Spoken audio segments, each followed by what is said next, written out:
Well, good morning. We'll call the Pennington County Commission meeting for April 5th, 2016 to order.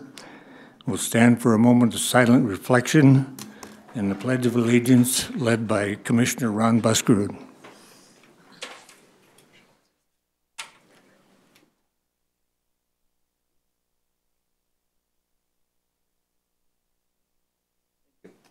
I pledge allegiance to the flag of the United States of America and to the republic for which it stands, one nation, under God, indivisible, with liberty and justice for all.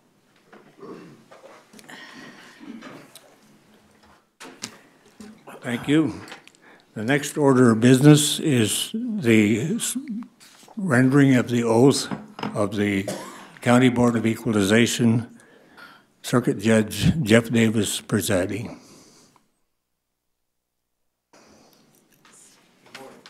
Good morning. Oh, so that's the official one, huh? Oaths of office prepared for you. Thank you. I'll have you stand briefly and administer it. Well, it's not a brief oath. Thank you. Thanks. It's your signature just where it's indicated. We'll be all set. Okay. You stand and raise your right hands. I, and state your name. I, Robert Farabee, A member of the Board of Equalization, member of the Board of Equalization, Pennington County, Pennington County, State of South Dakota, State of South Dakota, for the year 2016. for the year 2016, Being first duly sworn, being first duly sworn, depose and say depose and say that I will fairly and impartially that I will fairly and impartially perform all the duties perform all the as duties a member of the Board of Equalization as a member of the Board of Equalization for the county and state, For the county and state, that I will endeavor that I will endeavor to equalize the assessment of all property that I to will equalize the assessment of all property within the county, within the county, that I will seek that I will seek to place upon the books to place upon the books of the tax jurisdiction of the tax jurisdiction within Pennington County within Pennington County any property any property that may have been omitted that may have been omitted by error or neglect of the assessor by error or neglect of the assessor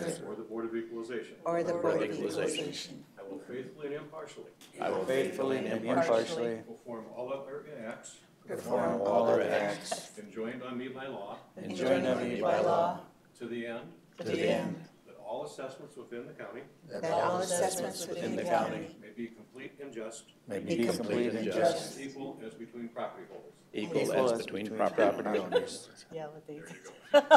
That's the key. Thank you. All set.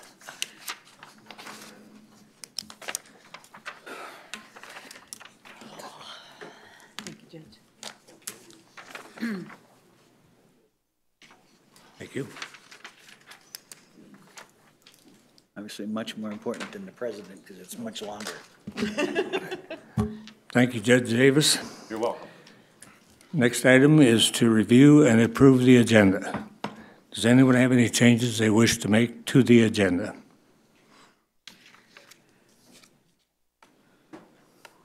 If not, do we have a motion? Make a motion to approve the agenda. Second.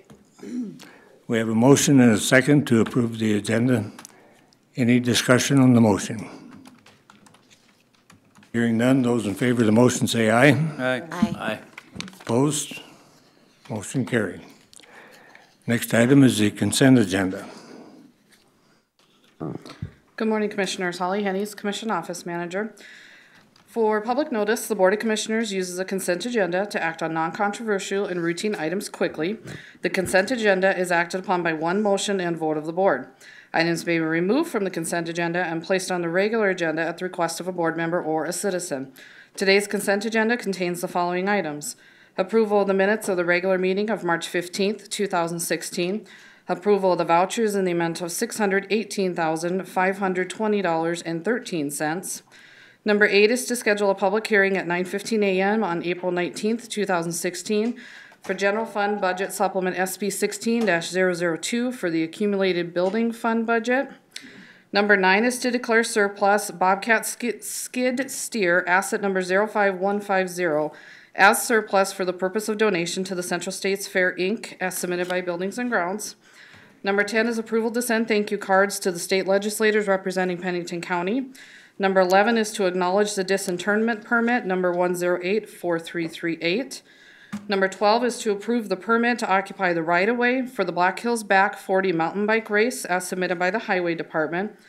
Number 13 is approval of the request for authorization to reapply for the VOCA and Stop VAWA grants as submitted by the State's Attorney's Victims Assistance Department.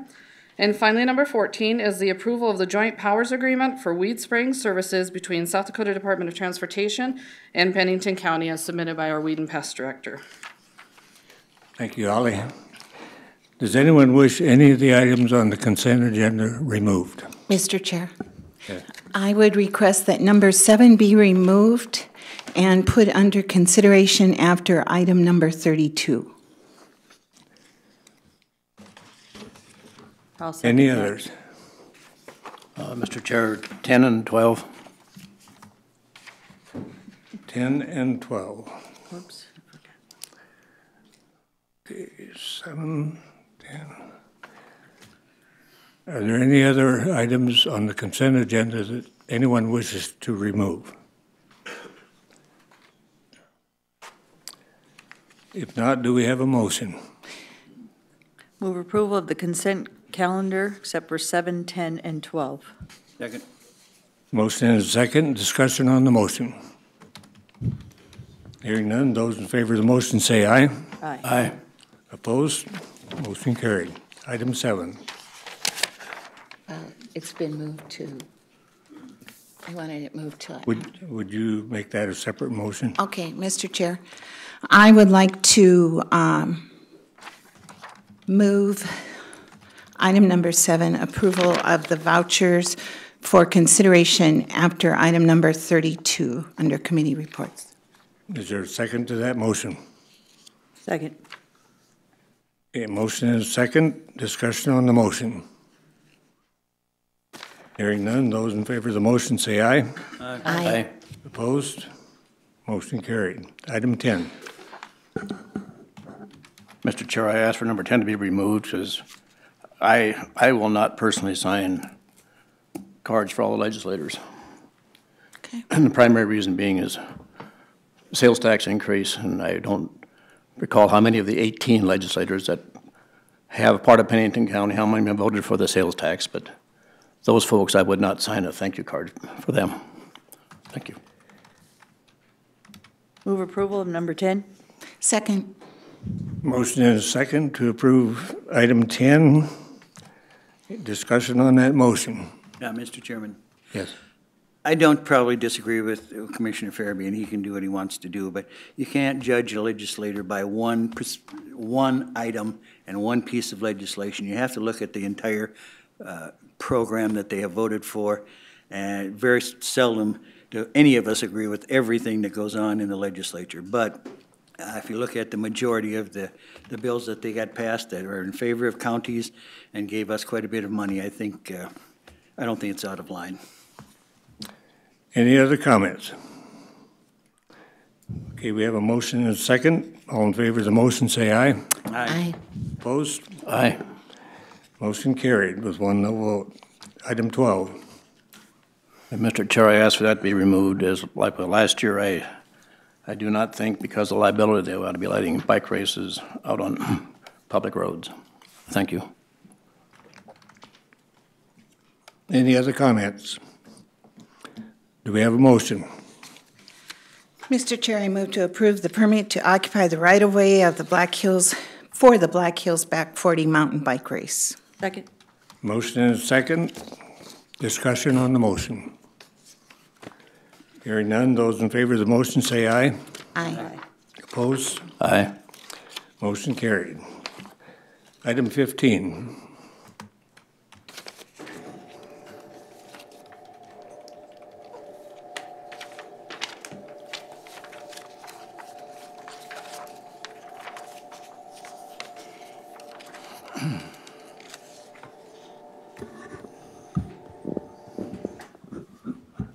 Morning, Commissioners. Scott Guffey, Pennington County Natural Resources Director, and it being the first meeting of the month, it's time for another County Cares presentation, and Today I'm up in the rotation, going to talk about our collaborative partnership we've entered into with Mystic Ranger District to create shaded fuel breaks using a stewardship agreement. So first, what is a stewardship agreement? Congress authorized these back in 2003, and it allows the Forest Service or the Bureau of Land Management to enter into stewardship agreements to achieve land management goals that meet the local and community needs. Some of the unique things about the stewardship agreement is allows the Federal Land Management Agency to basically donate, in our case, timber value or forest products to offset the cost of the management strategies on the ground. Also unique about it is we can do a 10-year agreements on these. Normally they're 5-year agreements with Forest Service, so provide some long-term planning through these agreements. So back in August of last year, you guys entered into a 10-year agreement with the Black Hills National Forest to create shaded fuel breaks along our right-of-way. And then we also left it open-ended to do veg management or fuel reduction projects outside the right-of-ways. The idea was we didn't want to tie our hands on just doing right-of-ways. If there's a subdivision out there we want to do a fuel break along on the Forest Service, this will allow us to do that. So kind of how we got here, back in the spring of 2014, I was at a meeting down at the supervisor's office, Forest Supervisor's office in Custer with some timber industry folks and Forest Service personnel, talking about how we can salvage these pine beetle infested trees out there instead of cutting and chunking them and leave them to waste on the forest floor. And at the time, Greg McGranahan, who was the timber sale officer on the forest, suggested stewardship agreements. And there had never been one done at the time in the whole Region 2 of the forest. And he'd been on some other forests where they used them and had good success with them. And I remember when he threw that out there, there was some Forest Service personnel that kind of shook their head because obviously there had never been one done here, so there'd going to be a learning curve. So we pressed the issue, and it was decided that Pennington County and the Mystic District would enter into one, in large part due to our good working history that we've had in the past with them on doing different projects. So this is a picture of the entire Region 2. There's 5 states, 11 different forests and national grasslands. And we thought we were the first, but it turns out the Mule Deer Foundation beat us. They're doing one down in Grand Mesa and Gunnison on a fuel reduction or veg management strategy. But nevertheless, we're the first one in the Black Hills to do one. So what we're trying to accomplish here is shaded fuel breaks. What a shaded fuel break is a forest management strategy to try to mitigate the threat of wildfires by treating the combustible vegetation that has built up over time. This diagram on the lower right kind of shows a pre and post treatment, what we're trying to strive for. So thinning out the mature trees. In our case here on our first project, we're doing a 30-foot spacing. And then we're treating anything inside that 30-foot spacing. All those trees will be removed, and then along with the vegetation on the ground will be treated as well.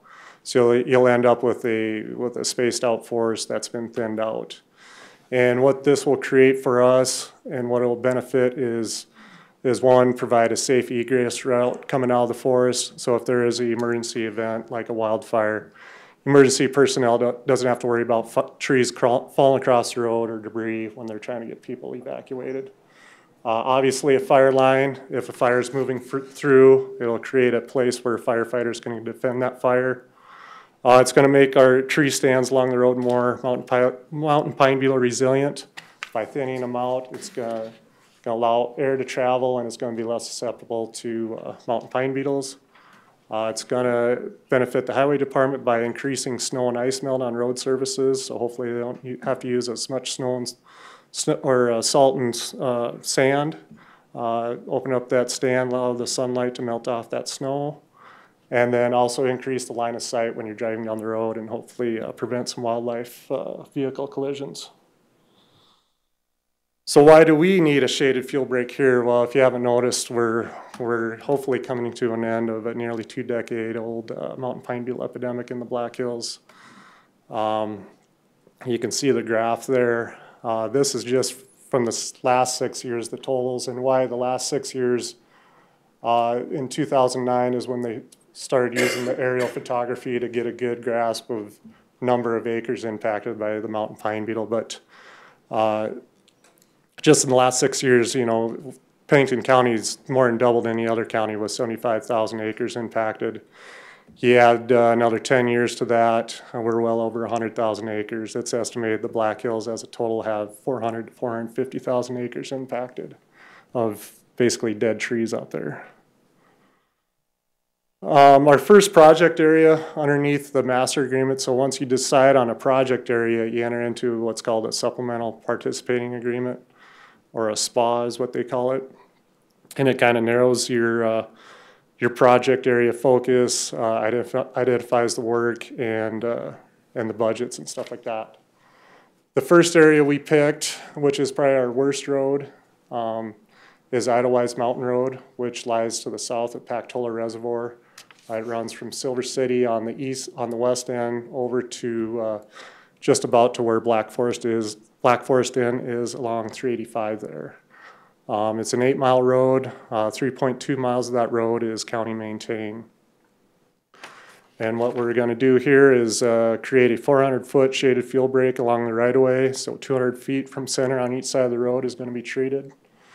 And the management activities are going to be, one, commercially harvest the timber, the saw logs, and then also the POL. POL is products other than logging. So the 9-inch and bigger diameter trees will be salvaged as saw logs, and then the smaller diameter trees will be used as like post and pole and other products. And then we're going to reduce the pine regeneration densities, the pine regen. I've heard somewhere where the Black Hills is the second fastest regenerating forest in the world, second to some forest in Siberia. Basically, the ponderosa pine is a giant invasive weed. You talk to majority of the ranchers, they consider it our biggest weed problem. So if you don't address them, they're going to just come right back in and take over again. So we're going to address that. Remove hazard trees, not only the dead trees, but we're going to remove any tree that's within 12 feet of the road edge of the road on this project. And then obviously treat the surface fuels by either chipping, masticating, or lop and scatter. And then I added the noxious weed component to this agreement. If you drive along that road, we got some big patches of Canada thistle showing up in there. So while we're in there, we want to treat the weeds as well. Here's a map of the area. Like I said, it's south of Pactola Reservoir. The yellow shaded areas on the map, that's private land. We're not doing treatments on private land, but I've talked to State Wildland Fire. They have programs to treat those fuels on private lands, and they are working with some landowners in the area. The problem is when you start tell people that they have to cut green live trees, they get hesitant, especially when it thins out the stand to where they might see their neighbors, then they're even less hesitant. So it's a tough sell sometimes, but it's definitely the benefit of the landowner to do this work. The dark red triangles are address points or structures. This area encompasses about 200 address points. Some of those are cabins, but a lot of them are year-round residents. So you can see this is a major evacuation route that this will serve many residents. Some of the management restrictions we have in this area from the Forest Service, on the lower right-hand side of your map there is a red circle. That's a goshawk nesting area. We can't do any timber cutting in there from April 1st to August 15th. The pink little areas here at the edge of Bear Gulch is one is a protected snail habitat, so we're restricted there, and then we got a couple of cave openings, That's the northern long-haired bat habitat, so that being on a threatened species list now, we gotta watch our management activities there. And then one more thing I want to point out on the map, these green areas kind of on the bottom of the map, those are hardwood enhancement areas. So in those areas, we're not doing 30-foot spacing. We remove the majority of the pines in there, and in this case, the hardwood component is aspen trees. The idea is having a diversity of tree species that's going to make you more resilient to pine beetles. And then also it's better wildlife habitat and kind of a fringe benefit. You'll have some fall colors in there come fall that the people can enjoy. Just a couple of pictures of some pre-treatments along Idlewild Mountain Road. This first picture here, you can see the pine regen coming in here. It's just a thick, dense stand of pine trees. So that's all going to be taken out. I've got some mature trees here, but it's going to open up that canopy. This picture here, you can see a mature stand of trees on both sides of the road. Surprisingly, it wasn't hit by pine beetles right in this area. But these will be thinned out. Once they're thinned out, that'll open up that canopy and we'll get better sunlight on the road and more snow melt. This picture here, this isn't the first time we've treated Idlewild Mountain Road. 2 years ago, we entered into a salvage sale, timber sale agreement with the Forest Service to go in and just salvage the pine beetle hit trees and the dead trees. And you can see here where we kind of took out the dead trees, and then the ones that we left behind, those are all dead now, obviously, and the needles have fallen off. What I wanted to point out in this picture is it looks like grass and vegetation coming in, but the majority of that is Canada thistle right there, and we're seeing that throughout the hills where these impacted acres are. It's opened up the canopy. We got vegetation coming in, but unfortunately, the majority of it's invasive weeds that's adding to an already bad problem. And then we also got the regen coming in on the edge there as well with pines. This is one of the hardwood enhancement areas. This is after the guys have gone through, my crew has gone through and marked the trees. So the blue trees here that are all marked, those will be all removed. Just kind of shows how we got some good timber in there that's going to add to that'll help offset the costs of doing the fuel mitigation work here. And then just one more picture here, it just shows all the dead and down trees in here. The contractor's going to have to obviously address those and mitigate those fuels. So future project areas. So far on the Idlewild Mountain Project area, we've marked all the saw logs, the salvageable timber. We've come up with over 5,000 trees, so that's good. The more we can remove, the less we're going to have to pay for fuel mitigation costs, and then add the POL on top of that. Forest Service is currently going through and assessing those trees, and they put a assessed value there, and that's kind of how they come up with their offset costs there. Once we get those numbers back from Forest Service, we'll go out to bid. Once we get those bid numbers back, it'll give us an idea what the cost, give us a better idea what cost per acre will be on treating these fuels. Good news is there's a lot of interest in this. I've talked to a few timber companies and businesses, and they're not just interested in on the saw logs, they're interested in doing the whole project, including the fuel mitigation work. So there should be some good competitive bids out there. Any future roads we do, Forest Service needs to have NEPA done on those roads. So that's a long drawn out process. The next road we're looking at is Norris Peak Road. They've already done a couple of timber sales in that area, so the NEPA's been done there. And there's still a lot of fuels to mitigate on that road still. I've talked to Highway Department, our Fire Service Board, told those guys to be thinking about future roads to do. In the near future here, we're going to sit down with Forest Service and try to kind of get a list of roads started so they can get started on that NEPA process. This last picture here I just wanted to show you was, this is actually Twin Springs Road. It's a county road in Pennington County that's between Keystone Y and Three Forks, connecting Highway 16 to Old Hill City Road. But you can see here where Forest Service went through and did a shaded field break. So hopefully when we're done with this, the majority of our roads are gonna look like that, so. Okay. Any questions? Any questions for Scott? Mr. Chair, Yes.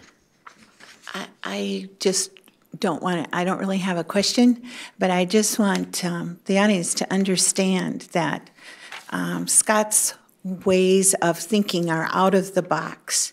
And because he does that, he has really saved the taxpayer a lot of money because he's had many, many projects while we've gone through this mountain pine beetle issue where he's figured out how to get funding to cover the costs of dealing with it. And it has been particularly important to the county for the way you have handled all of this. And I just really want to say thank you. I appreciate it. Great, thank you, Nancy. Thank you, Nancy. I think she took the words right out of my mouth. Scott, you do a really good job on innovative projects and how you get them done. And I think that's pretty awesome. That shows you love your job a lot. So we appreciate that. Thank you, Scott. Thank you. Thanks. Any other comments? Thank you, Scott. Thank you. Thanks, Scott. Next item is a public hearing on Title III, public input on proposed projects. Any?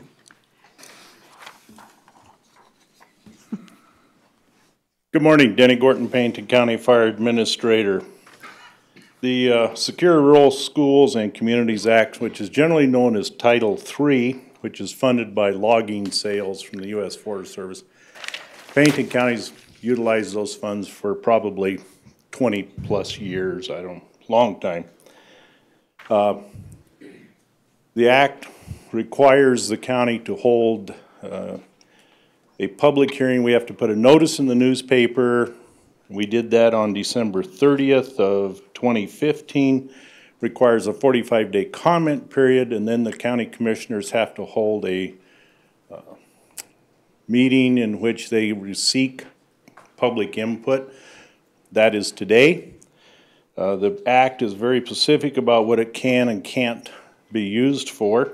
So as to make it in part of the official minutes of the meeting, I would ask that the Board of Commissioners will take for a motion to stating the Board of Commissioners will take public input on Pennington County's use of Title III funds for the following proposed projects for 2016: wildland firefighting equipment and training, increasing the protection of people and property from wildfire and insect infestation, emergency response equipment or vehicle search and rescue response and training, and other emergency services allowed by the Secure Rural Schools and Self-Determination Act of 2000 and 2008. Total cost of these projects is estimated at $100,000. That'd be my motion. I'll second it. We have a motion and a second. Any discussion on the motion? I don't know where Holly's, Holly, have you ever received any comment from anybody? I have not received any comments in my office, so. The commission office hasn't either. Okay, so this being publicized in 2015, opening it up for public comments, I believe we've fulfilled our responsibilities. Yes, we have. And we Unless do there's have someone a out there motion and a second. Any discussion on the motion?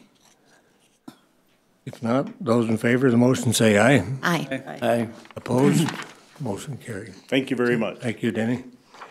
Item 17 from Emergency Services. Light controls in this place. Okay, lights are dimmed. I bet they forgot to turn it on. Good morning, Mr. Chair and Commissioners. Ted Rooflet with the 911 Dispatch Center. Our first item on the agenda today is to request an executive proclamation regarding National Public Safety Telecommunicator Week, which is next week. This was initially designated by Congress in 1992 as a joint House resolution to honor and pay homage to the folks that work as 911 dispatchers, the men and women who work behind the scenes answering our nation's 911 calls for service. They are kind of the unseen heroes and part of the public safety circle. They don't like a lot of recognition generally. They like to work behind the scenes, but they are there 24 hours a day, answering all of our calls for help and dispatching the appropriate response to that. And here in Pennington County, we have a unique setup, whereas we serve a wide array of agencies across all of western South Dakota, from local fire departments, volunteer ambulances, to the large public safety, police agencies, fire departments. And we also recently started providing service to the South Dakota Highway Patrol for all of western South Dakota. So this dispatch center has a large reach. We have a staff of 46 dedicated employees who are very, very happy to do the job. And so if it's okay with the chair, I'd like to read the proclamation now. Please do. Thank you. Executive proclamation, whereas Pennington County recognizes the significance of the 911 dispatch center to the county and surrounding community, and whereas emergencies can occur at any time that require police, fire, or emergency medical services, and whereas when an emergency occurs, the prompt response of police officers, deputies, firefighters, and paramedics is critical to the protection of life and preservation of property. And whereas the safety of our police officers, deputies, firefighters, and paramedics is dependent upon the quality and accuracy of information obtained from citizens who telephone the Pennington County Emergency Services Communications Center. And whereas public safety telecommunicators are the first and most critical contact our citizens have with emergency services. And whereas public safety telecommunicators are the single vital link for our police officers, deputies, firefighters, and paramedics by monitoring their activities by radio, providing them information, and ensuring their safety. And whereas public safety telecommunicators of the Pennington County Emergency Services Communications Center have contributed substantially to the apprehension of criminals, suppression of fires, and treatment of patients. And whereas each dispatcher has exhibited compassion, understanding, and professionalism during the performance of their job in the past year. Now, therefore, we, the Pennington County Board of Commissioners, do hereby proclaim April 10th through 16th, 2016, as National Telecommunicator Week. We urge all Pennington County residents to participate in and show their support of public safety telecommunicators. Signed by Commissioner Chairman Lindell Peterson. Thank you. Do we have a motion on the proclamation? Move approval. Second. A motion and a second to approve the proclamation declaring April 10 to 16 as National Telecommunicators Week. Yes, sir. Any discussion on the motion? Just thank you. I know those guys have some pretty crazy times.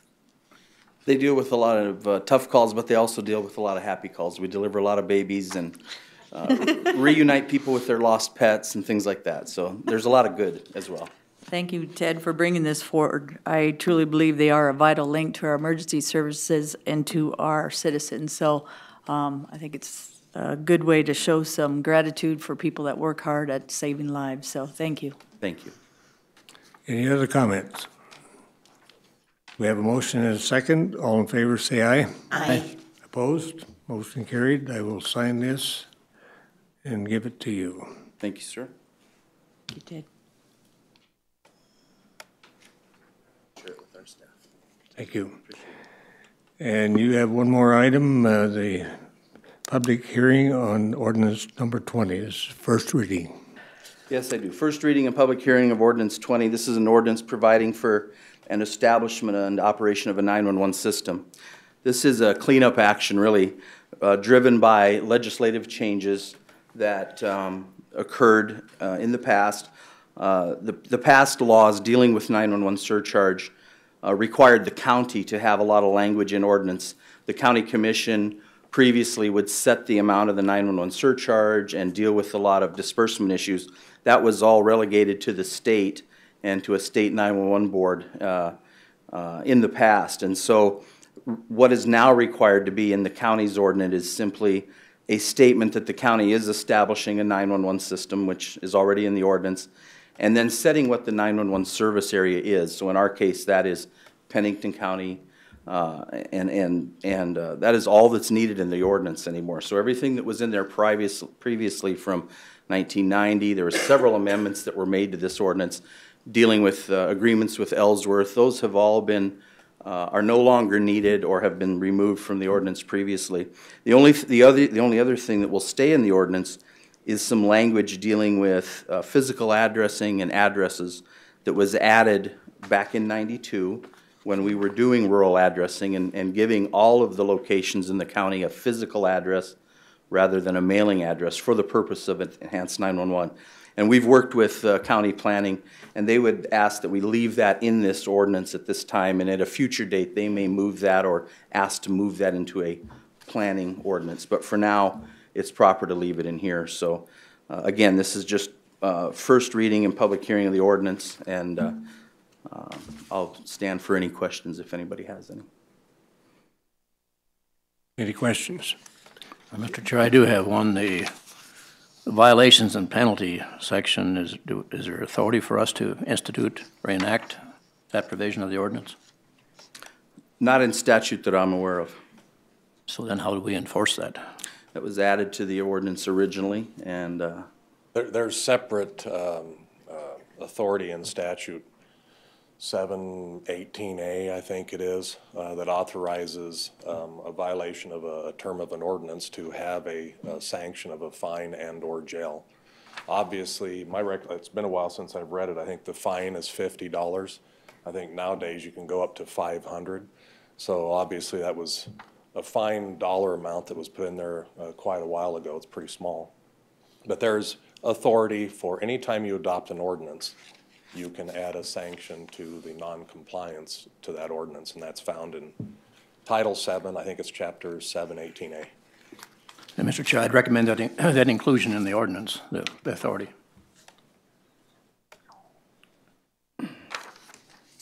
Since this is the first reading, is it possible then to amend it if that were the case? Sure, absolutely. Yes, we will add that. I think in order to validate that, we should have a motion, and if this board concurs, then that would be direction for you. Okay. Do you have a motion? I would move that the section C, I believe it is, be amended to include the statutory authority for that provision. Is there a second to the motion? Second.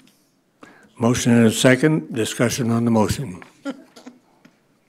Hearing none, those in favor of the motion say aye. Aye.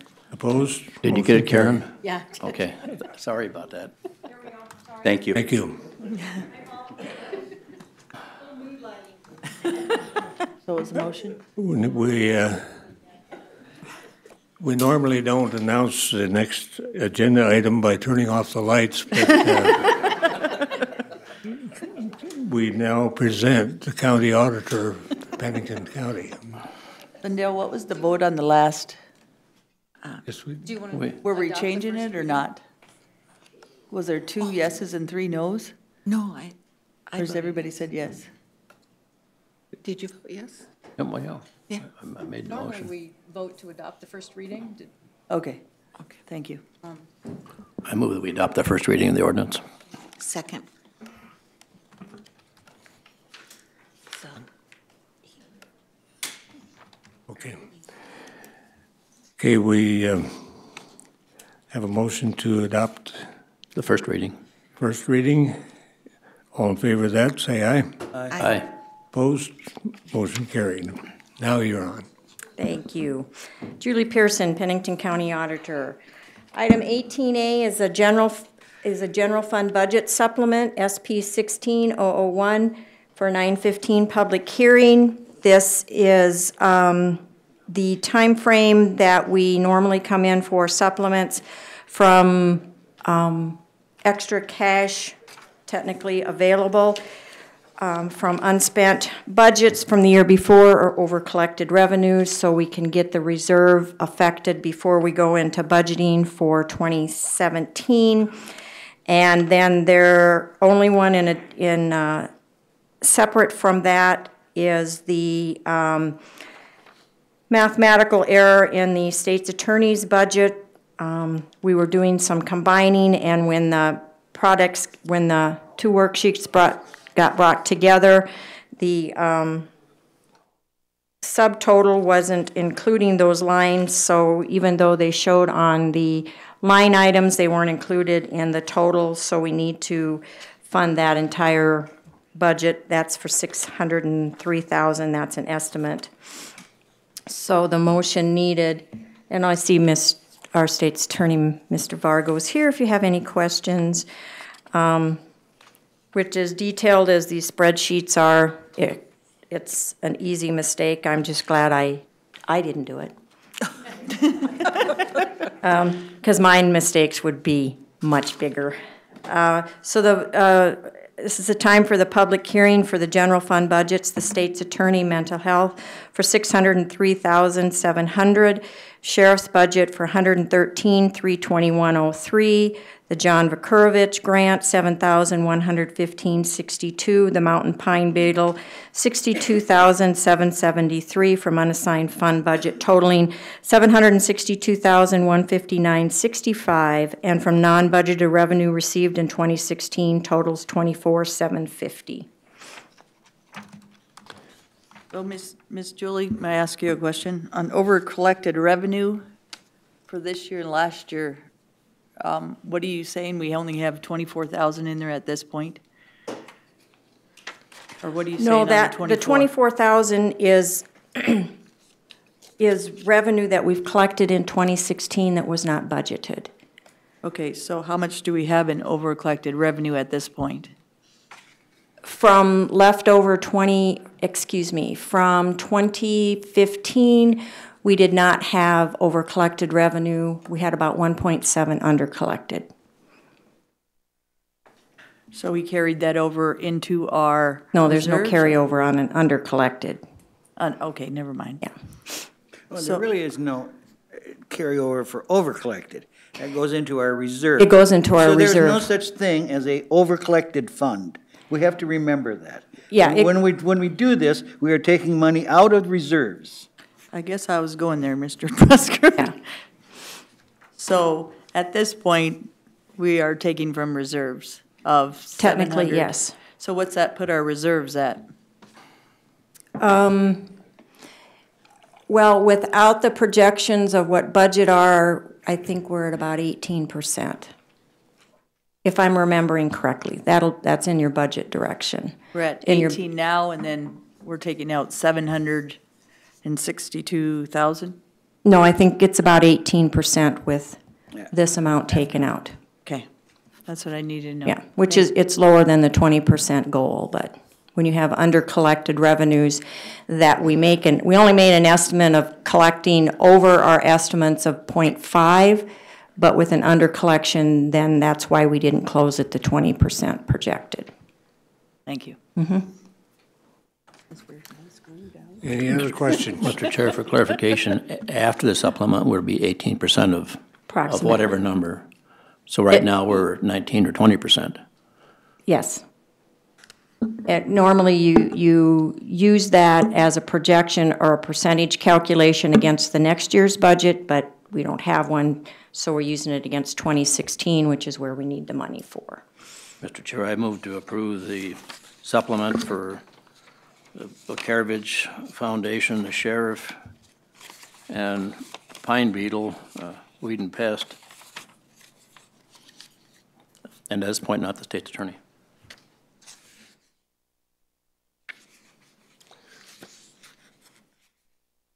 State that again, I'm not sure. I'd like to move to approve the supplemental request for the sheriff's office, for the John T. Vakurovich Foundation, and the Mountain Pine Beetle project. And so you're omitting the state's attorney? At this Is that- point, yes. Is there a second to that motion? I'll second that. I mean, we're going to discuss the state's attorney separately, I assume. Is that? I'll second it. Okay, we have a motion and a second. Any further discussion on the motion? If not, those in favor of the motion say aye. Aye. Opposed? Motion carried. Now we're talking about the state's attorney.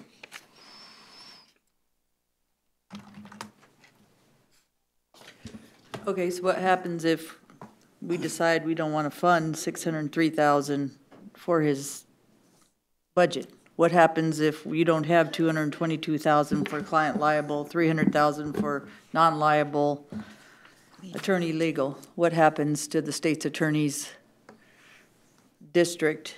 We have and no their- mental health budget. That's what happens to, Yes, there's no authority for him to spend any mental health dollars. thank you. Or rather, there is authority to spend, which the commission gave in the original budget. There is no funding to spend. But these are costs that we don't decide whether we incur. These are for statutorily mandated services that are budgeted through our office.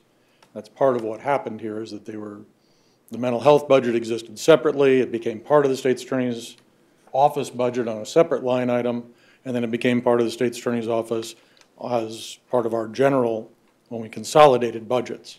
And it was in that consolidation that the Excel error was made. The fact that we have to pay for people who receive mental health services in this county is not something we get to decide, or even you get to decide. It is statutorily mandated. And so what would happen is we would have bills coming in, say, from Regional West, and no ability to pay them.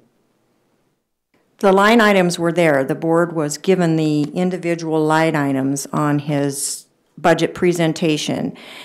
The issue was they weren't added into a subtotal for the operational expenses, all the 422s to the 454s.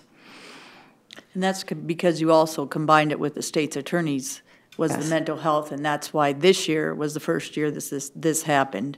It hasn't happened in the past because he wasn't in charge, state's attorney's office, in the mental health and some other stuff. That Yes. was We added. were in charge. It was a separate budget, though. And then this year, we got the direction from the board to consolidate our budget into a single budget. We did so, but in so doing, when you move one budget into the other, the Excel spreadsheet did not include that as part of the formula for totals.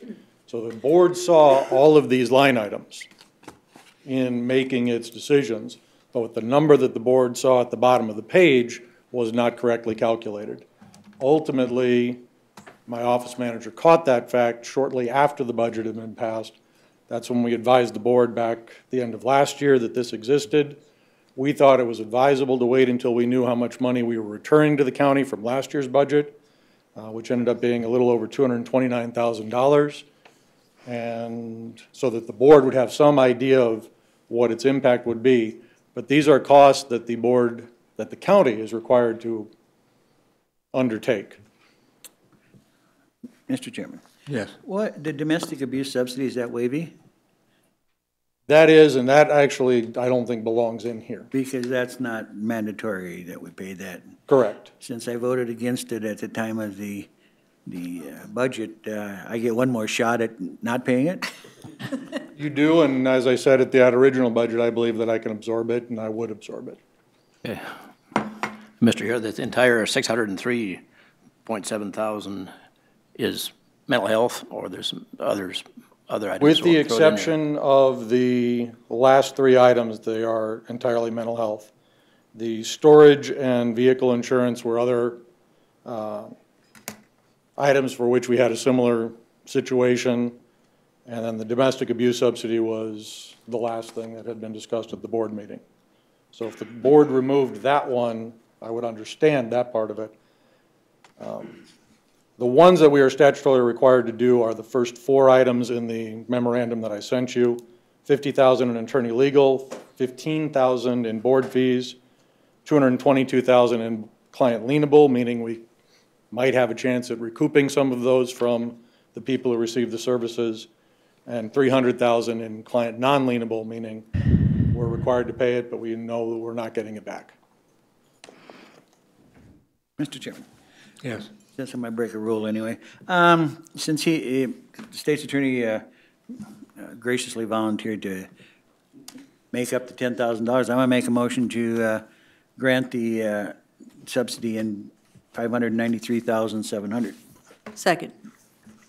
Okay, a motion and a second. Discussion on the motion. One more question. This is probably for the auditor, Mr. Chair. There's, in the total state's attorney's budget, there's no going from one pot to the other pot. This is a ironclad pot. There's no moving. This He can't will- take out of his other budget and supplement this part of his budget. This will accommodate that at a single level rather than saying, well, I had money left up here and I want to use it for over here. This way it's all in and the board won't need to accommodate that type of supplement under spending one budget to support the other. That's where the 229 came from. It was an accumulation of all of the budgets under the state's attorney's signature. Let me make it a little bit clearer then. Last meeting, we approved another attorney. Can that money, if it hasn't already been, person hasn't already been hired, can that money be applied to this? We voted to hire another attorney last meeting. That's going to cost money, right? I wasn't aware you'd voted to acquire another attorney. We give you another, we did vote for another attorney, as I recall. You had one attorney going off to guard. And I told you I was going to backfill that position, but that's not an additional attorney. I was simply bringing that to the board's attention. We are not going to have, other than potentially when she comes back, because we can't predict when that is, and we're statutorily required to bring her back in support of our guard troops. We Don't pay that. We do not pay her while she's gone. We pay her replacement while she's gone. So I did not come to the board asking for an FTE, and you did not take a vote on that, Commissioner Farabee. Yeah. 6 months from now, we may have another employee on board. That he would have to bring back to the board if he decides to keep this replacement when the person that went away to service comes back. You have to guarantee that service individual their job when they come back. That would be an increase in FTEs that he would have to come back to the board. But a backfill or a replacement while some service member is out is, you're still on your track with your required FTE count that we audit. Okay, we do have a motion and a second, and I think some of this discussion is not quite directly on the motion. So if there's anything further on the motion, say it now. If not, we'll vote on it. All in favor of the motion, say aye. Aye. Opposed? Aye. Motion carried. Thank you. Okay, next item. Thank you. The next is a public hearing for a new retail on-off sale malt beverage and South Dakota Farm wine license for the Spring Creek Grill. Information is attached. Fees and advertising has been paid. Move approval, Mr. Chair. Second. Motion and a second. Discussion on the motion. Hearing none, those in favor of the motion say aye. Aye. Opposed? Motion carried. Next item. The next item is a special request for a retail on-sale malt beverage and wine license for the Performing Arts Center of Rapid City for a fundraising dinner on July 22nd between 2 and 1 minute before midnight. Fees have been paid. Move approval? Second. Motion and a second. Discussion on the motion. All in favor say aye. Aye. Opposed? Motion carried. Okay, item D. Item D is, as the board may recall, during budgeting, we budget for some long-term reserves. And the three that were budgeted properly, which means they're in the proper line item, were the IT equipment, inmate transport bus, and the $25,000 for election equipment. In addition, after the fact, we were told by the planning department that they had $20,000 included in their 2016 budget for their county comprehensive plan, but it's in the wrong line item. But when we assign and establish, then we show that as an expenditure for them so that they don't spend that part of their budget since the money is going into long-term reserves. And so those amounts, that amount of the additional 20,000, excuse me, yes, the 20,000 for comprehensive plan / overlay districts, since those are both under the planning director, the motion needed is to assign and establish those amounts: IT equipment 20, inmate bus 100, election equipment 25, and to establish the comprehensive plan overlay district long-term reserve for 20,000. And what this does is it sets the money aside for large expenditures, and then there's a steadier impact to the budget, and then when those expenses are, those funds are needed, we do a one-time expense or budget supplement from the reserve. So those are the ones that are been budgeted for, and we want to do it at this point in time to take them out of our reserve calculation, so when we go into 2017 budgeting process, which will be at the next meeting, these amounts are removed, so we're not considering them again. Your memo shows 2 motions, is that? Yes, the other one is a different issue. Okay. So we'll deal with the first one first. Mm-hmm. Any questions or comments on this item? Do we have a motion? Mr. Chair, I move to assign and establish the 2016 budgeted long-term reserve accumulations in the general fund as follows: IT equipment, 20,000; inmate transportation bus, 100,000; election equipment, 25,000; and comprehensive plan overlay districts, 20,000. Is there a second? Second. Motion and a second. Discussion on the motion. All in favor, say aye. Aye. Opposed? Motion carried. Second motion. Second motion is, the reason this one is considered separately is we're dealing with 2015 rather than 2016 budgeted items, as well as we had a shortage of revenue collections not supported by unspent budget for the water protection budget. Again, it was not properly budgeted as a long-term reserve, which is why our office didn't catch it.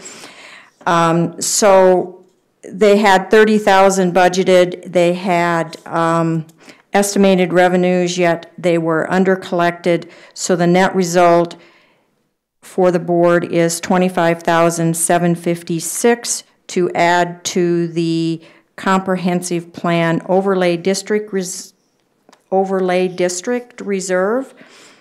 The motion needed would be to increase the comprehensive plan overlay district long-term reserve accumulation in the general fund by 25,756. Any questions for Julie? Do we have a motion? Mr. Chair, I would make a motion to increase the comprehensive plan overlay district's long-term reserve accumulation in the general fund by $25,756. Is there a second? I'll second it. Discussion on the motion. All in favor, say aye. Aye. Try it again. All in favor, say aye. Aye. Aye. Opposed? Aye. No. I heard 2 no votes. I vote yes. Nancy voted yes, and Busker voted yes. So we have 3-2, motion carried. All right, item E. Just for the board, we are again requesting to surplus 2 pieces of property to the city of Rapid City in my review of the property owners list, and it needs to be done by resolution, which is included in the signature file, that Pennington County has illegally obtained 2 pieces of property by tax deed for non-payment of property taxes. They are designated as drainage lots.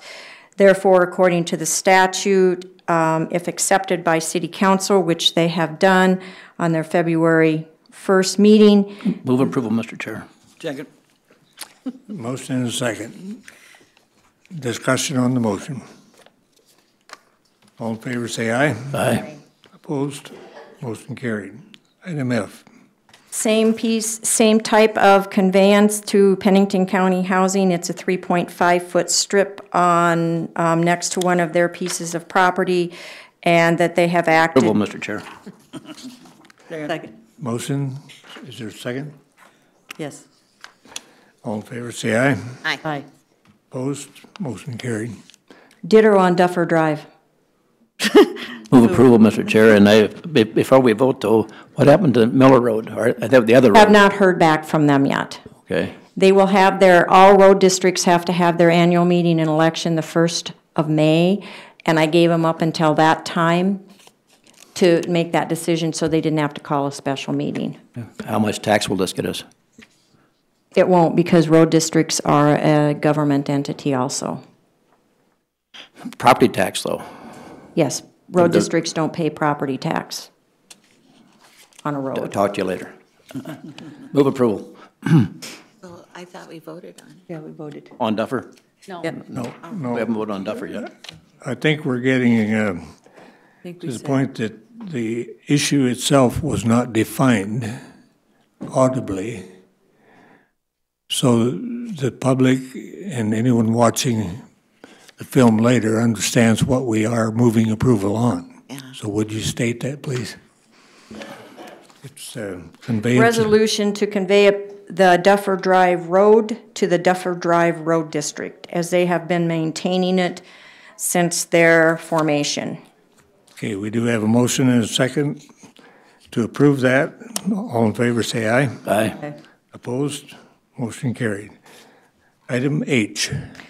Item H is annually we come to the board, and the board has by resolution discharging county aid liens that have had no activity, meaning a charge of a lien or a payment on a lien for at least 30 years.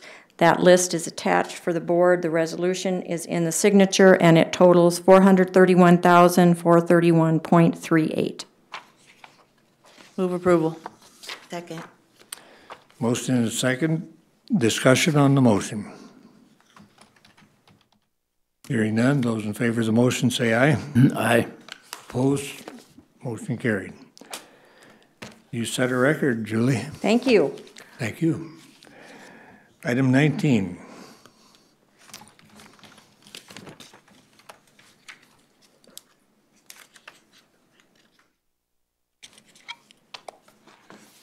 Good morning, Kevin Tone, Pennington County Sheriff. You seem to be on a roll with yes votes. If you want to vote yes, I'll go sit back down and make it short. Another boat, you say? You want another boat? No. This is a request for 2 additional FTEs, and it's for what's called the VOCA Grant Victims of Crime Act, which was passed in 1984, signed under President Ronald Reagan. And he created this act, and it does not use tax dollars. It uses fines, civil and criminal fines and penalties at the federal level to fund this pot of money that's used to provide victim services to victims. And currently, the state's attorney's office has a victim services program, and we want to expand the services for victims in Pennington County. Just give you an idea as to the scope of the issue. It took just 10 categories of crime and looked at those for the last year. And the 10 categories of crime equaled 3,000 victims. That's more than 8 per day, 365 days out of the year. I didn't include things like if an elderly person is scammed out of some money or somebody's house is burglarized. I looked mostly at just violent crime. So that number would be significantly more.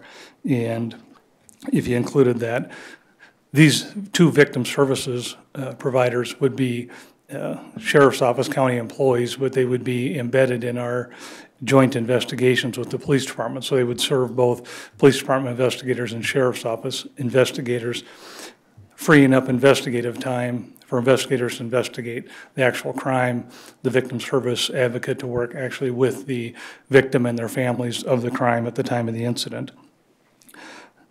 Over the last 5 years, there's been a 21% increase in victims of crime if you look at those 10 categories.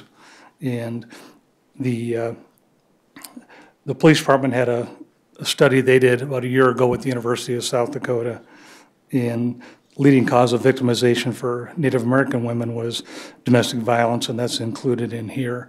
We have disproportionate Native American victims when you look at our crime victims. You know, so the obvious question is, how is this different than what the state's attorney's office does? These two victim service providers intervene at the time of the incident. They come alongside the investigators and work with the victims. Not every case gets prosecuted. So some victims, they can still be made access to some of the victim services, but their case may or may not get prosecuted. In fact, the matter is there are more victims than there are victim services in Pennington County, and this is an opportunity to, you know, fix that gap, or at least start bridging that gap in services that exist. And I know the state's attorney's here to talk about it as well in terms of, I mean, his experience at the federal level, this pretty much models what's done there and in other jurisdictions around the country. So it's not unique or new, and well, I'll shut up and let Mark talk. Mark Vargo, State's Attorney. The primary difference here is that we are trying to reach out to victims before the case gets to the system. And so some of the statistics that you've been provided, and actually even some of the cases that aren't on that list, burglaries, for instance, are notoriously, there's a gap between when it occurs and when we solve it. Those victims may very well need services or work well before that happens. And then, as the sheriff pointed out, occasionally we don't ever solve it. That doesn't mean that they don't need assistance with accessing the Crime Victims Act funds that are available through PEER, things like that. And so we've seen it. The federal level does this. The FBI has its own victim witness people, and the United States Attorney's Office has theirs. The Highway Patrol has instituted a program recently where they have a victim witness coordinator, an assistant over there that works with people. This would very much be of assistance. And I'll point out to you, I'm sure all of you are aware of one of the ballot measures is a piece of legislation called Marcy's Act. And that will impose upon us a great deal of requirements if in fact it passes. This would be a beginning to dealing with some of those things and some of the things that I think are legitimate. We have limited capacity to make people whole, but to the extent that we can, I believe it's appropriate to start working with them as soon as possible. And we obviously don't have the capacity to do that until a case is part of our system. And so these people would certainly be of assistance, I think, to the citizens of Pennington County, and on those cases that we do solve and that do come to court, would help us make sure that the victims are in the right place to be of assistance in prosecuting the case. Mr. Chairman, if I could just offer one more comment. The state's attorney made a good point about the Marcy's Law or Marcy's Act. It's a constitutional amendment on the ballot this fall. I think there's a high probability it's going to pass. If that passes, we'll have constitutional mandates to do a number of these services, and this is an opportunity to, I think, get ahead of that. And even if it wouldn't pass, we should do the right thing. So it's a 80-20 grant, so 80% funded through the grant. The other 20% can be in-kind or cash. So we will absorb that within our budget in terms of the in-kind or cash contribution through the sheriff's office. So with that, I'll stand for any questions. Mr. Chairman. Okay, any questions? Is this a two-year program? Is that what I've heard? Or? Mr. Chair, if I may, yes. It's a year-to-year program. But how long will the 80% last? 1 year. The funding is for 1 year. The grant cycle runs from June 1st of this year for 12 months. And is that renewable then next year? You have to reapply every year, and there's no guarantee. Now, this fund has been around since 1984, so it's been in place for a long time, but it is a year-to-year grant. And our history with VOCA grants has been in our office that we have had them for a long time. And while we do have to reapply, they are routinely, or they have been renewed. So it's not one where we know that there's a sunset, so to speak. So what's the total of two victims assistance advocate positions? Yeah, Mr. Chairman, if I may, the total grant is currently, we're still finalizing the numbers, so these may move just a little bit, but 129,000, 106,000. So the 80% of the grant is 103,285. Thank you, Kevin. Any other questions for? Yes, two questions. One, that's the total for those two folks, or that's just the salary part? Mr. Chairman, if I may, that's a total. That's the benefits, salary, benefits, some travel expenses, supplies, computers, that's everything. Okay, and then real briefly give us the qualifications for these people. Well, sure. Generally, it's somebody that has say if social work's the right background, but somebody has counseling, social work, that sort of background. Somebody knows how to provide direct services to victims of crime, and that can come from, frankly, a pretty broad base of education or experience. Okay, thank you. I guess the bottom line here is we're having a lot of grants come through the criminal justice system on all sides in Health and Human Services. Are we going to absorb these positions later into our budgets now that we're training people and having people come in, or are you just testing to see if this is a good program and then going to eliminate these positions afterwards? If I may, Mr. Chair, Yes, you may. my goal is always when we come in with a grant position to talk to you guys about what we might be able to learn. So that if after a year of this or 2 years and that grant funding went away, you would have a decision to make whether to continue those FTEs when the grant funding dries up. Okay. I do believe that if Marcy's Law passes, those will be, again, a constitutional mandate on the county. And not only there, but we will be looking at additional victim assistance personnel based on what will likely be in that constitutional amendment that obviously we would then be subject to. So So you're just looking this ahead might of actually how get it us, would work. right, we might get the grant to pay for it now, and then frankly, whether or not we get the grant money later, it might become a constitutional mandate. So you're just looking ahead just in case and then seeing how it works, basically. Right, and if Marcy's Law were not to pass, then we would, again, if this grant funding dried up, we'd be able to come to the board and say, this is the benefit we've seen from it. Much like what we've tried to do with some of our diversion programs. Thank you. Mr. Chairman, if I may. Yes, you may. That's always a fair question about what happens to the FTEs. I was asked that at appropriations at the legislature many times. And obviously, I mean, they either go away or we ask for the additional continued support of the FTE, or some other program drops off within our shop and we prioritize this internally and absorb it. So, I mean, there's several different ways that it can be handled, you know, when and if the grant funding sunsets. I appreciate that, and I think just for the public's knowledge as well, that we just don't absorb every grant that comes in. We look in positions or we try to move ahead before it all happens and then not be caught in the middle of not having enough money in the fund, general fund to absorb it. So I appreciate that, guys. And one last comment, if I could, Mr. Chairman, the Yes. deadline for the grant is next week, so that's why we brought it, you know, to this commission meeting. So. Thank you. And Mr. Chairman, these are additional. This is not a new program. The program's already in being. These are just add-ons. These would be 2 additional FTEs, you know, for the sheriff's office. But the program's in being. Has been for years, is what you're saying. We're augmenting the existing state's attorney's program, yes. Any other questions or comments? Do we have a motion? Mr. Chair, I would move to approve the additional 2 FTEs for the Sheriff's Department for the positions of victim advocates. Second. So we have a Sorry. motion and a second. Any further discussion on the motion? If not, those in favor of the motion say aye. Aye. Opposed? Aye. Motion carried. Thank you. Oops. Item 21, or excuse me, item 20. We didn't want to skip the Highway Department. Mike?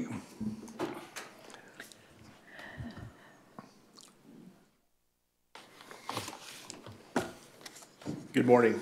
Mike Cool, Construction Project Manager, Buildings and Grounds.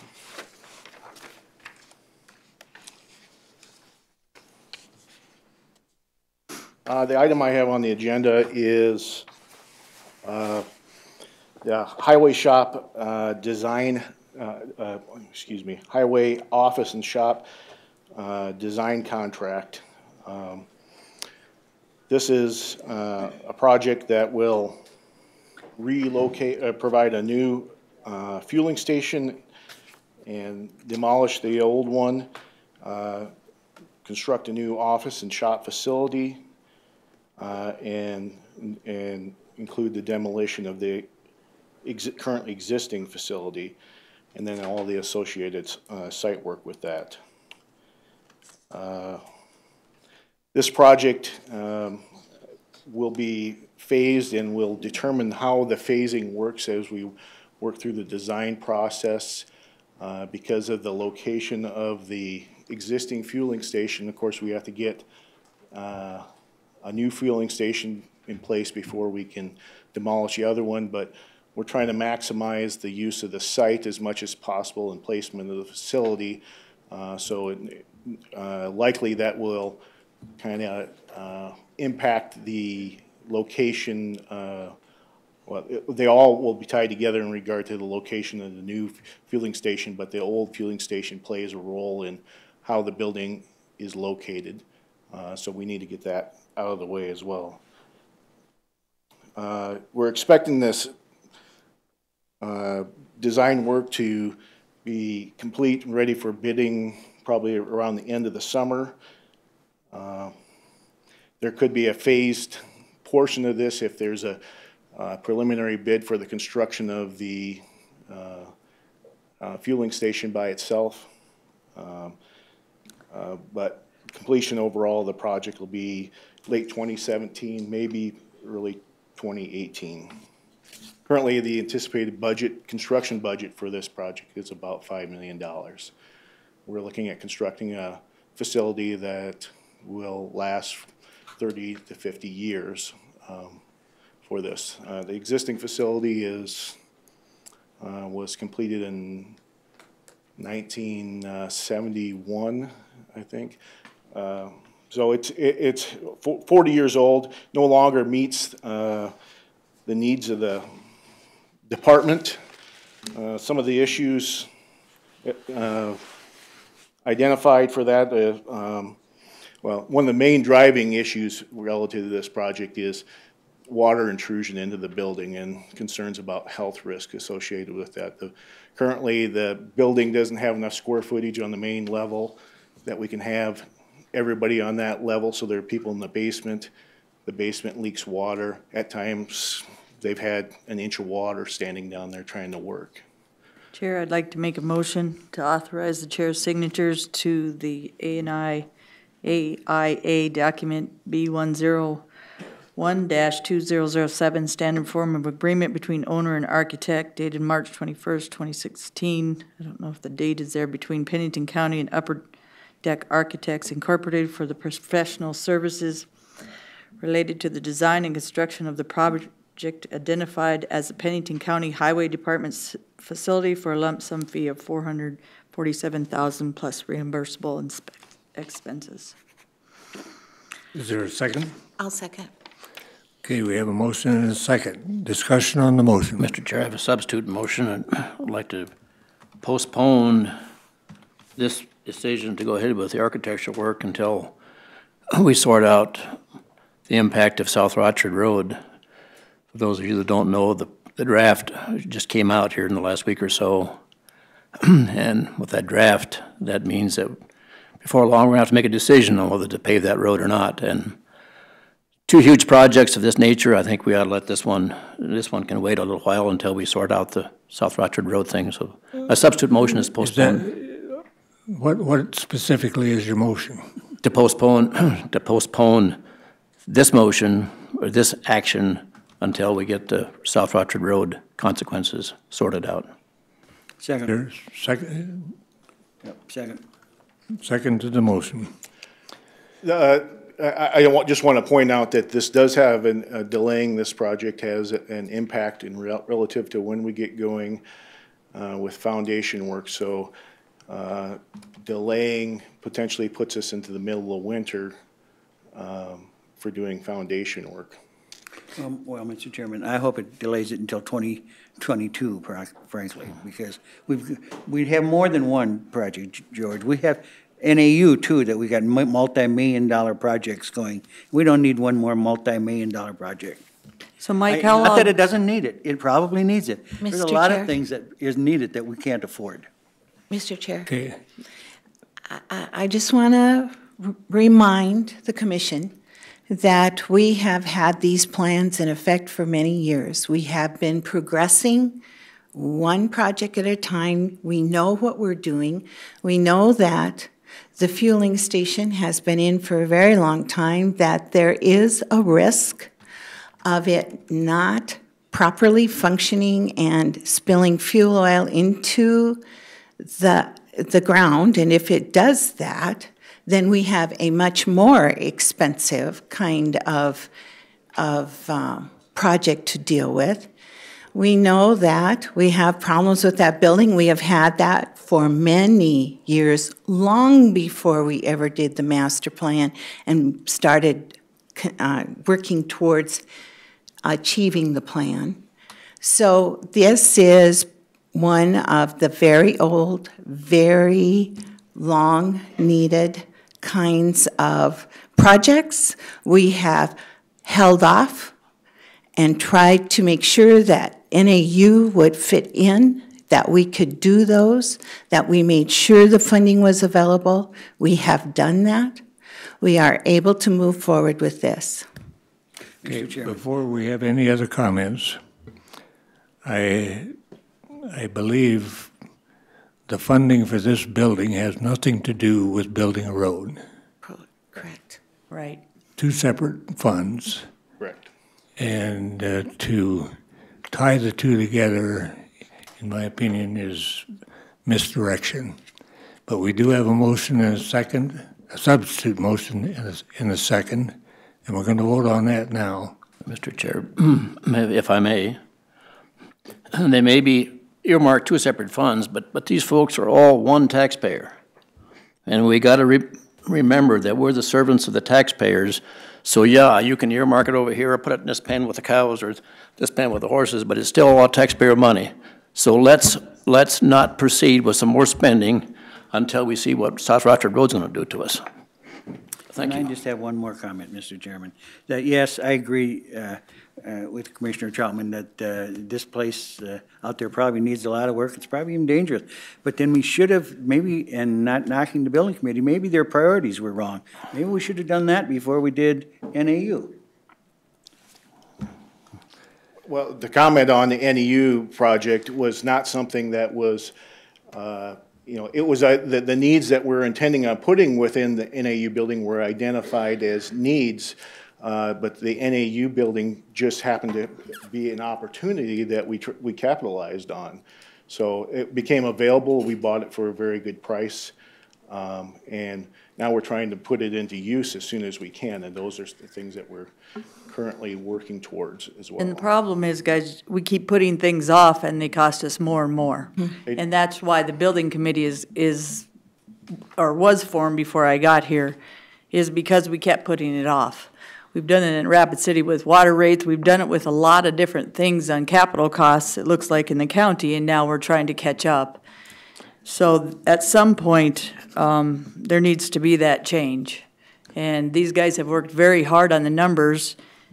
And I am on the building committee now, and it's not something that took a couple weeks. They've been working on this before I got here and the last year since I've been going to those meetings. So it's not something that's happened overnight. So, okay, we're going to vote on the substitute motion with a roll call.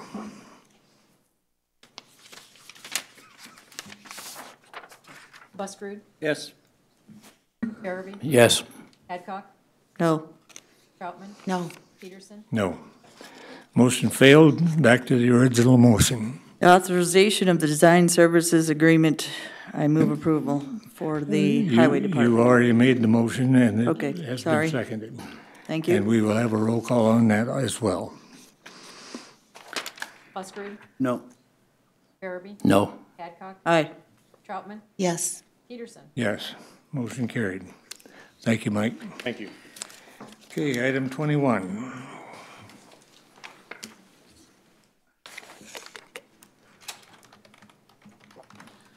Good morning, Commissioners. Shannon Rittberger, Director of Equalization. You have some abatement applications before you, and then the annual presentation that I do regarding assessments. With regard to the abatement applications, they are listed in 3 different sections because the auditor sends those abatement applications to the local taxing district first, and these are the ones she has got back. They are all a continuation of the same thing we've been working on for months. They're properties purchased by the state or federal government or city or some form of government entity like that. And when the property becomes purchased by the government, it is exempt from taxes. Shannon, do you need a separate motion for each of the three packets or not? Nope. As long as we name the entities connected with them in the motion?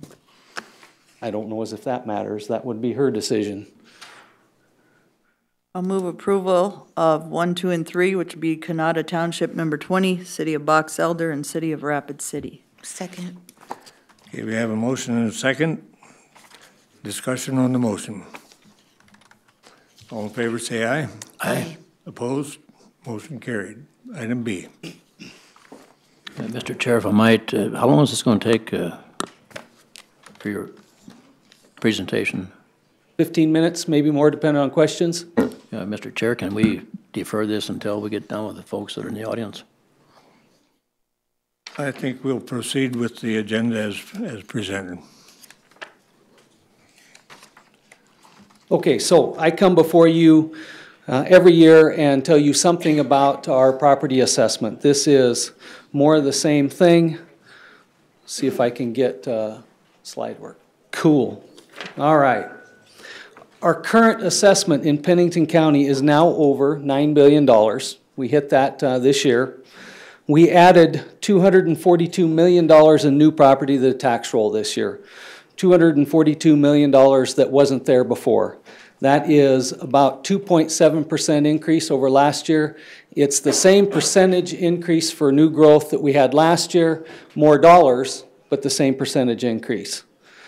All of the reappraisal work that we did last year amounted to about 1.5% increase in our total assessment. State law requires that all property be assessed at market value. Your assessment notice will indicate the full market value of your property, what you could sell it for. That's on your assessment notice. Taxable value is on your tax bill. That's different than assessed value. It's a percentage of assessed value, and that percentage changes every year depending on an audit of the level of assessment of every county in the state by the Department of Revenue.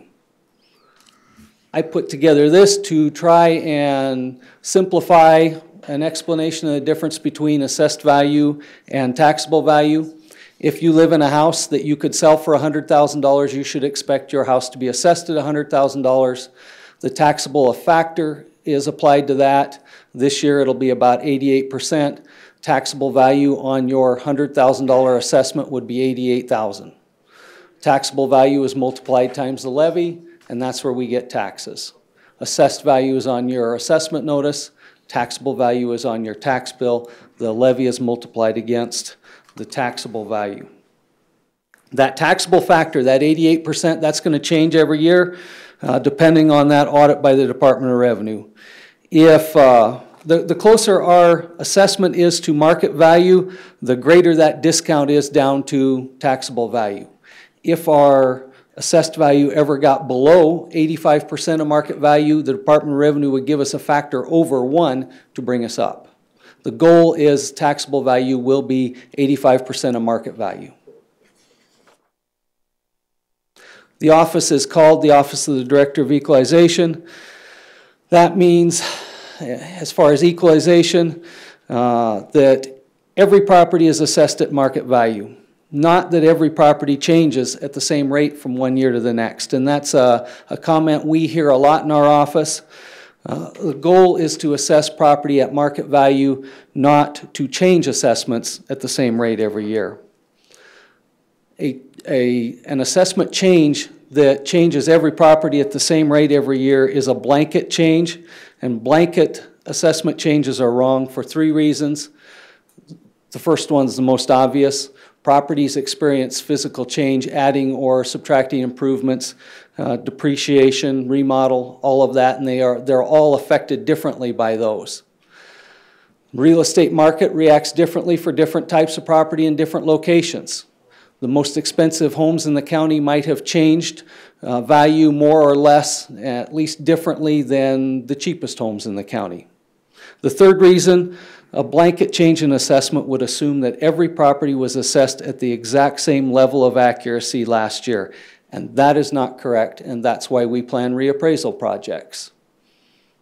I read something recently published in the paper in an editorial that advised people to look at their assessment notice to see if their property assessment changed the same as neighboring properties, and if it didn't, to consider an appeal. There was good intentions in that editorial, but that specific note was poor advice.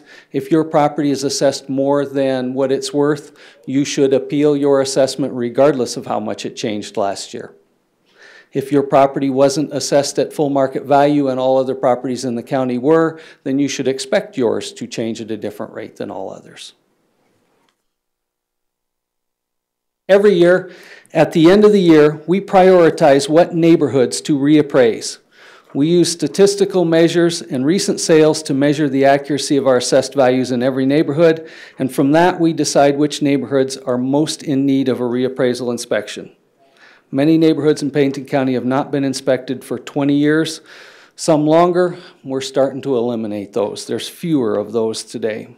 Our goal is to be on a schedule where we re-inspect all properties in the county every 6 or 7 years. These are the neighborhoods we inspected last year. When we do a reappraisal project, we walk down the street and we look at every property. We knock on every door. When we find somebody home, we ask to look inside the home. When we find a home where nobody is there, and there's a lot of those, we leave a card on the door that tells the homeowner why we were there, some assumptions we make about the property, and we request a phone call to where we can come back out and take a look at the property. We inspected 6,800 parcels for our reappraisal projects last year in these neighborhoods, 6,800. On top of that, we looked at another 3,000 parcels for various other reasons. This information is provided by David Kaler. It's compiled from multiple listing data for the year of 2015. This indicates that the average residential property sale price in 2015 was 4.1% higher than it was in 2014. The average sale price of a residential home was just over 4% higher last year than it was the previous year. It also shows that there was just over 12% more homes sold last year than the year previous, and that more homes were selling last year than were being listed last year. A countywide analysis performed in our office indicated a similar increase of around 3.5% on all properties. And the latest information we get from multiple listing data tells us that our market is still going up, at least for this part of 2016. A sale ratio analysis is an accuracy test for the mass appraisal. A ratio analysis is a comparison of assessed values to sale price for every open market sale. Our ratio analysis for the 2016 assessment looked at 1,900 sales of all types of property that sold in 2015, and the median level of assessment based on that ratio analysis was 95.98%, or about 96%. So of all the 1,900 properties that sold last year, the median, not the average, but the median was a property that was assessed at about 96% of sale price. The coefficient of dispersion, or the COD, measures how far that ratio of the average property sold varied from the median. Our COD this year is 10.06%. This means that the average property that sold last year was assessed within plus or minus 10% of 96% of sale price, or between about 86% and 105% of sale price. The industry standard is between 5 and 20%, and state law requires us to be under 25% on our COD. We are well within all requirements. We have an accurate assessment when in mass appraisal of over 50,000 properties, the average property sold out of 1,900 is assessed at 10% plus or minus from 96% of sale price. But I hear questions about why do we have properties assessed over sale price? And there's 3 reasons for that. The first is the real estate market's not perfect. Real estate does not sell on an exact formula. Some properties sell higher, some sell lower. Every sale is influenced by different factors that we can't measure, like emotions and life situations. We look at all of the sales in the market and set assessed values near the middle. Second, the market changes over time. A property might be worth more now than it was when it sold a year ago. And third, our assessments aren't perfect. We don't know everything about every property. Our goal is to set assessed values as close to 100% of market value as possible, measured by that median ratio, and have the average property assessed as tightly around that median as we can get. Our goal is not to assess at sale price. A single sale is not market value. The South Dakota Department of Revenue audits our level of assessment every year using a sale ratio analysis similar to what we do in our office, and from that audit we get our taxable factor. The taxable factor assigned to us by Department of Revenue will reduce our assessed values to 85% of market value. You can look there, our taxable factor, I've got an asterisk saying it's estimated at 0.884. That I got confirmation yesterday is our taxable factor for 2016. So our level of assessment is 96.1%. According to the Department of Revenue, our taxable factor will be 0.884 for this year. You can see that level of assessment changed from 98% last year to 96% this year, so it dropped a little bit. The reason for this is that our real estate market increased, but we didn't raise our assessed values enough to keep up for it, so our level of assessment dropped a little bit. We should have been more aggressive with our assessments this year, but that level of assessment is a measurement after the fact and not some goal easily obtained in the beginning. I'd prefer it to be a little bit higher, but the taxable factor compensates for it when it goes to taxes. Whenever the level of assessment changes, the taxable factor changes correspondingly. Ag assessments. Ag land in South Dakota is assessed using a productivity formula, not sales of property. Sales of properties have nothing to do with ag assessments, as long as our ag assessments do not get higher than actual market value. We get our productivity numbers from the state. When the productivity assessment process was implemented, the legislature recognized that assessed values in most counties would increase significantly, so they limited annual increases to 10% per year for 7 years. And then crop prices increased significantly. You can see from this graph, the number's not so important here as just the general picture. The productivity number that we should be at is the red line. The blue line is our actual crop rated soil assessment. Because crop prices were so high for so many years, we have been chasing that high number. 2017 and 2018 are just predictions. We have tried to guess at when we will reach that number and stop the increases in assessments. So maybe another year with a smaller increase, the second year maybe even a decline. This is our crop rated soil assessment. Our range rated soil number, that met that productivity number several years ago and has flatlined essentially. This is the crop rated soils only, and we have been doing 15% per year increase for the last couple of years and probably again next year, but not every parcel is 100% crop rated soils. Most parcels are a mixture of range and crop rated soils, so there probably is not a parcel out there that increased 15% last year. Most of them would be half that or less. This slide provides a history of the numbers of appeals before the County Board of Equalization, not all appeals at all levels, but the County Board. You can see from these numbers that the total appeals have declined significantly from 10 years ago. We expect 2016 to be about the same as 2014 and 2015. The numbers there are different if you look between 2014 and 15. There's a difference in the total parcels appealed, but that can be heavily influenced by a property that might be made up of multiple parcels, but still be one person with one argument. To me, there's no real difference between the numbers of 2014 and 2015, and 2016 will be about the same. So far this year, we've worked with 353 parcels that have been appealed through the local boards, just the local boards.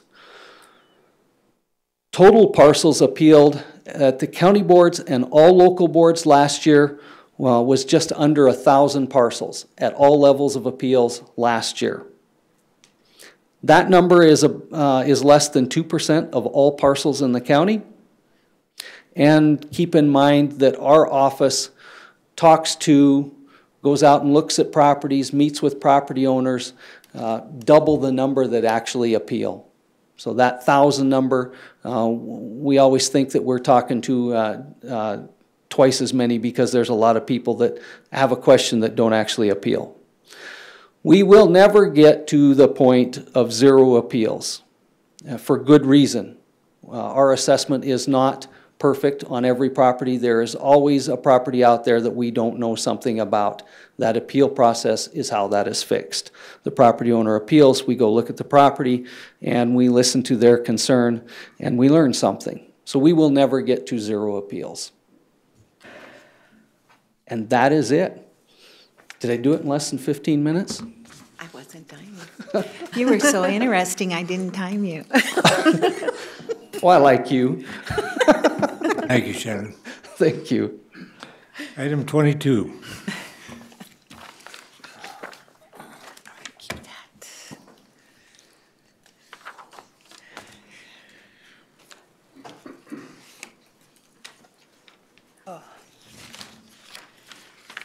Good morning, Denny Gorton, Pennington County Fire Administrator. Before you, and I'm joined today by Jeremy Walla, Chair of the Fire Service Board and Chief of the Whispering Pines Fire Department, and Todd Tobin, Vice Chair of the Fire Service Board and also Chief of the Silver City Fire Department. I've been employed in this position for over 26 years, and I'm hoping to retire in the near future. So with that in mind, the Fire Service Board, and along with Nick and myself, we came up with a plan on a transition plan on the replacement for the Pennington County Fire Administrator. We feel that the position is extremely important to the 21 volunteer departments and the over 500 professional volunteer firefighters that serve the citizens of Pennington County to have a good plan on a replacement for the position. I believe it was in your packet. We've already started this plan in January and March with the review of the job description, making sure it's current input from all the fire chiefs around the county. Finalized it here a month ago, working on the Fire Service Board bylaws, making sure they're still current and up to date and still fitting with all current jobs and what goes on in the county fire service. The rest of this is a tentative plan on a month-by-month basis of how we'll get to a replacement person. So no action is really needed, I don't believe anyway, other than it's just an informational item. If there's any questions or anything you might have, certainly feel free to ask. We'll try and answer them. But the position is quite important, and we just felt it was important for you to know how our plan is about how to go about filling it. Are you working with HR? Yes, I don't know where Nick's at, but we started months ago working this, and Nick's been lockstep right in with us on the whole thing and bounced several ideas and made some changes and everything else with it, so. Go ahead, Nick. Good morning, Nick Stroud, HR Director for Pennington County. Yeah, and like Denny said, we've been working together on everything that was listed on his plan, and now Denny and I were talking and felt this was a good time to bring this to the County Commission as you know, it seems like December is a long ways away, but as we know, with some of these things, it's not that far away. So I'll be there to help any way I'm directed or any way that Denny and the Fire Service Board need. Thank you. Any questions for Denny or Nick? If not, thank you for the heads up. You bet. Thank you very much, and we'll keep you informed as we go along, so. Thank you. Thank you. Okay, item 23.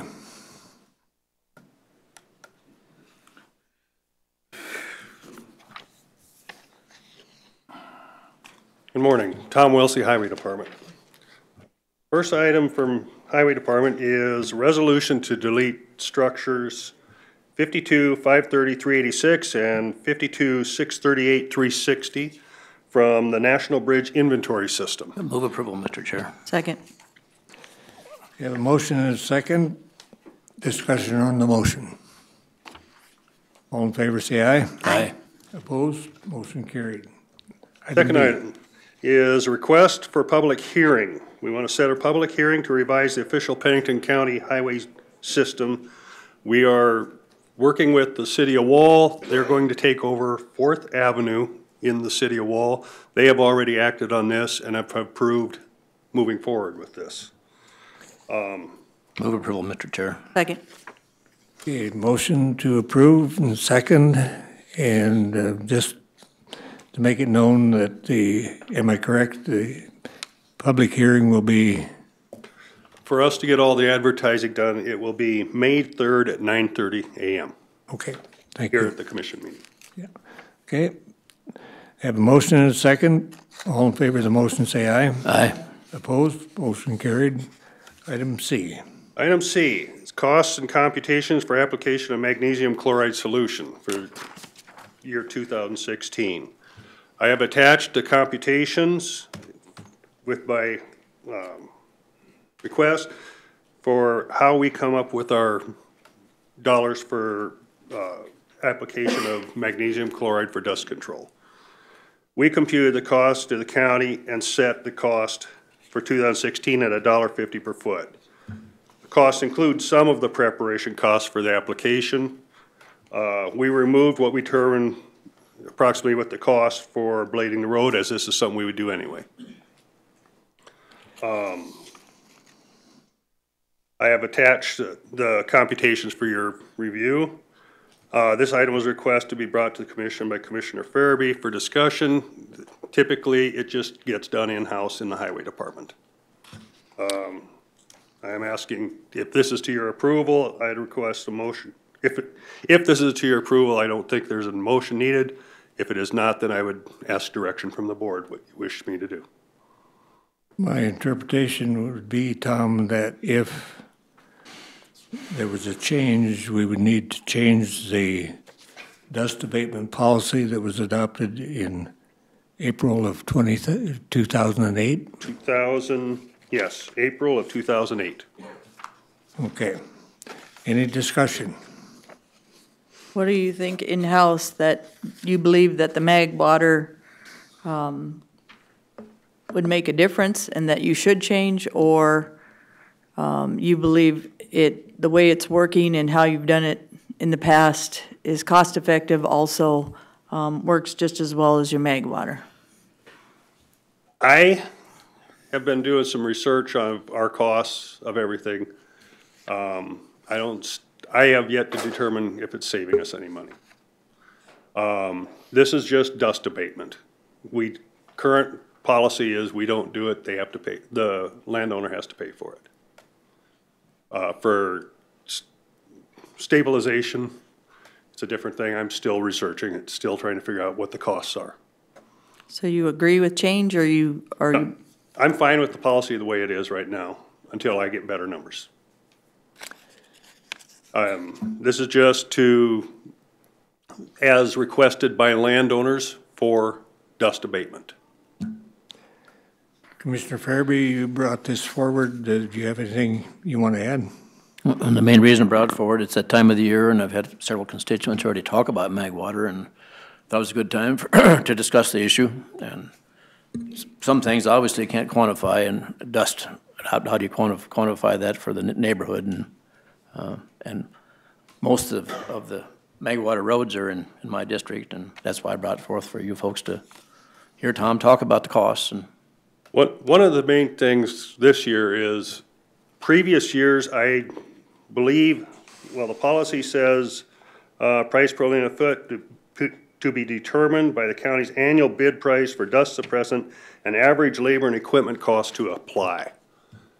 I don't think they included any of the labor before. So this is a major jump this year. It went from basically, I think it was between 80 and 90 cents to $1.50. It is a major jump in cost. So Tom, I guess I would like to know the bottom line on it. What are you spending now? And with George's suggestions, what would you spend total after putting Magwater? The other issue I have is, I know when we used Magwater in the city, we ended up having to pay for people's trees and other things for killing them with Magwater. So are we going to have some lawsuits and some different vegetation issues with Magwater, because we already know how it affects water systems and vegetation? Currently, we only do it when they request it. And the cost for us was $2.41 a foot. That includes all preparation to get it ready. So I'm requesting to make it at $1.50. As for lawsuits and everything, they have to request us to do it. Right now, we've got two little sections that we tried doing some of this last year. It's a 3-year thing, and I'm going to continue doing it on those two locations.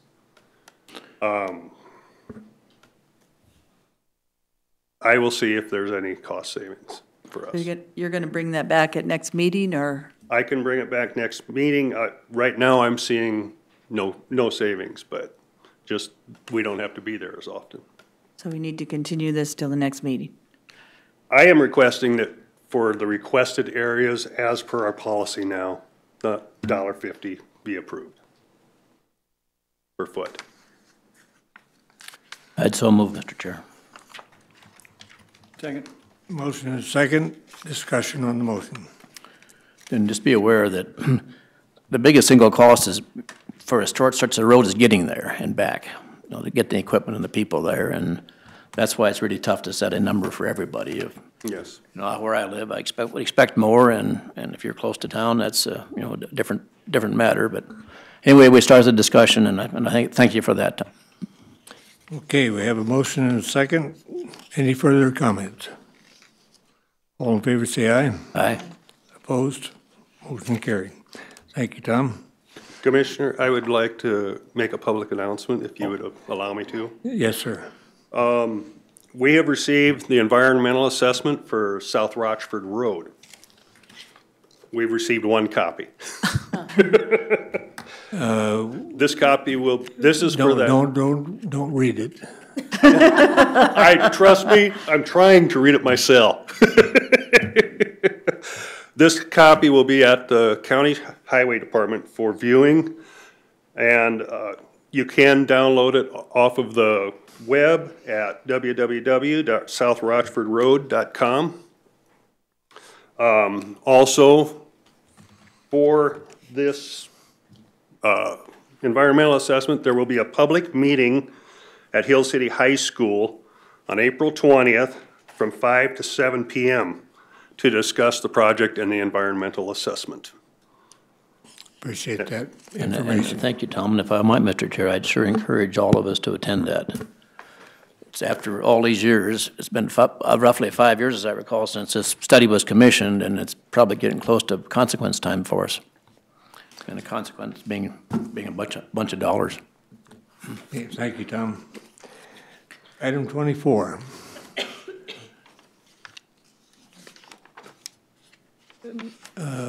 Emmett is not here. It's up to you.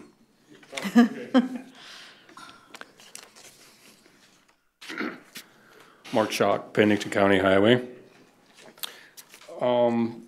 We have a few slides here. Mr. Emmett Dickshot was requesting a second approach to his property down on 145th Street. Were you going to put the slides on the screen? Mark, we do have pictures in our packet. Yes. Yeah, we have those that I. Oh, you do have those? We can go ahead and refer to those. Okay. There's a letter from Mr. Dick Schott requesting a second approach from the commission on 145th Avenue. Oh, I'm sorry. Is it on one of these? Nobody.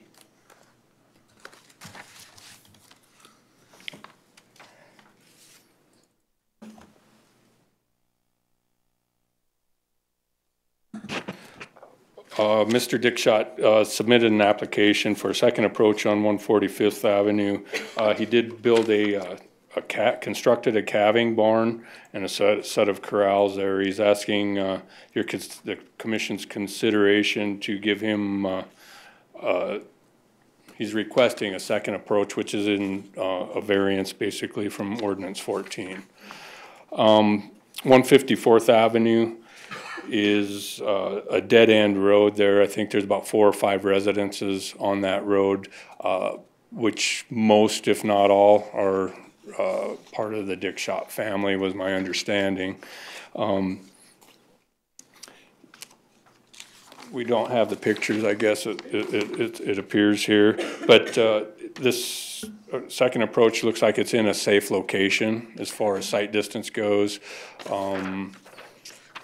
It would require a culvert on, and Mr. Dick Schott understands that. Here we go. Here's some. Mr. Chair, is there any opposition from the highway for second approach?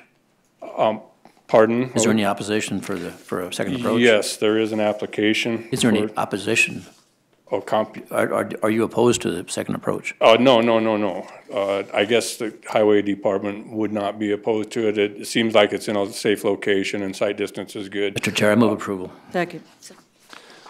Okay, we have a motion and a second. Discussion on the motion. Thanks for your presentation. After we get it. Especially the pictures. All in favor of the motion, say aye. Aye. Opposed? Motion carried. Thank you, Mark. Okay, item 25.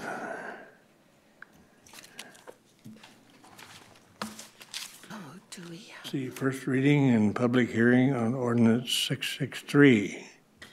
Move approval. Second. Motion and a second. This is just the first reading on a proposed ordinance, and just moves the process forward. Wait. And Mr. Chairman? Ordinance is a moratorium to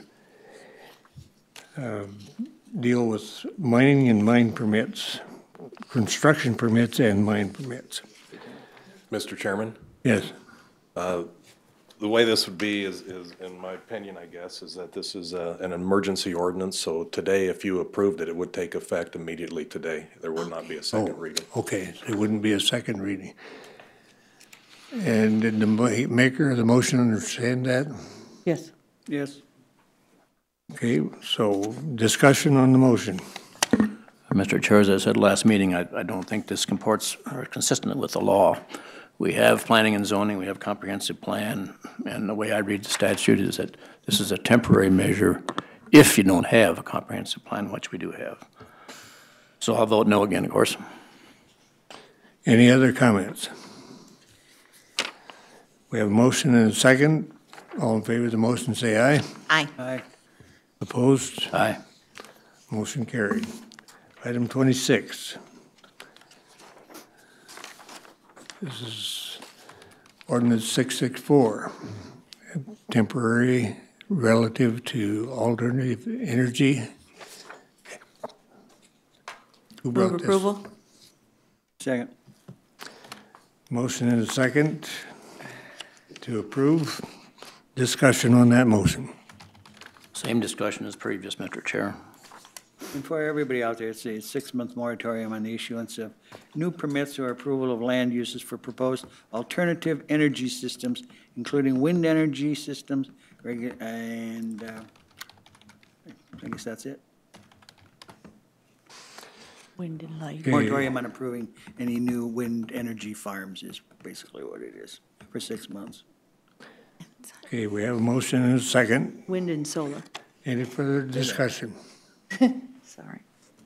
All in favor, say aye. Aye. Aye. Opposed? Aye. Motion carried. Okay, item 27. I'll talk on 27 if I can. It's an action plan for conducting studies for construction permits, mining permits, and alternative energy. I have talked to planners from the city, the county, professional people in the community that are mining and alternative energy people. If I could, I would like to chair that committee and see what we can come up with as planners and professionals on mining permits and alternative energy and construction permits. If that's agreeable with this commission. Any other comments? Thoughts? Mr. Chair, just question maybe. I think it's great that you want to chair this, Deb. I know you have a lot of interest in it, but how are we going to structure the folks who are studying it? Are we going to have folks who represent the alternative kinds of power? I mean, they're people who know something about solar are involved in it, or how are the structures there? Are we going to have one committee for both? Right. Okay, that could be a lot. Well, I asked Brittany, I asked the city, I asked some of the people like Black Hills Power and mining companies what they thought, and they thought they could structure it together, and it would make sense to make sure we covered all bases in all of the alternative energy and mining and construction permits. And I believe that the group that we have set forth can do that and bring forth to the public some suggestions, and then take more suggestions from the public and see if we missed anything in that. And I had talked to Brittany and PJ first, and then Vicki from the city. We also are working with the city because we'd like to start trying to mimic some of what they do, instead of people coming into the 1 mile and 3 mile having a whole different set of rules. So I think we can get it done. I have worked on state laws for the city on like sidewalk cafes and different things. So I have chaired committees where we actually have got a lot done. You don't have to sell me on you. Okay. Okay. Thank you, Ms. Nancy. I just am kind of concerned because to me there are two very different, specific kinds of topics, and so I just would like to make sure that we get both of them thoroughly gone over, because we don't change these ordinances that often, and you know, I guess that would be my concern, putting them both in.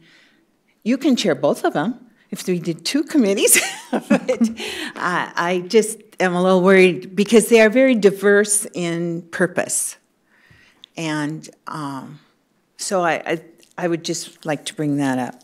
Thank you. Okay, any other comments?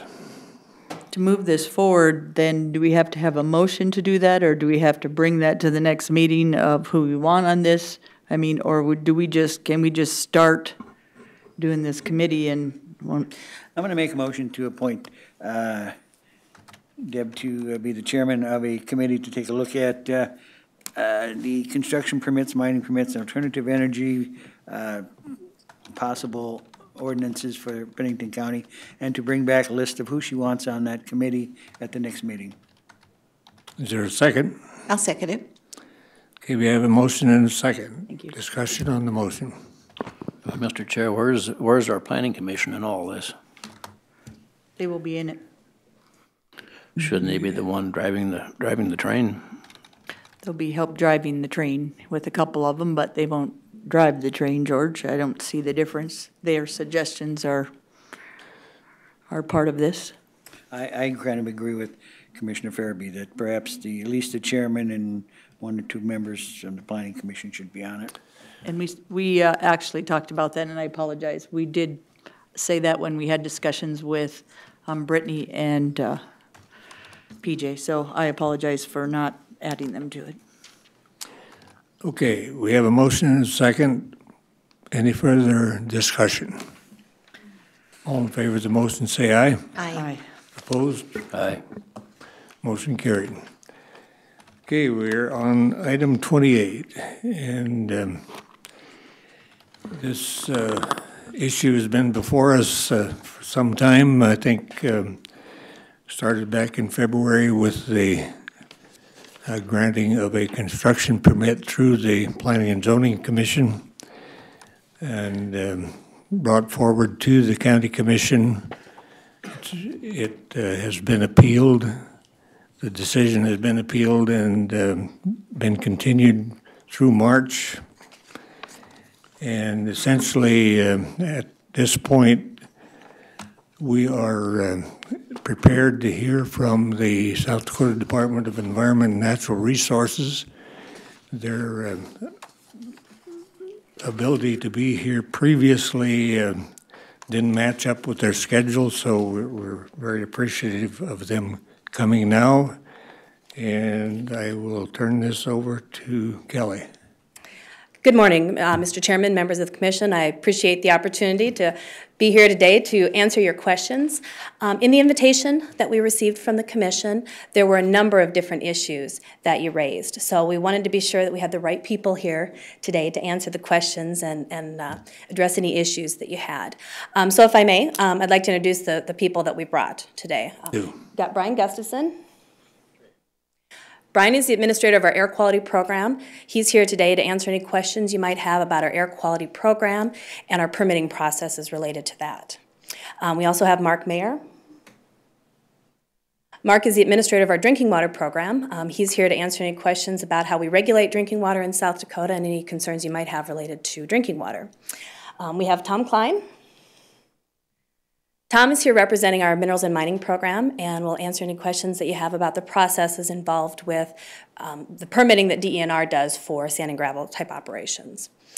And Eric Gronlin is here representing our water rights program. He's here to answer any questions that you might have about the processes involved with appropriating water. If somebody wants to use South Dakota's water, they need to get a permit from our department in most cases for that. So Eric's here to answer any questions you might have about that process. And then finally, again, my name is Kelly Busher. I'm the administrator of the Surface Water Quality Program, so I'm available here today to answer questions you might have about surface water quality, and in particular stormwater permits, which is in my program. So with that, I guess I would open it to your questions. And how would you like us to just jump up when you have a question that we'll answer? Or Mr. Chair. Yes.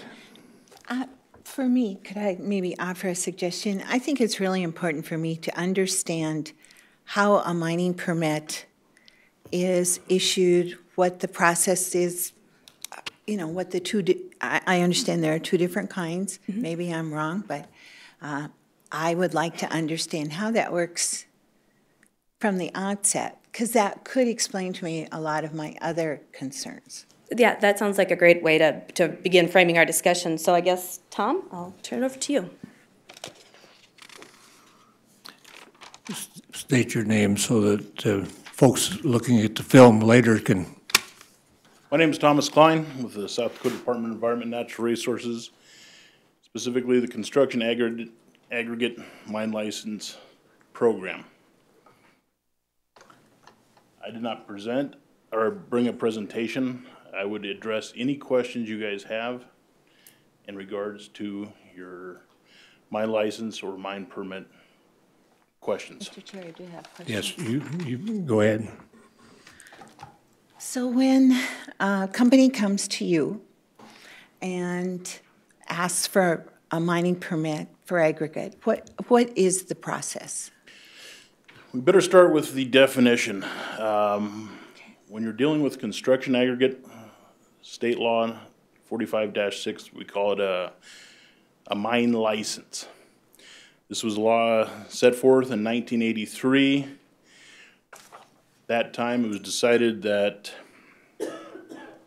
in order to speed up the regulatory process for issuing mining of sand and gravel, also known as construction aggregate, they eliminated the time-consuming process of the regulatory, the permit applications, lengthy reclamation plans, bonding requirements, environmental studies, and the public hearings that went along with mine permits.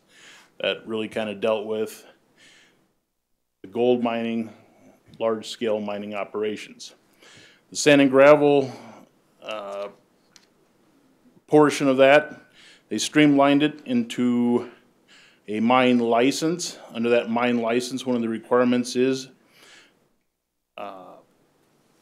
you need to public notice one time in a paper local to the area. Need to notify DENR along with other state agencies of the proposed mine operation and provide a reclamation bond. And those would fulfill the requirements under a mine license for mining construction aggregate. So, Mr. Chair, so my understanding then is that you don't really worry about whether they intend to do any reclamation. There isn't any requirement? There is yes, under 45-6 construction aggregate mining law, there are reclamation requirements. And those are? Would you like me to read the state statute? Can you summarize it? Yes, ma'am. A quick summary is they need to, when they're done mining at the operation, they're going to need to regrade the site. They're going to need to replace the topsoil, and they need to revegetate with a cropland or a pasture land mix. This is all decided upon by the operator and the landowner. So if there's just one type of mining, aggregate mining permit, or are there 2 or 3 or 4, or are there more? The sand and gravel and construction aggregate, that type of mining is covered under a mine license. Mm-hmm. That answer? No. Okay. We do not have a subdivision for So are there different types of licenses? Is there something that is different about licensing peat lean out on the west side of town as opposed to the pockets of, I mean, what's the difference? We'll try to keep it simple. I don't want to get into absolute specific type of mineral mining. I will answer that or attempt to answer it. If the product's being used for construction aggregate, it's covered under a mine license. Quick example, if limestone is being used in a chemical process, potentially in sugar beets or in other markets, then it's covered under a mine permit. Mm-hmm. But if it's crushed or used or mined for construction aggregate, it's under a mine license. Did that help? Here's what I'm looking for. I'm looking for what governance you have. And what you've presented to me sounds like, well, anybody can do it. It doesn't matter where or what. I want specifics of what you require. You aren't really telling me that, and that's what I'm trying to get to. Do you tell them they have to be careful of air quality? Do you tell them they need to take care of water? Or do you just give them a license? Part of the licensing process, they apply for it in those documents. They have been presented with a copy of the South Dakota 45-6 Construction Aggregate Mine Statutes. I have brought a copies for the commission if you'd like to have some or look at them. It's a simple, streamlined process to mine construction aggregate in the state of South Dakota. I guess to show how simple or easy it is to obtain a mine license. At any given moment in the state of South Dakota, we have approximately 16 to 1,800 active construction aggregate sites. So here, I'm good with it being easy. Okay. What I'm not good with is the governance after it's easily permitted. I'm concerned because, especially with this situation that we're dealing with now, we have real concerns about safety, about air quality, about water quality. And that's been my frustration, and you're compounding that again in not really giving us the idea of how this is handled. What I hear from you is, oh, you can walk in, you can get this, and that's it. And I don't want to hear that from you. So I have a question. How many times in this area up on top of 16 has DNR or your mining license regulators been in this area, this 28-acre pit? When's the last time you did an inspection or checked to see if they were mining correctly with water reclamation, reclaiming the land, doing the regulatory stuff that a mining does? Do you go up there and check, or have you ever checked in this mining area that we're dealing with right now? Yes, I've been there specifically. Since 2000, I'm going to estimate 4 to 7 times. Okay. So in that time, how much reclamation have you seen in that area? There has been reclamation in that area, yes, ma'am. How many acres? Specifically today, I cannot answer that in the regards to a concise number that I have measured with the GPS system and so forth. There have been companies that have been licensed there since '83 that have completed the reclamation, the reclamation requirements have been presented to the Board of Minerals and Mining. Those reclamation liability has been released by the Board of Minerals and Environment.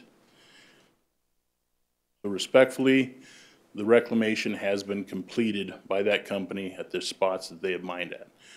I believe off the top of my head, Pennington County has been released of reclamation liability. They have mined, they have reclaimed, they have been released. I'm trying to... Specific example, potentially. Right. So from seeing it and listening to other people that have been in that area, up to 1 to 2 acres has been reclaimed out of 28 acres because they keep using the site. But I also know with reclamation, it comes with brown dirt, not red dirt and gravel. So I'm trying to figure out if I saw anywhere around on that site for any kind of reclamation from the past or the future. That's kind of a key sign for reclamation for me and some of the people that used it in the past. So 1 or 2 acres since 1983, to me, isn't good oversight. It's not best management practices if you've been in there once in a while, 4 to 5 times, and that is in the last how many years since this has been open, sir, did you say? The South Dakota Construction Aggregate Law was enacted in 1983. Okay, so you've been in there 4 or 5 times, and I've been in there personally when I started the job, so we're going to say 2000 to present. Okay. And how much of those reclamation bonds have you taken off of it, any of them in that past for the 28 acres, or have they all conformed with that 1 or 2 acres? We have not proceeded against any reclamation bonds at that site for any operator.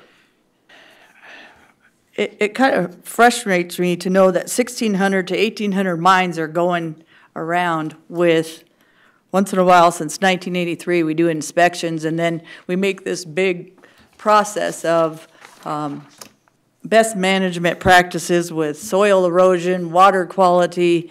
That's a lot of mines for you guys to keep track of and do some major inspections. And from what I've seen, they do a great job at detention, but not a great job at retention in mining. And maybe that's not in your code or how you do your reclaiming or how you do your soil and erosion, but it's not only in mines. I've seen with DENR, without trying to be too mean, we have 16 in other areas that don't actually have best management practices, whether it be state or county, from what I've seen. And here's the sad part. Once you know and you read all this, you start looking around and you're like, holy cow. People are not using what you guys are telling them, and we're not getting it enforced. So now it scares me that we're going to go on top of 16, and we're going to use your state level again to make sure this mine is going to do the retention, detention, erosion, sediment, reclamation, and do it right.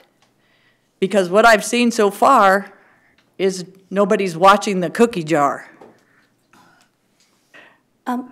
May I maybe ask a couple questions of Tom to help, especially Commissioner Troutman, answer a couple questions that you had. Tom, could you talk a little bit about, just generally speaking, what's required of reclamation? It's not simply spreading dirt and grass necessarily. Are there different types of reclamation out there? What do you require from the permit or a license? The Examples. topsoil, what's present on site is either before they start mining will be set aside. The operators conduct their mining as they see fit. The state does not. Under construction aggregate mining, we do not require a reclamation plan. They do not tell us, it's not under state law that they need to reveal when they're gonna mine, for how long they're gonna mine. We leave that up to the operator and the landowner to negotiate with those two individuals or parties of how they see fit to run their business.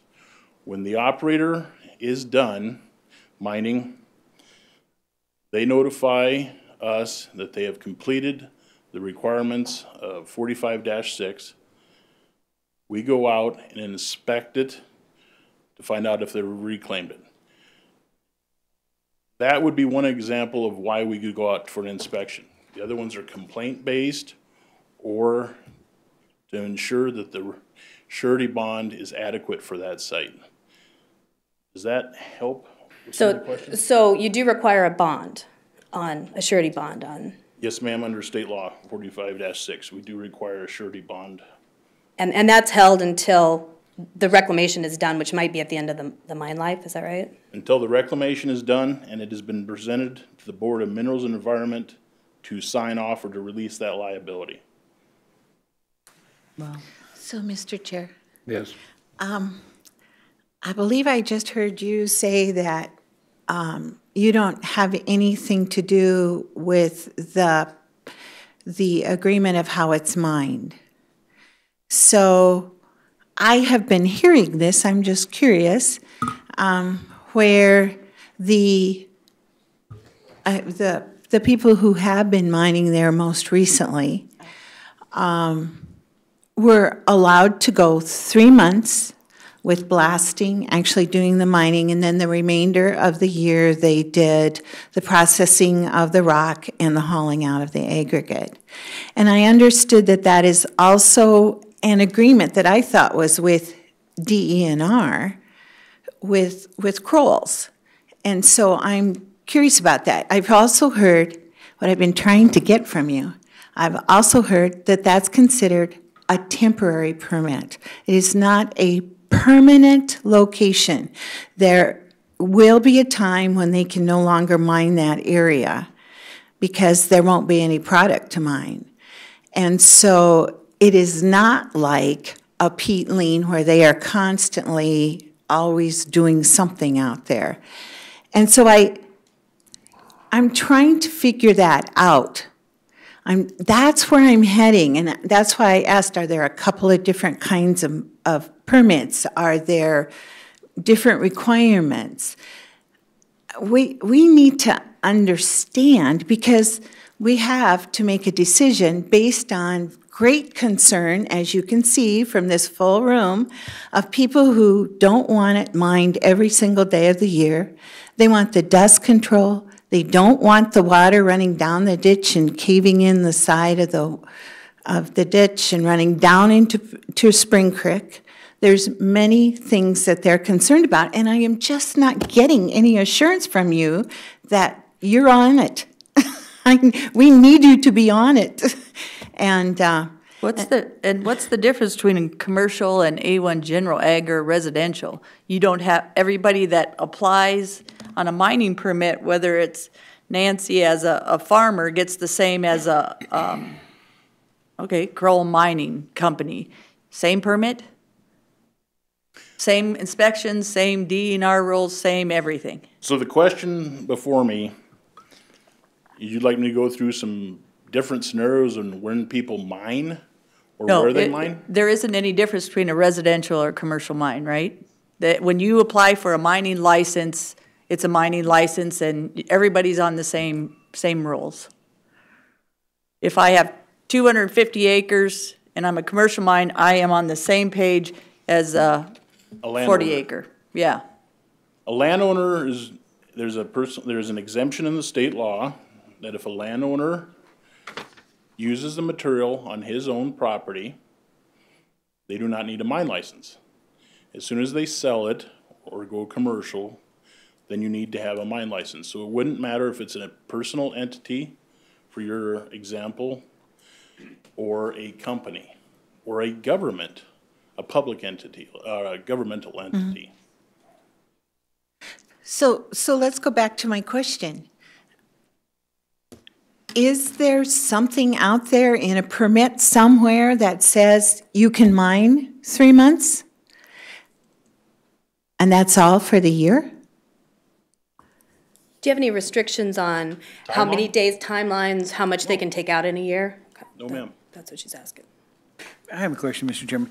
Yeah. And back to reclamation, because I think that's very important on dust and probably water.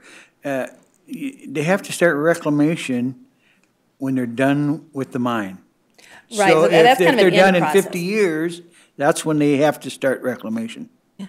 You don't do it, you mine here and then you move over here. You don't have to reclaim this one until the whole piece of The ground whole is done. thing's, yeah. That would be up to the operator on how they decided to. And if the operator is the owner of the property, do you ever come up with, I mean. What, go ahead, Brian. Okay. Brian Gustafson with the Air Quality Program. Under the crusher permit that they have to comply with the NEAP, which is the Natural Events Action Plan for Rapid City.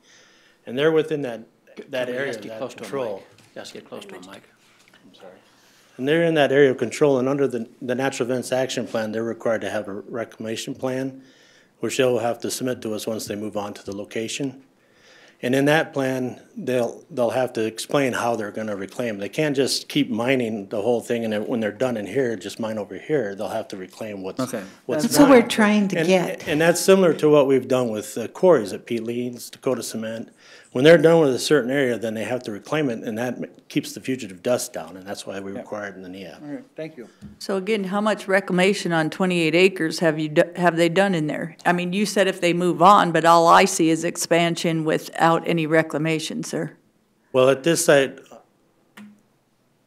I'm not that familiar with this site because and a lot of what I deal with is more of the bigger stuff. Mike Erickson's group, the mining program, handles the concrete plants, so I'm not concrete, crushers. Right. And so I'm not for sure how many crushers have actually been on this site, so I'm not that familiar. I need to apologize for that. Mr. Chair, that's another concern I have. The crushers should be having some kind of a water sprinkler system to hold down that dust. That isn't happening. How do we have a lot of dust going everywhere up there? Well, how come there isn't some control on that? With the two crushers that Kroll's has permitted, they'll have to comply with the Natural Events Action. And I believe they are, but I'm saying we have had years up there where it has not been controlled. And again, I'm not that familiar with the Pearly quarry. I know that these two crushers that they're going to move on will have to have controls on the crushers. There's three types, depending on the type of crusher, whether they're going to be stationary, or if they could be portable, or they could be mobile within the quarry. There's different controls. For a stationary, they'll have to either enclose it and put on a control system or wet suppression, or if they just enclose a portion of it where all the, the fugitive dust would come from, then they have to do other types of controls. So that's really what I was heading for. I wanted to know what the difference was, and I'm sorry, I thought it was a mining permit. But apparently mining permit is just general, and that there are so many permits underneath. Am I correct? Correct. They have the mining license, then they have the air quality portable or general permit for the rock crushers, and then they'll have different, for other medias, then they'll have other types of things they have to do. I'm not that, familiar, so I can't. So, sir, if you find out that it's a bigger company, do you go and check and see if the crushers are what they say they are? Do you inspect the site for it's going to be permanent, it's going to be 3 month? I mean, do we, after you do the license, what I'm seeing a lot of is you're inspecting it after a year based on complaints. On the portable rock crushers, we try to get to them once every year, and asphalt plants, they're all portables. We try to get to them once every year, and then we'll also do complaint inspections also. Okay. And we do have an individual here in Rapid City, his name's John Epp, and he'll investigate a lot of the complaints for us. Thank you, sir. Okay. Commissioner Farabee, this is in your district. Do you have any questions up to this point? Thank you, and I do. The crushing permit, is that an official document of some kind, or what? That's the first time I've heard that expression, crushing document, or crushing permit. Does that come out of the mine license, or is that totally separate category? Chairman? Yes. The mine license and the rock crusher, it's general permit are different programs. The mine license is out of the mining program. The general permit for rock crushers is in the air quality program. Okay, so that's embedded in air quality, and there's more to air quality than the crushing permit, I presume. Yes, we permit all kinds of sources that emit air quality, such as peatlands, cement plant, concrete plants, and stuff like that. That air quality permit has been applied for and granted, or where is that in the process, in the progress? Chairman? Under the general permit for rock crushers, it's a general permit authorized by our legislators that allows us to issue that statewide, so that it's, once somebody applies for it, if they meet the criteria for that permit, they're issued that permit. So right now, Kroll has 2 permits or a permit for each of the rock crushers they anticipate putting onto this site, and it's already been issued. Mainly because the general permit's been issued, and when we do a general permit, we basically contact all the cities, county, people, and it's all the papers throughout the state, and we, public notice it to get comments on it. And then once that's gone through that process and nobody, it hasn't been contested, it's issued. And then basically when they apply for it, they get authorization to operate under that general permit. So that document's available for our review? Yes, and I thought when I looked at the meeting you had that it was part of your documents that you had. Yeah. If it's available, and I apologize, I haven't seen it. Okay. So anyway, and then, Mr. Chair, if I might, back to the mining license, is your focus really just narrow on just issuing a permit, or excuse me, a license with bond reclamation, and that's it, end of story? The mine license covers the bond and the reclamation at the site. We do not set up a time on how long they mine. We just ensure that the reclamation takes place at the site on the timeline that's been published. And your responsibility is just basically reclamation. And of course, you have a bond to assure that's done, and that's the end of the story for you, for aggregate, construction aggregate. In a nutshell, yes. So does someone come out from DENR on the SWIP program, or do they just give you the SWIP program and That's the just to know what was going on before and what's going to go on in the future? I was trying to figure out how you make a SWIP program with something that already has been basically, to me, non-compliant on a lot of its issues. So do these guys have to reclamate it and make it right? Do you guys go in there and check it before you have another mining company, instead of having people blame them in one sense for something they haven't done, and then making sure that that doesn't happen again and that we are following the rules from now on? Mr. Chairman, I think by SWIP, you're talking about stormwater. Yes, ma'am. Stormwater So protection plan. We've moved from mining license to air quality to stormwater now. And I guess I wasn't totally done with air quality, if I'm Sorry, to George. share it. I'll stand by for that question. Sorry, ma'am. So the mine license and air quality, do you folks talk together at all, or you just go your independent ways? Chairman? Yes, we talk together. Basically, I talk to Mike Erickson quite a bit, you know, on how many sources he's inspecting and who he's issuing permits to and stuff. So we do talk. Okay, and then, thank you, and then now it's stormwater time. And, sorry, but go ahead. Okay. Okay. Again, Kelly Busher, and I'm here to try to answer your questions on the stormwater program. Thank you, Ms. Kelly. I'm going to step back just a little bit just to give you a picture where we fit in to all of this. Congress in 1972 originally passed the Federal Clean Water Act, and that implemented some permitting programs and water quality criteria nationwide. South Dakota received approval to implement those permitting programs, most of those permitting programs, in December of 1993.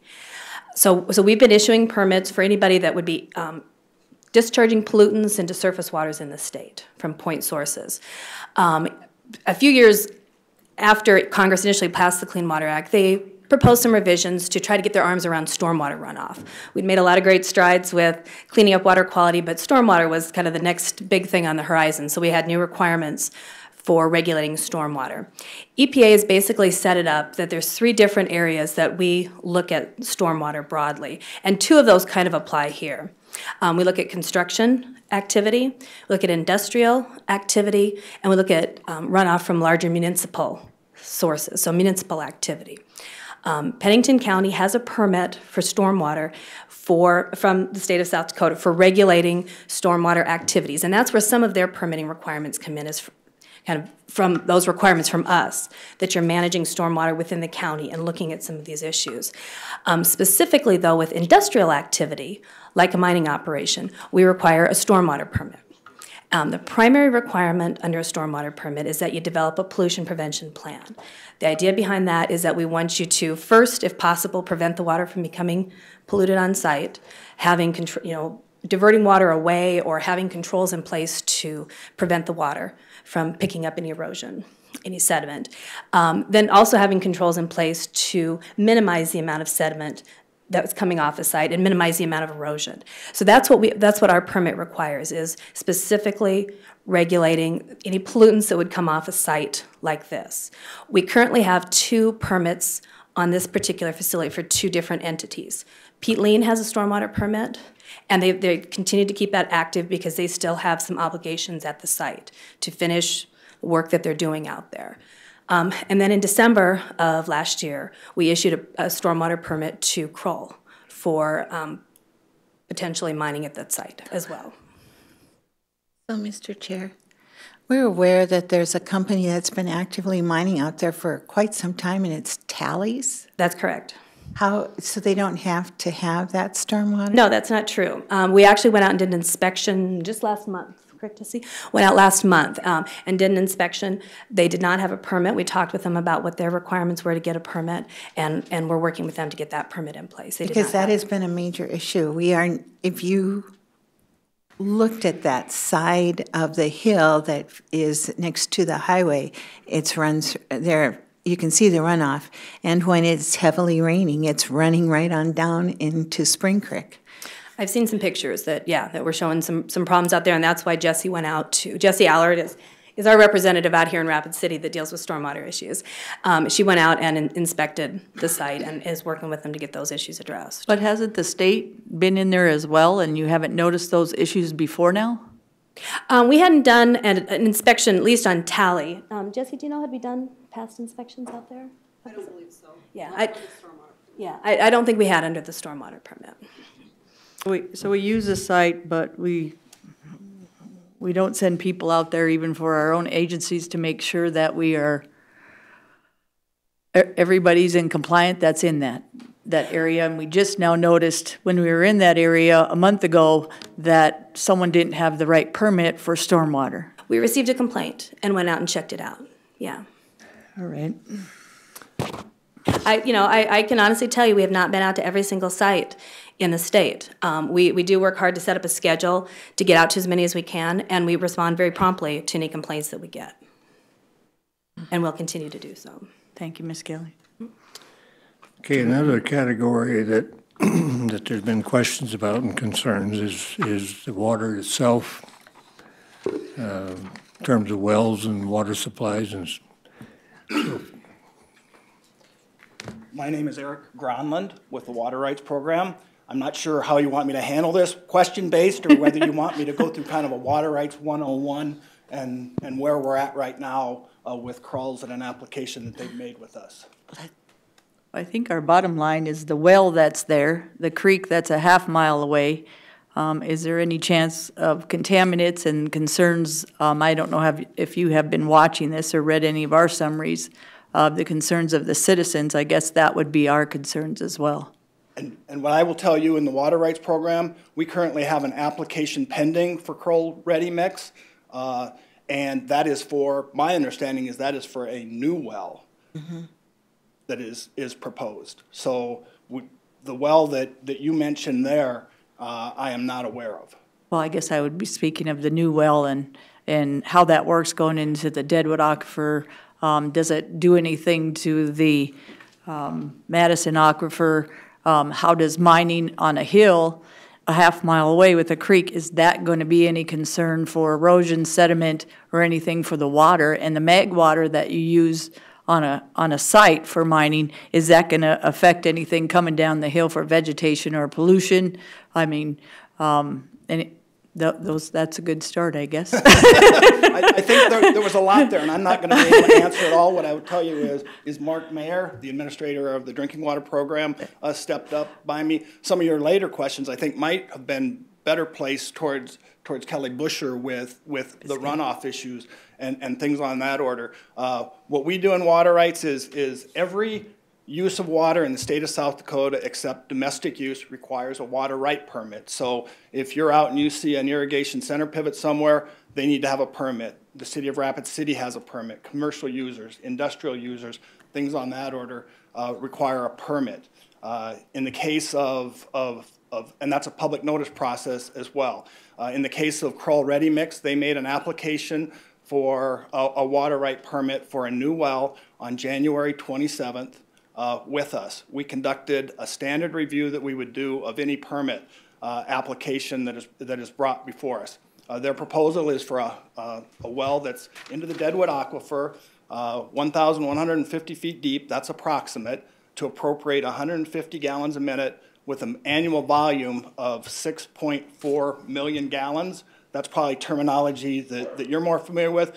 We use acre foot. It equates to about 19.6 acre feet of water. With water rights, there's 4 criteria in state law that we need to look at in order to issue a water right permit. And one of those is whether unappropriated water is available. That would be basically looking at it. And South Dakota has a real protective law called anti-groundwater mining, in which we don't take more out than what's recharging to it. So it's basically a balance to ensure that withdrawals from the aquifer are not exceeding what the recharge to that aquifer are. Then another thing that we look at is the aquifer characteristics and neighboring known wells in our review, and that criteria is whether there'd be an unlawful impairment of existing rights. So we look at that, whether it's a beneficial use and whether it's in the public interest. As of right now, we've conducted, our staff engineer completed his report. on that. That report is used by the chief engineer to base a recommendation. We have made that recommendation, and the recommendation is for approval with qualification of Kroll Ready Mix's water permit application with us right now. If anybody was looking at public notices, the public notice on that was published in the Rapid City paper on April 1st. Was the public notice for industrial use on this property? Correct. Okay, thank you, sir. Excuse me, let me clarify that. Industrial use and for domestic use for livestock watering. Okay. Currently, that is out for public comment, and any party would have until April 11th to file a petition to intervene. If a petition to intervene is filed, in which we're anticipating that to occur, we would schedule a hearing before what is termed the Water Management Board, and that's a board of seven citizens appointed by the governor for hearing contested water allocation cases. Right now, if that were to occur, we currently would then schedule the next meeting of the Water Management Board is on May 4th and 5th.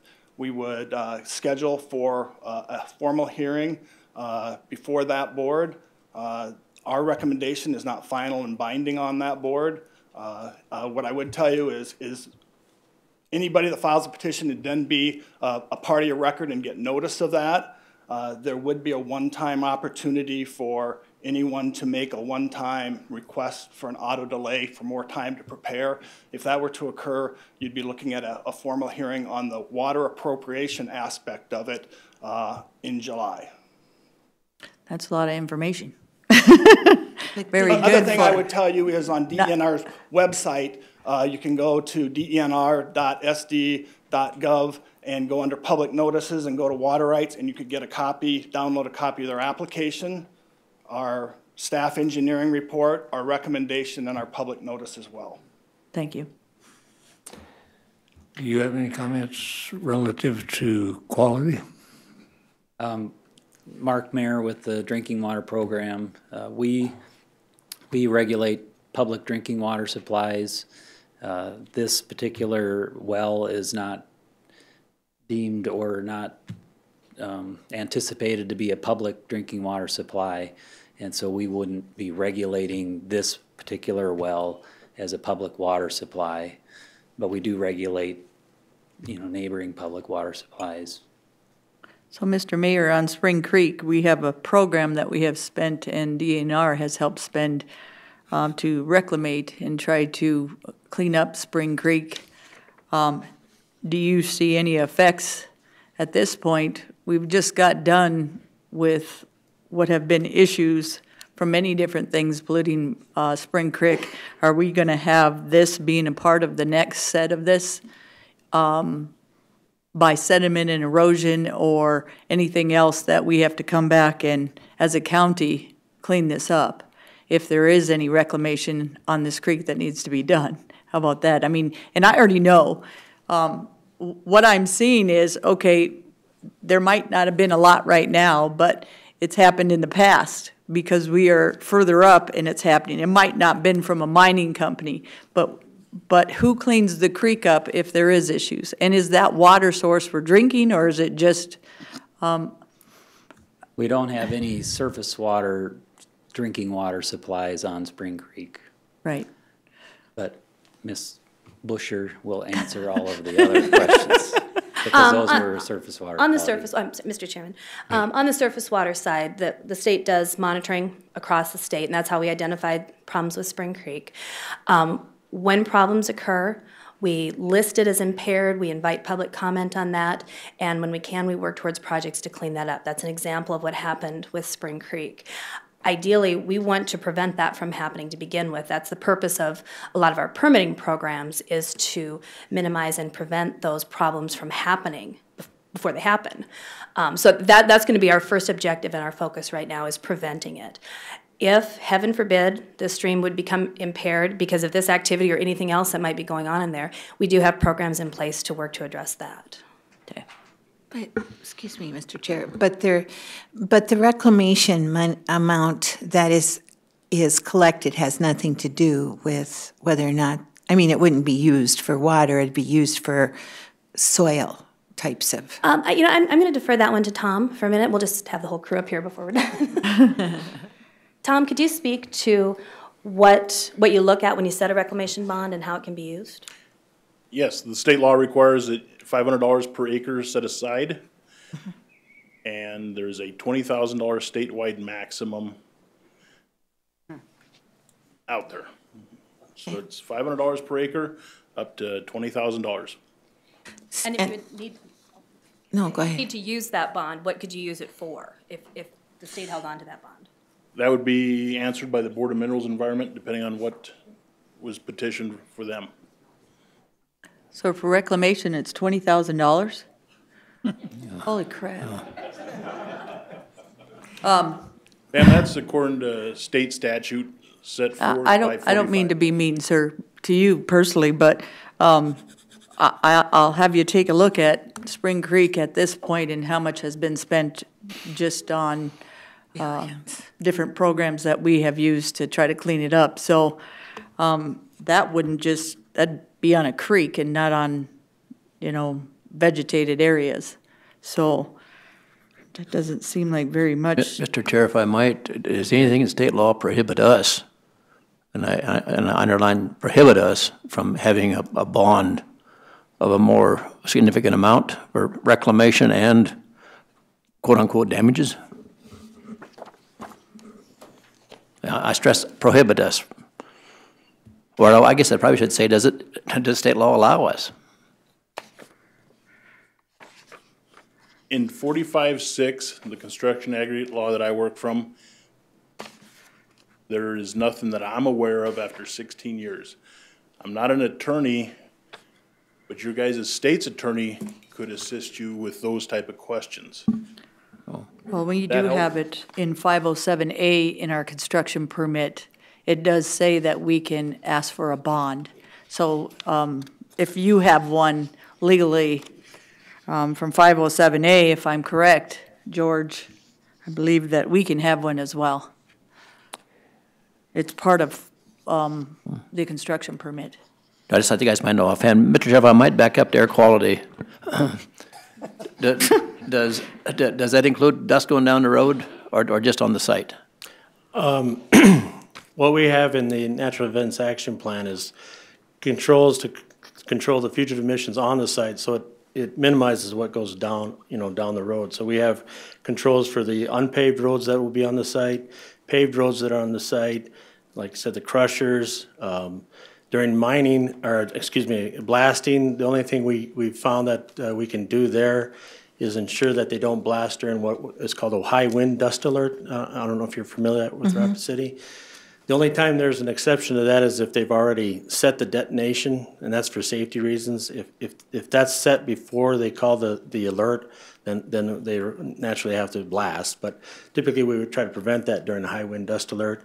There's controls for the stockpiles of a certain silt content to control fugitive dust off that.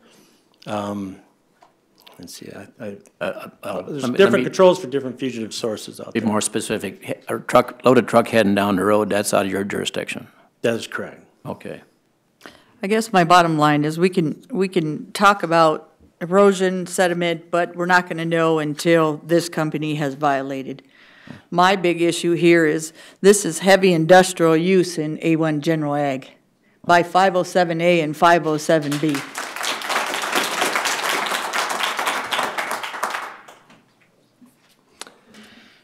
But, Mr. Chairman, the reason for my question, I've seen pictures of trucks going down the road with a lot of dust, and it's air quality, but that's out of your jurisdiction.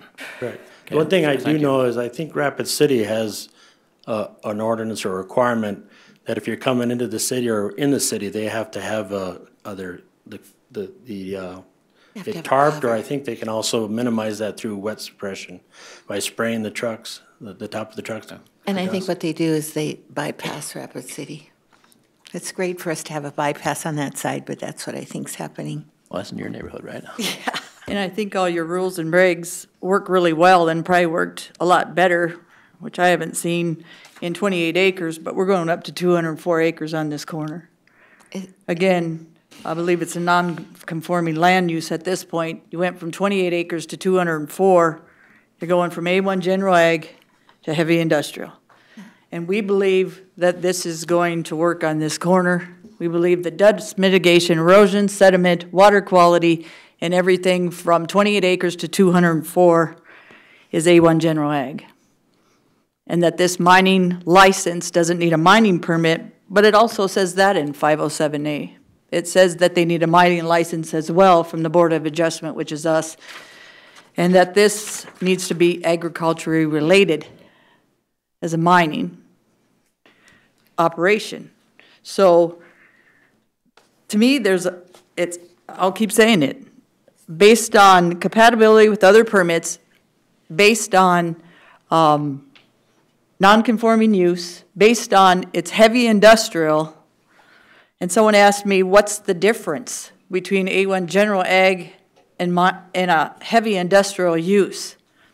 Anybody live next to heavy industrial compared to A1 general ag with a farmer or rancher getting some aggregate out of there? 28 acres is a lot different than 204. Okay. You're going up a hill at 65, 70 miles an hour on a heavy industrial use. I can't. Do we have any more questions for the folks from DENR? Essentially, what we're doing is trying to equip this Board of Commission with enough information so that each one of the commissioners can vote yes or no on the question of whether or not a construction permit should be issued. And given the timelines and the history of what we've been doing up to now, we've had the public testimony that took place on March 2nd. And since the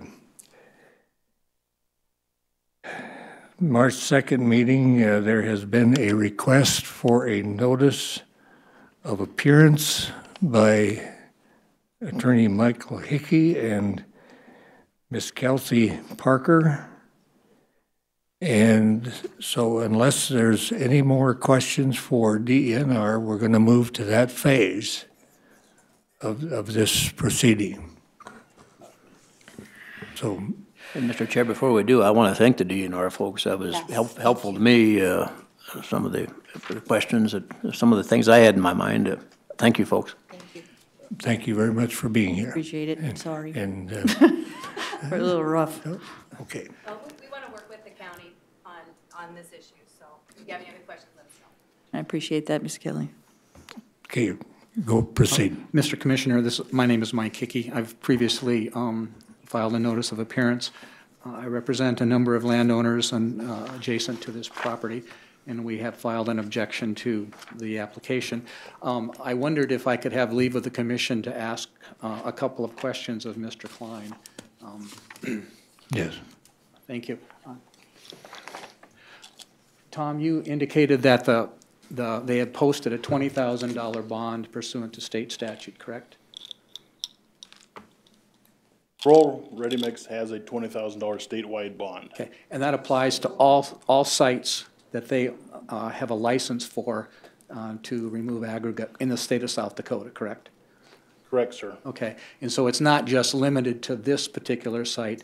If Kroll has 4 or 5 additional sites in South Dakota, that $20,000 would have to cover the reclamation for all of those sites? Yes, that's... And that's the maximum amount that the state can charge, correct? By statute, absolutely. Okay. The other thing, secondly, is when Kroll, when they obtained the mine license, there wasn't any requirement that they notify the public where the public could actually come in and object or question the issuance of the license, correct? They publish in the paper The state does not conduct a hearing at the state level. Right, so even if somebody had an objection or a question about the issue, the propriety of issuing a license, there is not a mechanism under state law for them to have a hearing. Is that fair? Correct, the state doesn't have a hearing. Okay. Now, in this case, as I understand it, the publication, the notice of intent to mine was issued on or about December 24th, is that correct? Let me,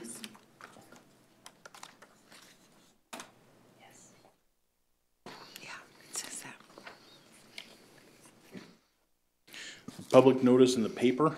Yeah, the Rapid City Journal. I can show it to you if you need.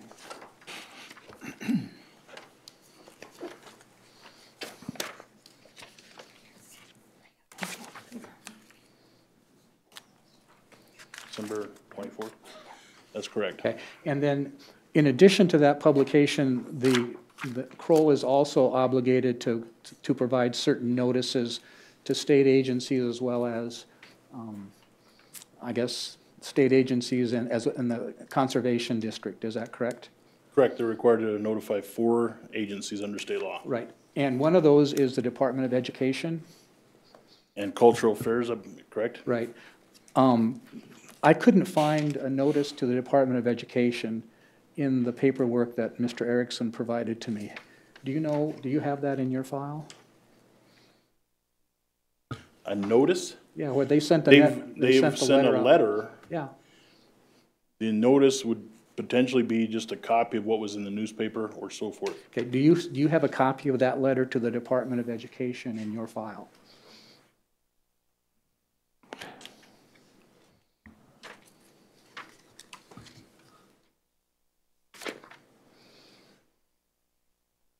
I have on record that they sent something to this gentleman, Ike Fosha, State Archaeological Research Center. This is information I had received from Kroll. Okay, and that's considered the Department of Education?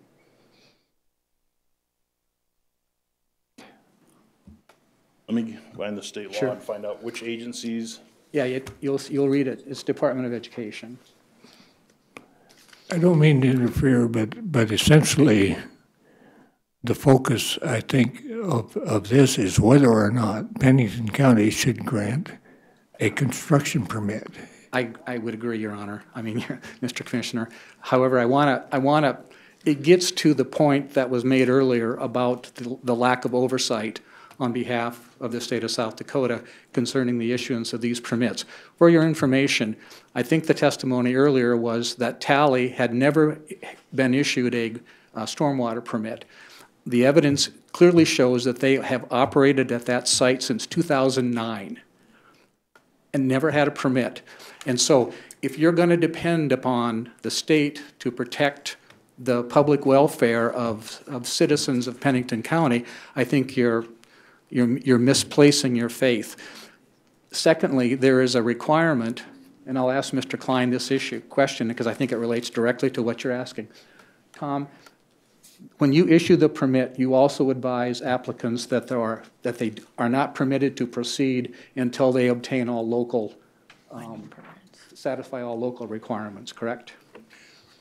We notify them that just because you have a state mine license doesn't supersede county local zoning laws. Okay, and so the county can apply their zoning laws in effect to this operation, correct? That would be the county's Yeah, that's the The county. responsibility of the county, Of the correct? local, yes. Okay.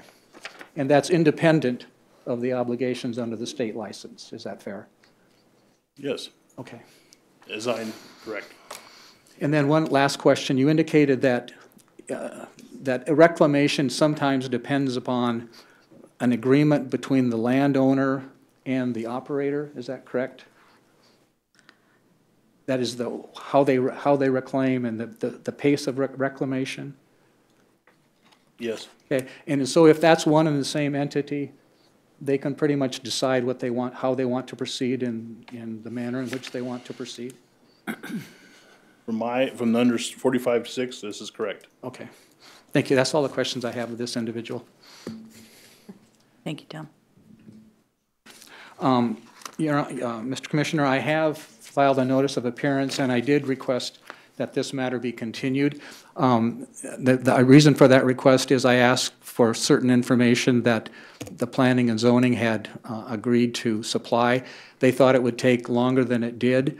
They have supplied that information to me, so I will withdraw my motion to continue at this time. Okay. And with that, I'll sit down and shut up. Mr. Chairman, I wanted to answer that question. You'd mentioned the Department of Tourism or Archaeological Research Center is under the Department of Education.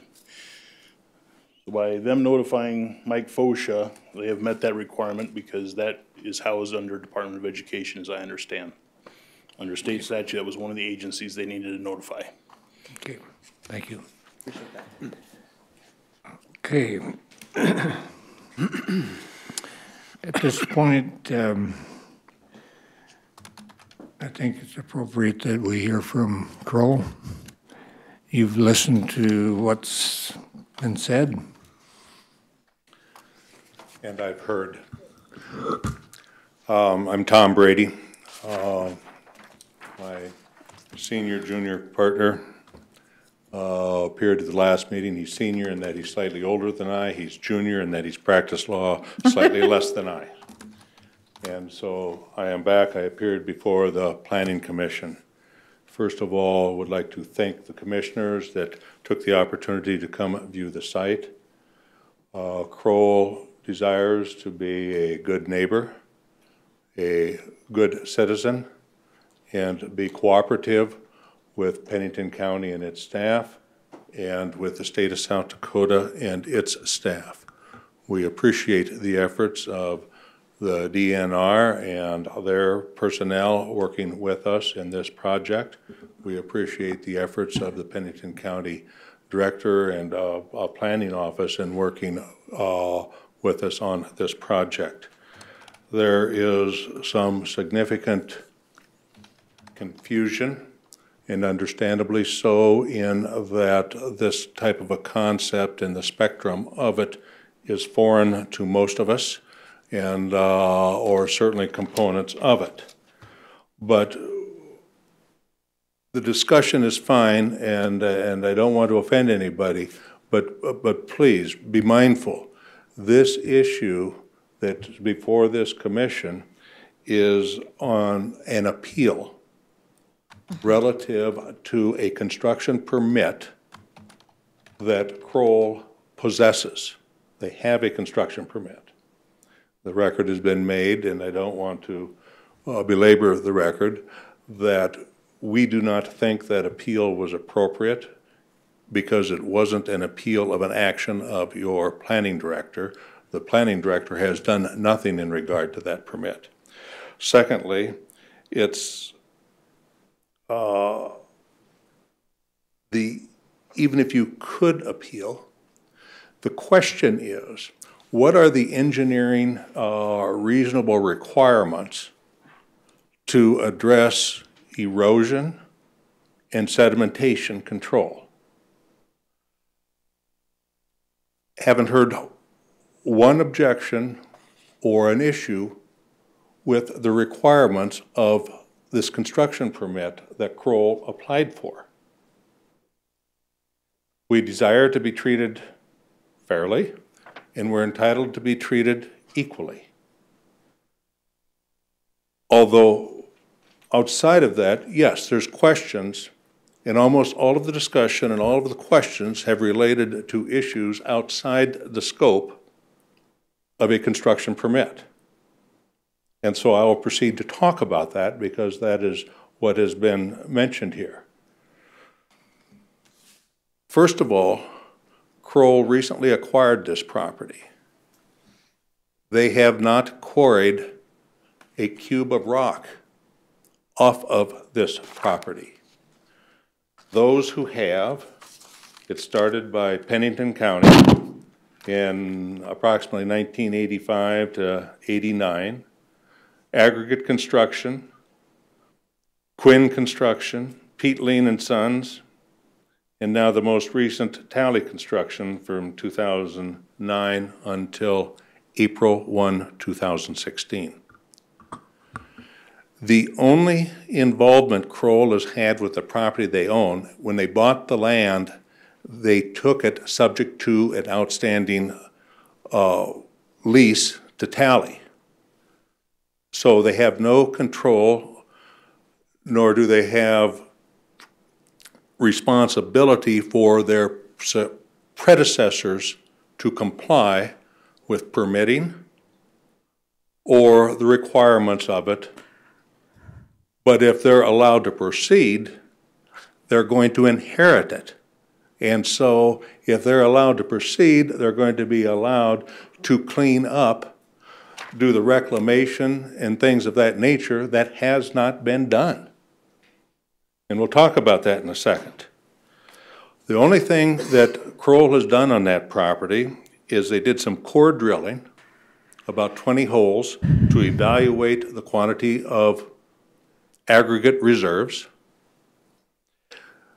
They purchased 4 truckloads of quarry run material, so not crushed, just quarry run material from Tally, and took that to their Hot Springs crushing plant so that they could crush it and do quality testing to obtain certification of the materials that is a necessary process for later sales of materials to DOT projects and things of that nature because they have specifications.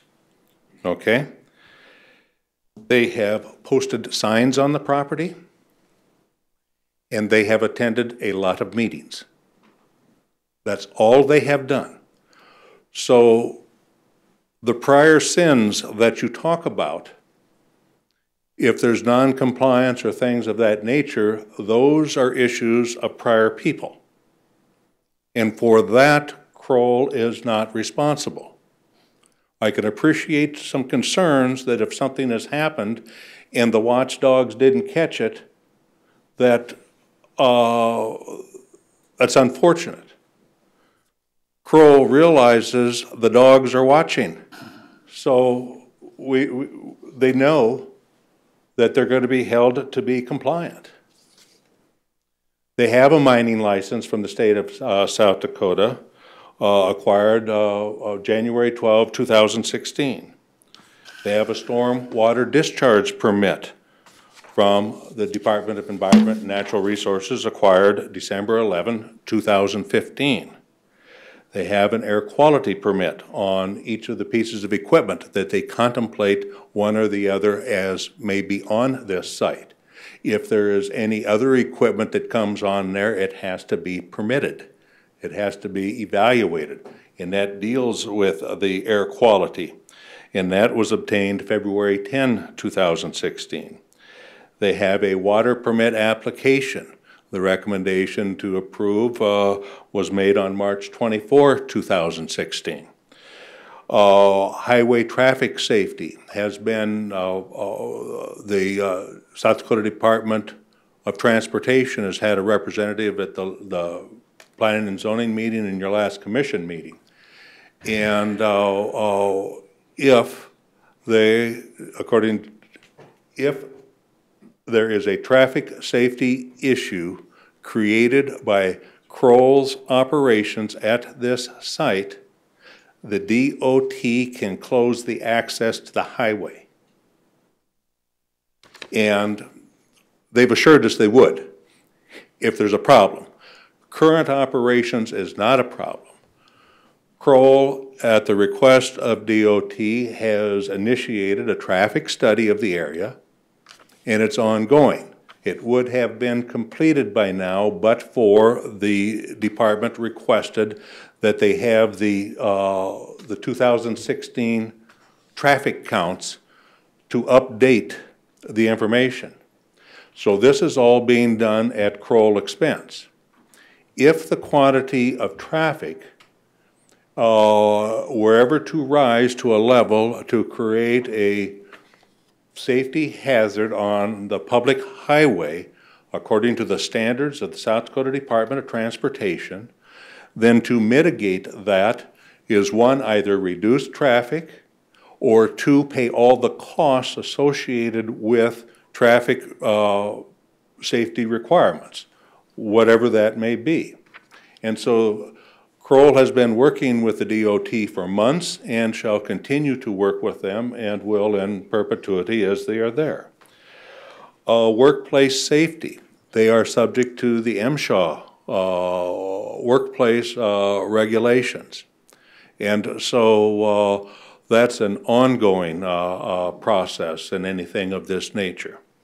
So those are just some of the permits they have and the projects undergoing. And what we're here for is a construction permit that deals with erosion and sedimentation containment. There is no construction permit at this site and never has been. Kroll has implemented some of the components of the recommendations of your department in anticipation and in hope of proceeding at this site, but are not obligated to do so if they can't. Their predecessors did not, including Pennington County, but I'll respect the fact that that was another time. Today is today. And so those recommendations and those requirements of the construction permit are deemed reasonable. Kroll has accepted them. Kroll shall comply with them. And it's subject to monitoring. And so what their predecessors have done may be unfortunate, I don't know. What I do know is when they get aboard,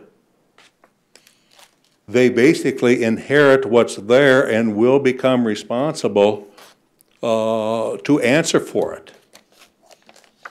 And so reclamation is a great question and a very legitimate concern.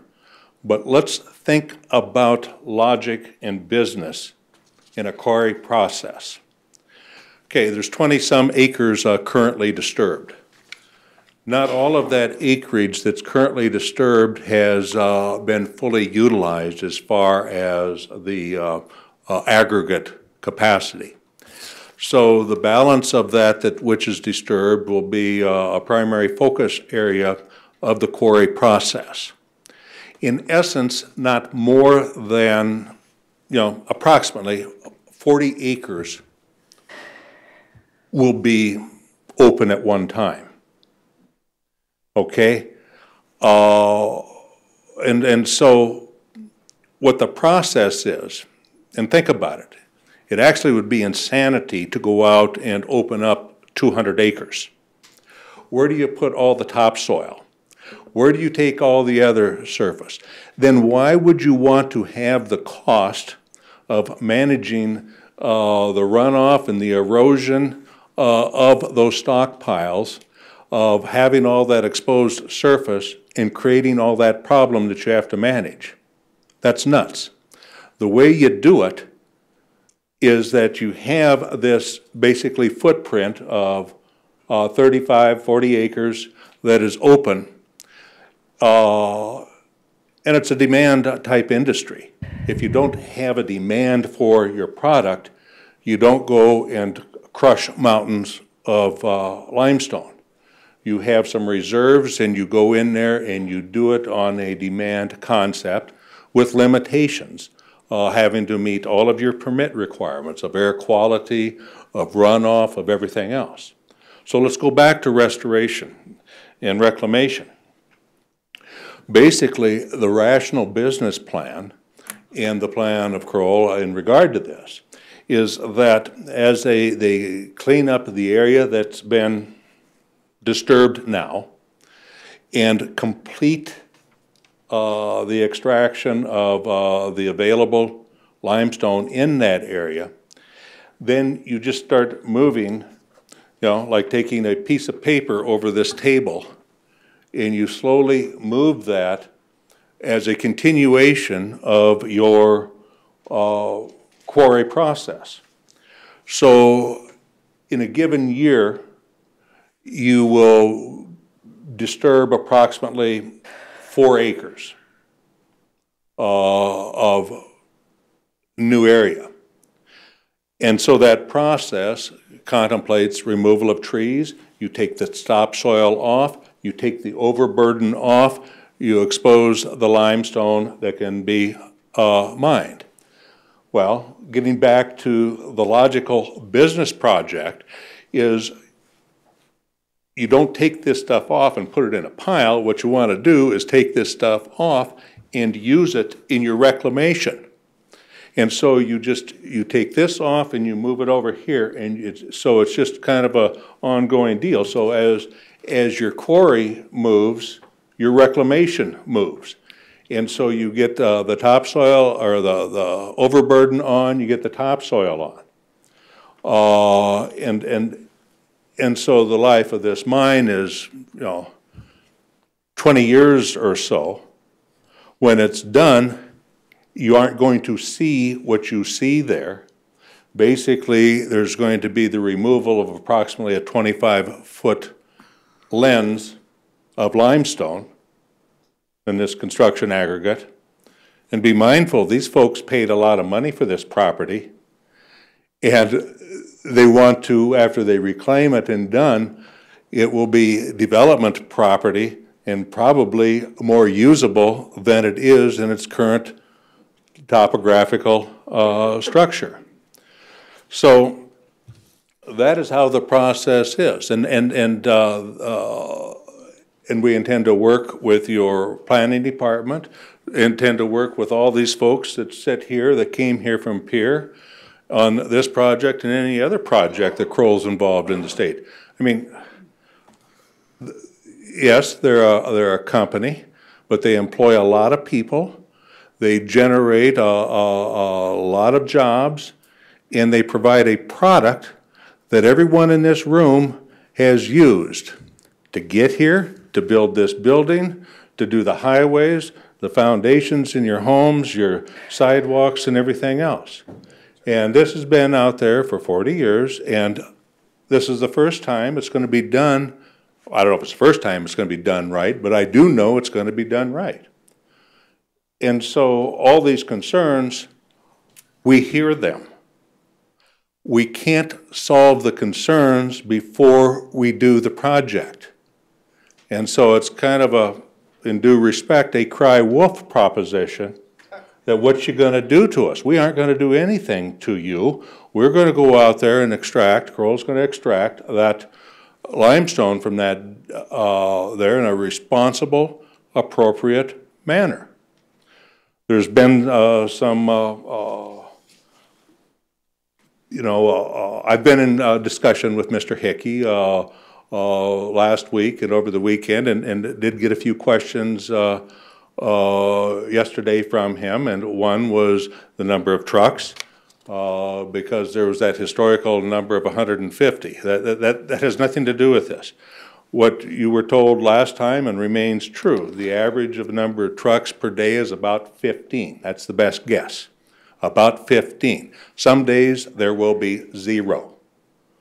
We guesstimate that maybe the most on a high business day could possibly be 50. That's our guesstimate, depending on, again, demand for that product. And obviously, they're going to be transported at convenient times, and we have to work with the DOT. That's a known proposition. Another question was making contact when we blast. I asked him who he wanted contacted. He didn't get a chance to get a response back to me. But as I understand, there's been a suggestion that before a blast is done, that the fire department up there be contacted to let them know. Good idea, we'll do it. No, Kroll will do it. That's not a problem. It's something that is not uncommon in the industry, and they will gladly make that call to give those folks, because that was something I heard at the P&Z meeting. So fine. The other question is dust suppression. Again, that deals with the permitting of the two crushers, and you can only do so much according to those permits. You can't go out there and crush it all 200 acres up this summer. Not gonna happen. One, because the permitting would never allow it. Two, the demand would never ask for it. And three, it can't be done. So you do a little bit at a time. And all of this equipment is approved and monitored by the DNR and the watchdogs to see that the DNR will do it. So as I go through this, yeah, I understand those concerns. But we're talking about engineering answers. And we're talking about a construction permit where we're going to deal with erosion control and sedimentation containment in those engineering criteria. And the recommendation was made, we accepted, we received the permit. And I haven't heard a word that any of those engineering criteria are not acceptable or adequate. We respectfully submit your staff has been doing this for a long time, and in working with them, this is the proper solution.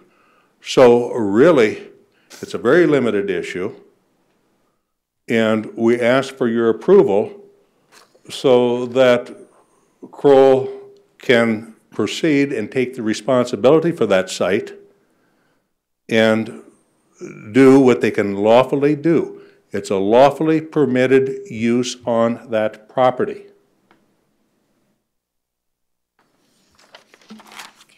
Any questions?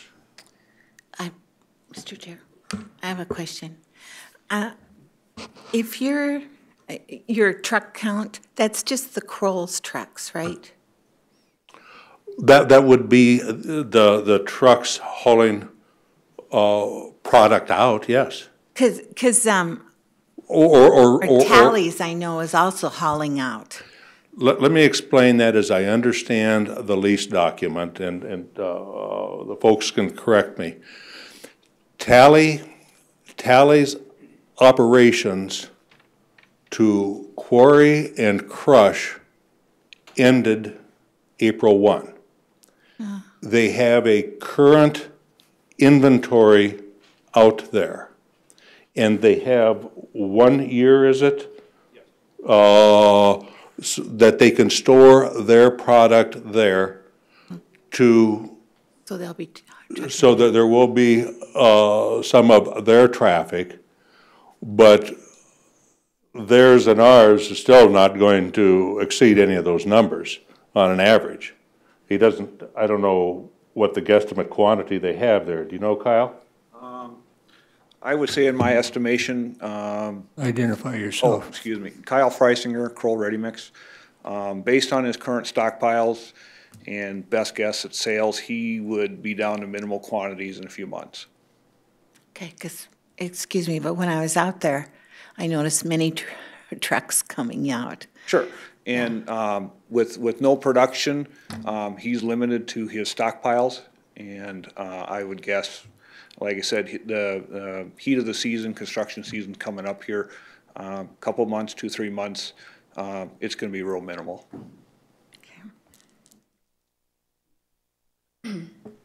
Any other questions? Yes, couple of things. I think when listening to you, your interpretation is your interpretation and not, I guess, mine. I think the confusion is thinking that this is just about erosion and sediment, because when I read this packet of from 161 to 177, it has more than just sediment and erosion. So I don't think we're confused. I think maybe when you read this article or this construction permit section on 507A and B, we're missing a few points. And I do appreciate the Planning Commission, and I take their advice. but I don't always go with their opinion. So, a couple of things. If you look at 507, paragraph 1, section B, compatibility with other permits and ordinance requirements, do you think this is compatible, heavy industrial is compatible with heavy or highway service and general ag? To me, I don't believe that's fact. Well, I'll answer your question. This is a general agricultural, and so if you look at all the permitted uses in a general agricultural, I suppose that we could go up and put a feedlot there too. There's all kinds of other permitted uses in an area. The point is this is actually a fairly small quarry operation, and it's typical. And the point is, Commissioner, is that is a permitted use in general ag, and so that is the rules. If it was a may be a permitted feedlot use in other areas too. or anything else, I'd probably do the same thing. Because when it becomes commercial, to me, it's a non-conforming use. A non-conforming use is a structure of land existing at the time of the enactment of the zoning ordinance, which doesn't conform to the resolution of the district in which it is situated. Tell me which part of this, a 204-acre mine in A1 general ag, fits compatibility. Well, section 16, I think, of your general ag ordinance states that this use is a permitted use in general ag. So it apparently, I think, fits compatibility because it's a permitted use just like all the other permitted uses in general ag. It's permitted use if you look at, let's look at 170, let's see, where is it at? Page 178. That's in 507A construction permit, and this was B. Enacted in 2001. And it says A1 General Agriculture District for construction which is agriculture related. And it says mining permits on the top. It also says in this section, no mining permit shall be issued except in conformity with provisions of the zoning ordinance unless he or she receives written order. There's no written order, there's no mining permit. You're talking about There's a mining license. No, you're talking about a mining permit under Pennington County ordinance. We're talking about a construction permit under Pennington County ordinance. Oh, no, that's 507B. No. That's in 507A construction permits. No, we've got a construction permit application approved, and that's the issue on appeal. Now, if you're trying to suggest that we have to also have a mining permit with Pennington County, I would disagree with you.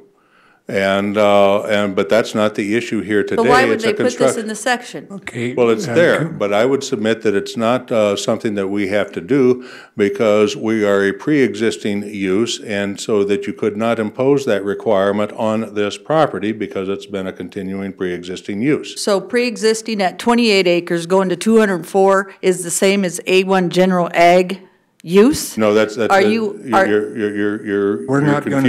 confusing terms. We're not going to settle that right now. I think your moratorium committee can work on clarifying that. Well, the bottom line is, sir, why do we have rules and regs? You're out of order.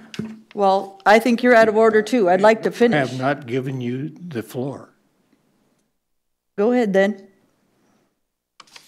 When you want to speak, most of the people ask the chair for permission to speak. I apologize. We haven't done that all day, and I need to do that. I apologize. Yes, we have. There's a time and a place. At this stage, the question exists, has existed, and the question is, what do we do with the construction permit that has been appealed? Am I correct? We have a construction permit and appeal has been filed. Yeah.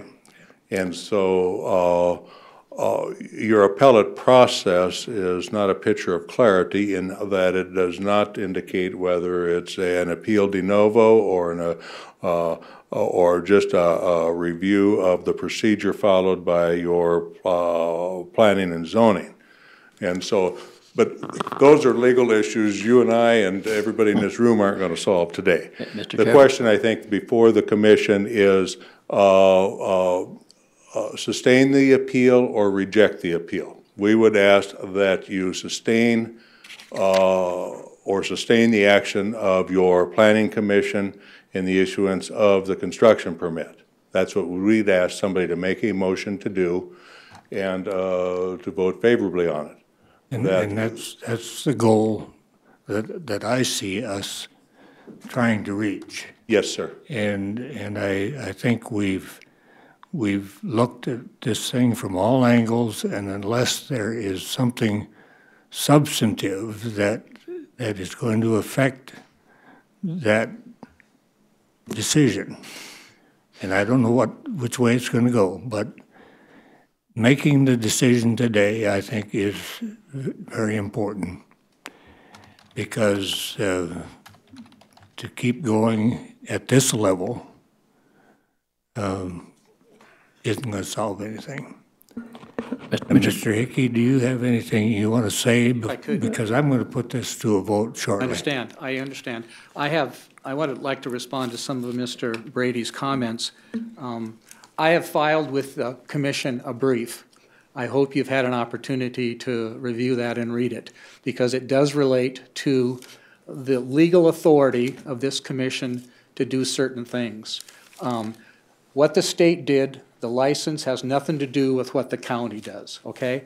I believe that the law and the facts in this case demand and compel that you deny this construction permit. You do not sustain the recommendation of your planning commission for 3 reasons. First of all, Kroll has not obtained a mining permit as required by Section 507B.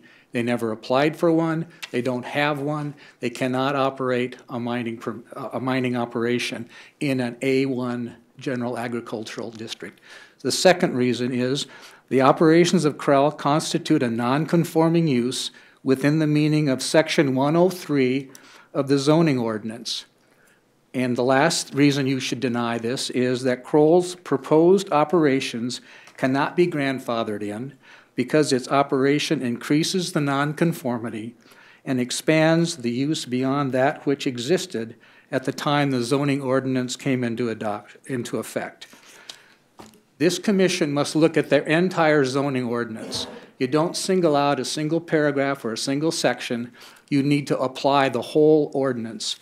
And I think it's very important that you have to read Section 507A and 507B together, along with everything else in the zoning ordinance. Specifically, the 507B was enacted in the year 2001. And at the time that that was enacted, there's a statement of intent that accompanied that enactment. And it says it was to require necessary information in order to evaluate the scope, nature, and appropriateness of the project, the mining project. And the reason for that, it was to protect the general public.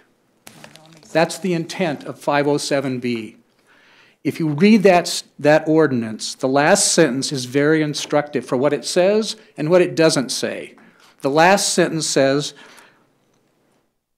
mining permits shall not be required for work in the A1 General Agricultural District for construction which is agriculturally related. The clear implication of that is if it's not agriculturally related, a mining permit is required. Clearly, Kroll's application is not agriculturally related. It is not a permitted use, with all due respect to Mr. Brady, it is not a permitted use in an A1 General Ag district. 507B also states no extraction of any mineral or substance exceeding 100 cubic yards shall be conducted. No extraction shall be conducted without a mining permit. That's your ordinance. Those words are clear. 507B makes sense in that it requires that the applicant submit a site plan, a transportation plan, showing location, amount, and type of material to be extracted, and a statement of the scope, duration of mining activities, and a reclamation plan. That is the essential difference between a mining permit under your ordinance and a construction permit. Under a construction permit, all it talks about is sediment and runoff and erosion control. That is why this commission in 2001 adopted 705B or 507B, so that would have a say in what was being done in this county, and those kinds of requirements would be met. That hasn't been done here. An application for that hasn't been applied for. The Planning Commission hasn't had an opportunity to look at that. And here we are on the eve of, they want to go ahead and start ripping up the property. I don't think that's proper under your own ordinances. Since no mining permit has been applied for, this request must be denied, and Kroll must be told to follow the right procedure. Because of that failure, the application has to be denied. Secondly,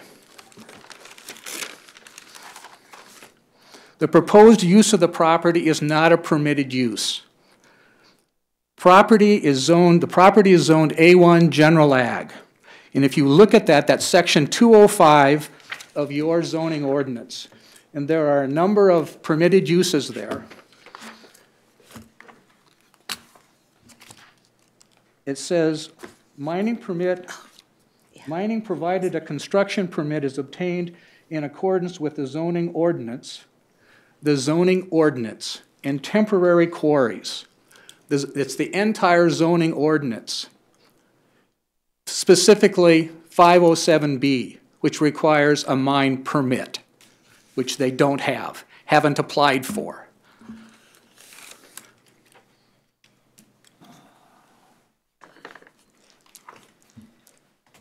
Kroll's application in this case is clear if you look at it. Not only do they want to extract gravel, they want to excavate, they want to haul, they want to crush, they want to wash, they want to stockpile, load, and haul the finished product to its ultimate consumer. Look at section 212, heavy industrial.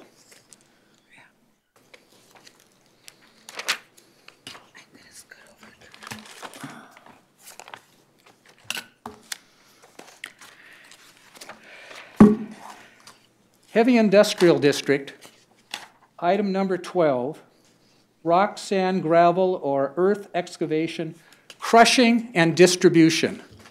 Clearly, there's a difference between the mining permit or the mining authorized under A1, which has to be agriculturally related, can't involve crushing and distribution, and heavy industrial, which involves all of the things that Kroll in its application has indicated they intend to do. In fact, if you look at all the documentation that Kroll has submitted, not only to this commission, but to the state of South Dakota, clearly it's an industrial use. The state of South Dakota, you heard the testimony here today, treat it as an industrial use. The water application that Mr. Gunlin talked about is for industrial and domestic use. Let's, if it looks like a duck and quacks like a duck, it's probably a duck. And that's what we have here. We have the duck of an industrial use in an A1 general ag district. It's not permitted. It's a non-conforming use.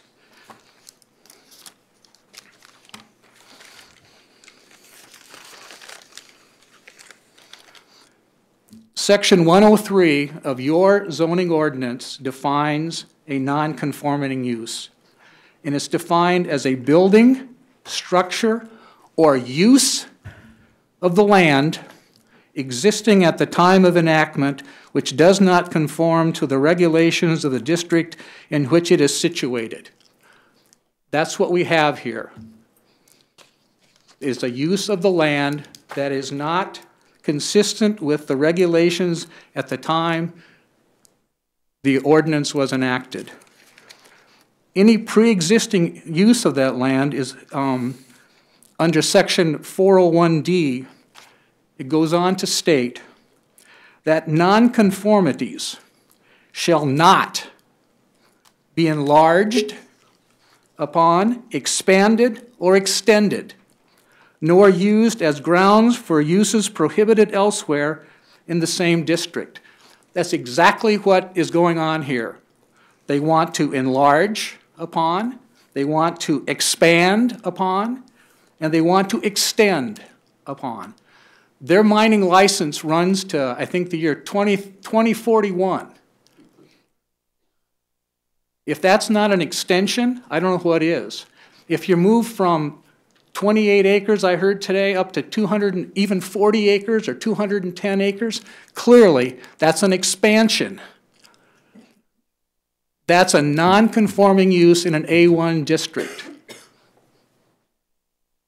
Here, Kroll is attempting to enlarge, extend, and expand a heavy industrial use in an agricultural district. That's not permitted. You cannot approve this construction permit. Lastly, when you read the staff report and the staff recommendation, nowhere in there do you see, how did we get to this place? How did we get here? Because it's clear to me there's a mining permit that should be applied for. And talking to Jay Alderman, I never understood that until when we talked on the phone, he said, well, we grandfathered in Kroll. I believe, with all due respect to the commission, that was clearly improper if that was their thinking. I've cited some cases in our brief that basically says zoning laws can't be applied retroactively to deprive property owners of their prior vested rights by preventing a use that was lawfully before the enactment. However, our law is clear. Non-conforming uses such as heavy industrial use in a general ag district should inevitably end because they are inconsistent with current zoning at Ag 1 district. There's a case, City of Marin versus Rapp, 2000 South Dakota 146. Supreme Court has also said ordinances like yours can impose restrictions on non-conforming uses by limiting the change of use and prohibiting the enlargement or extension of non-conforming uses. That's clearly what we have here. You can prohibit that, and your ordinance requires that, demands that. Our well-established law is clear. Non-conforming uses cannot be expanded, cannot be enlarged, cannot be extended. That's what your zoning ordinance provides. If you look at section 401D, that's exactly what it says. And that's precisely what Kroll is attempting to do here by a construction permit, which is not the appropriate permit in the first instance, and they're attempting to circumvent your county ordinance. It should not be permitted, and I would respectfully request that you deny this permit. Tell them to do it the right way if they're going to try to proceed, and deny this current application. And with that, I will sit down. Thank you. If you have questions, I'll help to answer them. That's fine. Thank you. You bet. Okay, Jay? Mr. Chair, if I might, while both attorneys are here, might I ask, any reason our appeal is not de novo? Isn't any reason our review is not de novo? It's unclear. What reason would it not be de novo? that you didn't specify what it is. And so it's a due process issue. I can't answer, I don't know what somebody that sits on that side of the bench would say to that question. But when this goes to court, will this be de novo, or will they give deference to us? Deference. They will give deference to us? Subject to you abiding by the law. They do not give deference to your interpretation of the law. They give deference to your application of discretion. I'd like to hear Mr. Hickey's opinion of our review. I believe that they will give deference to any conclusions, findings of fact that you determine, as long as they're not clearly erroneous. And they will review from a legal standpoint, they will review that de novo. But there has to be, they have to demonstrate an error of law in order for the court to reverse it. And your ordinances have the effect of law. And so that's how the court would look at it, in my view. Okay, Jay? We're going to give, yeah. Thank you, Mr. Chairman. Now you have a third attorney. Well, we'll get a fourth opinion now, right? Up here, and I don't want to belabor a lot of your time. Mr. Hickey made a comment that when I spoke to Jay Alderman, he said we grandfathered Kroll in. That would be a gross misstatement of our conversation. What I said to him was that when you have activity on a site that has been occurring for going on 33 years now, 1983 to the present, that there sure could be an argument that the activity sought to be continued today is grandfathered. We often refer to that as a legal non-conforming use. Now it's interesting because you don't even have to get into the discussion and the argument of grandfathering if you're doing something that was legally permitted on day one, 1982, 83, 84, 92, and so forth, and it's that same activity that's going to occur today. If that same activity that was legal then is now legal now, there's no discussion to be had about grandfathering. It doesn't apply. The only time grandfathering has to come in is when you have a situation where what happened on day one is slightly different than what is happening on day two under the new law. Then the only way you can continue is if you have a grandfathered argument. Now you would be called a legal non-conforming use.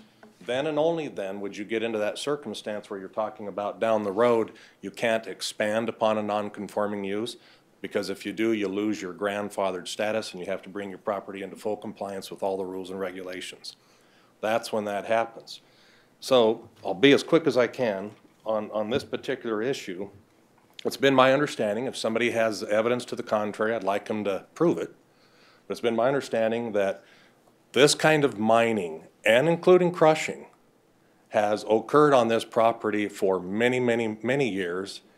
As I understand it, even before the 1994 ordinance was passed, and certainly before the 2001 amendment requiring a mining permit was passed.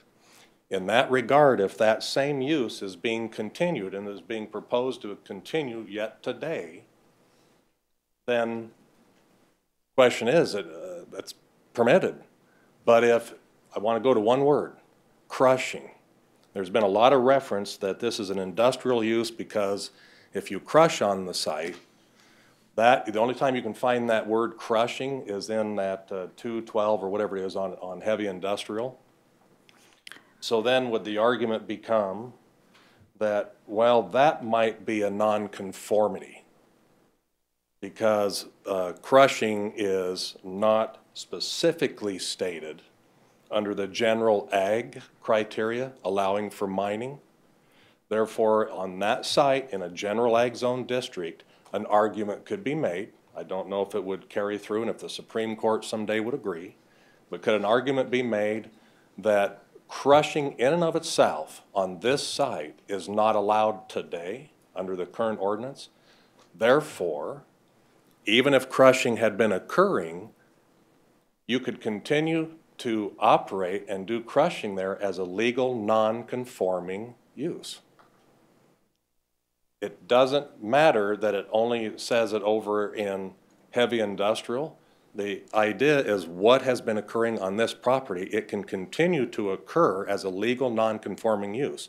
Any expansion of that legal non-conforming use would cause you to lose your grandfathered right, and then you'd have to bring your property into compliance. That, as I understand it, is the basic law on grandfathering and non-conforming uses. We get into the idea real quick about the planning department historically, meaning Pennington County historically, has not issued mining permits for what would look like mining activities that have occurred in the past prior to the passage of the ordinance. Part of the reason of doing that is that mining was legal. There was no law against mining in this area. In 2001, when that ordinance was passed, subpart B of section 507, now you have to have a mining permit. A good legal question is whether you can require that mining activity that was already there to get this mining permit. Pennington County has had a tradition of issuing mining permits for operations that start anew on properties that mining was not previously occurring. My understanding is Pennington County has issued somewhere in the neighborhood of 9 mining permits. I think they're all to our Pennington County Highway Department on properties that were not being actively mined prior to 2001 when that ordinance was adopted. Right, wrong, or indifferent, call it as you like, that can be argued all day long. It's interesting to me in the, I think Commissioner Hadcock had brought up in general ag district, why can you engage in what looks like an industrial activity? Industrial activity is a name that DENR has associated with their permits. I don't know that DENR is looking at our ordinance to call something even ag-related or industrial-related. That's a term they use for their permits. Our law that we're dealing with today, Pennington County zoning ordinance, in an agricultural district, it says you can have temporary quarries. That's a permitted use. Don't need any permits. You can have drilling for oil, natural gas, or extraction of sand, gravel, minerals, provided that a construction permit is obtained. That's what they applied for. When they came in, and again, I want to make clear, I'm trying to make some sense of the multitude of legal issues. I'm not advocating for one side or the other. I'm trying to advocate some consistency and understanding of the legal issues for the Board of County Commissioners when I talk. So a construction permit has to be obtained. When they came to the counter in planning and zoning, they asked, what do we need to do? Planning and zoning picked this up and said, you need a construction permit. Also, you can do mining provided that a construction permit is provided. There is no limitation under construction permits to the size of mining. And I say that for this reason. There continuously is a reference that this is an industrial activity in a general ag and it can't be allowed that way. When you look at the construction permit, the disturbance of soil is 100 cubic yards or feet or whatever. I don't have the 10,000 square feet. 10,000 square feet. It doesn't say more than 10,000 but less than 1 million. It doesn't say that. Just anything beyond, you have to have a construction permit. It doesn't put a cap on the size of mining or the aggregate that's removed. It does not limit the size. It doesn't say that in the construction permit. What it does say is that construction or mining activities that are agricultural related do not have to have a permit. Fine. We have a lot of exceptions for ag-related uses throughout our state statutes and throughout our ordinance. What it does say that all other mining, however, if it's not agri-related, would have to have a construction permit. That's why they applied for it. Further, on the idea of the mining permit, even arguably if a mining permit were required in a case like this of Kroll, the question is what additional would they have to do to comply with that they're not already doing through all of the DENR requirements and the county construction permit. The construction permit, from what I have seen, is far more comprehensive and onerous, if you will, than strictly a mining permit. There's been some talk about a reclamation plan. You can certainly ask about what would a reclamation plan be. I think that was described fairly well here today, but And I can't remember beyond that, there's not, when you ask the planning department, there's not a significant additional amount of requirement of a mining operation under the mining permit than what they're already doing under the construction permit and all the separate individual permits issued and overseen by DENR. So I could go on and on like the other two lawyers here today. I could keep talking. I think we all have our opinions on various issues, on grandfathering, nonconformities, building or construction permits, mining permits.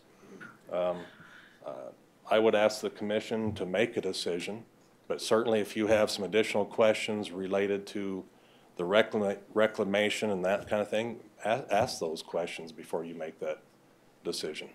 Thank you. Mr. Chair. Thank you, Jay.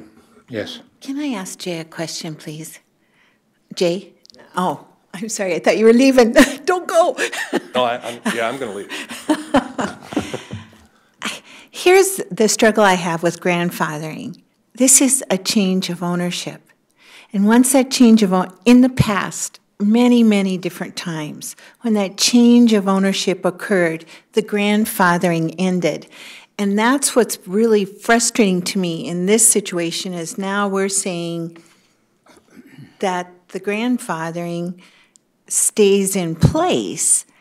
But I can think of instances where that change of ownership was the determining factor, and it didn't matter what was happening with that property. The change of ownership made the difference. It's my understanding, and you have two highly educated, intelligent men standing behind me. If they disagree, they're going to tell you. My understanding is grandfathering goes with the use of the land, how that land has been used. It's not strictly related to a change of ownership if the use isn't going to change. I'm sorry, Mr. Chair, but I just remember instances where that has not been that way, so. Mr. Chair, to me, it all boils down to the two words, agriculture related. And in my view, this is no longer agriculture related, period. So we need to work on that, and my motion would be to remand this back to the planning staff and the planning commission to do their homework. Mr. Chair, I've heard both sides. I've heard our planning director and our attorneys say this is only about erosion and sediment at planning. Then I've came up to commission, and even our attorney says it's about the grandfathering stuff, the what 507B means, so what are we saying? We're saying two different stories at two different commissions. So I also looked at 2001, and it says construction permits, and I think the interpretation is kind of crazy because it has in 507A in 2001, and that's why I kept saying 507B didn't make sense until I read 507A and where it came from. And it says in 507A, any construction of driveways connecting, adjoining, parking, lots, drainage, development work, excavation, or land disturbance exceeding, and saying the same thing, 100 cubic yards not covered by building permit should obtain a construction permit issued by the planning director. The planning director shall forward any construction permit commission review and approval if the issuance of the construction permit is conflict to the public interest, detrimental to the public health, and adversely affect property owners in the area. So, and it keeps going on, no construction permit shall be issued by the director in conformity with the provision of the zoning laws unless receive written order by the Board of Adjustment. Now, they did change that, but they did not change 507B, guys. So that tells me that once they got over 100 cubic feet, I kept saying, the first part of that seems like more construction areas. The 507B seemed more like the mining issue. And if a farmer or rancher wanted to have aggregate on his land, I don't think, by your interpretation, sir, that, no, you're not grandfathered in. What we did in the past is not okay with the future. Some of us weren't here. So I'm going to finish, because you have to say Mr. Chair before you speak. So, no offense, but let me finish, and then you can go. So, I appreciate everything that I've listened to, but I keep saying my interpretation and being on planning commissions, from city council to being on city council stuff and interpretations, I read the past in order to get to where the future was going. I believe, and I'll keep saying I'm with George, it's heavy industrial, non-conforming use for a future plan that needs to be not an A1 general ag, sir. That's my bottom line. Thank you. Okay, Mr. Brady, I'm going to give you a chance to make some closing comments. Commissioner Buskerud, I think you're the only commissioner that has not had the opportunity. I'm ready to make a speak. motion, so I don't know why we keep arguing about this. Let's hear from Mr. Brady. Very briefly, first of all, I apologize to Commissioner Hadcock. I thought she was done. Thank you, sir. I'm not going to reiterate what Mr. Alderman said, but I think he is correct. What's critical here is, to some extent, there's two issues here. One, we're strictly here on an appeal of a construction permit, and we're entitled to a construction permit. If these other issues are real, that's not to be resolved in this room in due respect. Secondly, I do concur with substantially what Mr. Alderman said. Next, Mr. Hickey, good attorney, but good attorneys are wrong sometimes, and he's wrong. The practice of Pennington County has been precisely the procedure that Kroll has followed. And it's the manner in which Pennington County interprets its ordinance and applies its ordinance is how that component, if there's any ambiguity to it, will be interpreted. And there are currently 64 active quarries in Pennington County. 54 of them are zoned in general A1. That's 83% of them. The procedure we are following is precisely that, as advised by your Planning Commission and consistent with practice. Because it's an existing quarry operation, the construction permit is the procedure to follow. That's why we did it, that's why we're here, and it is an appeal of that issue. It's not a resolution of collateral legal issues. Thank you. Okay, thank you. Commissioner Buskerud. Well, the only thing I'd say is, yes, it is complicated, and as Jay pointed out, there's a lot of different facets to it. We still have the authority and responsibility to look out for the health and safety of people in this county. And I still, whether the Department of Transportation likes it or not, I think there's a serious problem on Highway 16 where those trucks are pulling out. Watched them yesterday when George and I were out there, and there's dust and there's slow, and you know, and yeah, you might average 15 trucks a day, and you tell that to the couple who have an accident and lose their 5-year-old daughter there, and they're not going to believe that or care. So I'd like to make a motion, but I can't as long as I've said something. So. Well, my motion was to remand this back to the planning staff and planning commission. But I don't think that makes sense. I don't see any purpose in that, frankly, George. I'd second it, but I don't see what they're going to get, what they're going to do. So I'm going to make a motion to. Okay, let me make it easy for you. And this is allowable. Those who, and I believe Jay can back me up on this, but we will simply ask those who sustain the action of the Planning Commission to say yes. And then when we get done with that, those who say no to sustaining the action of the Planning Commission, whichever way it turns out, that's the direction it goes. I think since this is an appeal, right, then a decision has already been made that you're reviewing. And the decision was the approval of the construction permit, essentially by the Planning Commission, and that was affirmed or approved by our planning director. So 2 entities took action and approved it. So what you're attempting to do, cutting to the chase, Commissioner Peterson, is to simply say those who wish to sustain the decision that was made, say aye. Those who wish to not sustain the decision that was made, say no. And you count those up, and however that number falls is the answer to the question. Mr. Chair, I like the word overrule better. You what? I like the word overrule. Oh, rather than not sustain. Rather than sustain, we overrule or not overrule. How much time do you want to Oh, spend? yeah, we better get that straightened out, because that's two different, one's a yes, one's a no, I mean. The reason I use the word sustain is because in Robert's Rules of Order, on an example of an appeal of a decision of like the chairman, and you take a vote, the words they suggest and use is, those in favor of sustaining the decision, say aye. Those opposed to sustaining that decision, say no. I got So it if right you out of say no, Robert's. you not sustain, Mr. Chair, and if you sustain, that means you agree with it. There you go. We're ready.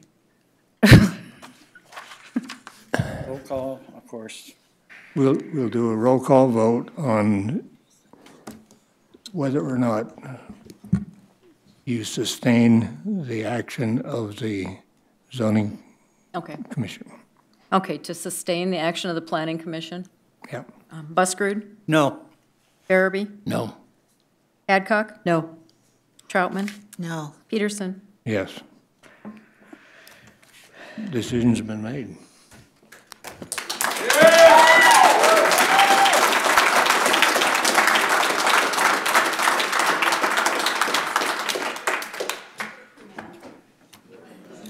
Don't get your hopes up, because it's going to court.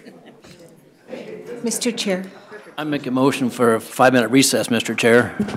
Thank you. 5 minutes? 5 minute, well, I will entertain a 10-minute recess. 10-minute recess, guys. I'll amend my motion to 10 minutes. Second. All right. Thank you. Aye. In favor, aye. Second to reconvene or come out of recess. All in favor, say aye. Aye. Opposed? Motion carried. Okay, we're ready for item 29. Let's see. Do we need to go into a board of adjustment? Can't do that without a motion. Mr. Chair, I make a motion to go into a Board of Adjustment. Is there a second? Second. Motion and a second. All in favor, say aye. Aye. Aye. Opposed? Motion carried.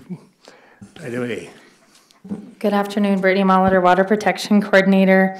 Item A is a variance 1601 to reduce the minimum front yard setback from 25 feet to 15 feet in order to replace and enlarge an existing carport in a low residential district. The property is approximately 0.27 acres. The right-of-way for Heisiga Road was vacated by the Pennington County Board of Commissioners. And a petition was signed by all affected property owners for half of the, and half of the vacated road went back to the property owners. Each of the front property lines intersect the access off of Heisiga Road. This lot contains a single-family residence, an on-site wastewater system, a shed, and another small 10-by-4 structure. The applicant, just the analysis, there was a building permit submitted in 2012 and was approved for a residential addition that was to be a living room. And then the applicant applied for a setback variance for this proposed carport. And if you kind of look at that, I know that they were in your packet, but here's the existing residence. And you can see the carport there to the... Mr. Chair, I move approval. Second. Motion and a second to approve variance 1601. Any further discussion? There are 4 conditions on this, just for the record. The 4 conditions. Yes. All in favor of the motion, say aye. Aye. Opposed? Motion carried. Item B. Item B is variance VA 1602 to reduce the minimum required side yard setback from 25 feet to 17 feet in order to construct a storage shed on the subject property. The applicant had submitted a building permit to our office with the correct setbacks, and during the construction period, they had determined from a contractor that the actual pad was poured in the incorrect area, hence the reason that a variance is requested. At this time, there's a single-family residence, an on-site wastewater system, a detached storage building, and a miner's cabin on the property. So I move approval with 2 conditions. Second. Motion and a second, discussion on the motion. Yeah, just, what did you say was the reason for it? The reason for it, there was a letter in here from Mr. Delfino. It looks like they poured the concrete pad in the wrong location. Well, excuse me. Some contractors really owe us a pizza on a day like today for correcting all their mistakes. But yeah, it looks like that is what happened. They measured from the wrong markers, and the 25-foot setback comes to 8 foot into the pad, is what he had indicated. Any other questions or comments? We have a motion and a second. All in favor, say aye. Aye. Aye. Opposed? Motion carried. If that was a motion for pizza, I'd second that. Item C. And item C will be presented by Mr. Tom Hagan. I will get his, it's up here. Mr. Chair, I have a question about this item. Is that really under our, I mean, should we come out of Board of Adjustment? No, you need to stay in Board of Adjustment. Actually, I think PJ in the memo had referenced, there's a section of the ordinance, I'm just looking here, sorry. It's section 506 under building permits. And it says that in order for the director to be directed to sign a building permit, that he must receive a written order from the Board of Adjustment. 506 what? 506 under building permits.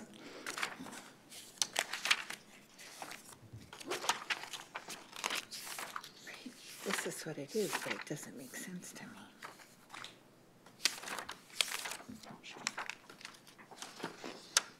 Go ahead with your. I know, but it's still.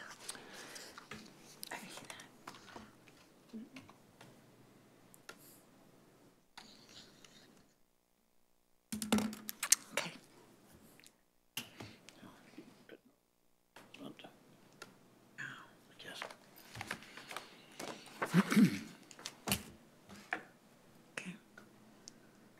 Are we ready? Yep. First, I'd like to thank the commission for taking the time to hear this afternoon. What we're looking at here, out at Rushmore Cave, we're looking to expand and add a new attraction for South Dakota and Black Hills tourism. That includes a private investment of about $2 million for a new attraction. The intent, of course, is to not only expand our business, but expand the tourism in general in the area. Now, I want to go through, you've seen the staff report, and there's a couple things in there that are not quite right that I would like to address before I move into this. And then I'll explain the project itself. That's what you're going to be seeing up on the screen. To start with the staff report, these are small things. I'll try to keep them on point. I know it's been a long day. Early on, it talks about the fact that as we started this process and we set up the amount it was going to cost to do it and get our permitting and get our application fees set up, that we contested the application fee and tried to come off at a lower rate. And we had our attorney involved in that, and that's what it says in the staff report. Actually, that's not the case. When I went to the planning and zoning about this, because it's such an unusual building project, no one was really entirely sure how to approach it or what to do with it. And when it came to building the coaster is a stainless steel tube rail ride. There was a question as to whether that was real estate that would be part of a building permit or not real, or whether it would be more of a machine that was being installed. And so we just didn't know. And I asked at planning and zoning, and initially they told me to please include that in the cost of the building permit. And I said no problem, and I included that in the cost. When my partner, Paul Thorstensen, who has a lot of experience with business, looked at it and also has a lot of background in tax work, he said that they would be depreciating that ride at a different rate than if it was truly real estate, so he wanted that clarified. So we went back and had PJ go to Jay Alderman and ask for a clarification on that. He gave us a clarification, and from the time that clarification came through, I followed through willingly and 100%. The idea that I contested that, I feel, is a little misleading. All throughout this process, I've tried to be as accommodating as possible. I've never been argumentative, and I've tried to do this in a spirit of willingness and cooperation. The next, as you read through, I'm sure you saw the issue about the stop work order. I'd like to address that very quickly, if I might. I am in charge of this project, and I take full responsibility for what happens with this project. I got myself in a very bad situation. I compounded that by making a bad decision. When we started this several years ago, we talked to the company that was going to put this coaster in, and we talked about our property. We had them come out. They did an initial survey just to decide if we even fit the profile for what they could build on. They took a look. They said yes, and the process moved forward. In my due diligence, I got a hold of several companies that had used this same installer to build coasters. And I asked them, these other operators, about the company, and the company told me it's a German company that we're using. And as a German company, they're not always very warm and fuzzy to talk to, but they're very efficient in following budgets and in following timelines. So that wouldn't be a worry in our case, and I was very excited to hear that. As the process went on, the ride itself was ordered and delivered, and the company sent out their project managers to get going. Along the way, of course, I needed to get a building permit, and I needed 3 things for that. I needed a permit application, I needed the money for the permit application, and I needed engineer stamped plans. And on many occasions in my conversations with Wiegand, I told them the engineer stamped plans needed to be completed. I needed to have them before we could start to build. And they insisted time and time and again that they're on their way, they're on their way, they're on their way. The bad position I put myself in is I got myself in a position where I had builders there, I had stuff there, and then the bad decision was I let them build before we actually had the engineer in hand. And they started, and I never should have done that, and I realized that. PJ came out, told us that without those engineer stamp plans, we couldn't build. I accepted that. I stood up and took ownership of the problem, and I've willingly said I'll take care of whatever penalties have accrued because of that. So we are stopped on our process, which is fine. I've been patient. I've worked with PJ in an effort. Yeah, I really had 2 concerns. One was, how do we get this project moving again, and what can I do to fix the mistakes that I made? And we've been trying to get that going. Well, along the way, my contractors, of course, it doesn't just penalize me, it penalizes my contractors who had work lined up to work with us, and now they can't. And so I'm trying to find ways to get this project rolling again so I can get my contractors back to work. I talked to PJ about a few different options that we could do this with. The one that I asked him about most recently was if we could phase the project, have phase 1, which is conforming, phase 2, which is conforming, and phase 3, the reason that we ended up not getting our engineering in a timely manner in the first place, when the company said, yes, we can build on your property, they were being a bit ingenuous with me, in that one part of our property is going to require a pole more than 35 feet in height. And they had that number, I gave them that number, told them anything over 35 feet for a support pole, I would have to get a variance, and I would need to know that as soon as possible. I think what happened is when they finished their engineering and realized it was more than 35 feet, they were trying to find ways around it, which is what slowed down our process to begin with. In the end, I have a process very slow, and I have a 52-foot pole. I'm going to have to come back to you in 2 weeks as Board of Variance and work with that. My problem is, in the meantime, 1, I'm losing my contracting staff, and 2, this $2 million investment that we're making in tourism. Tourism is a very short season, and the longer I wait to get going again, the more of the season I miss, and the less viable this project becomes. These projects don't come along every day.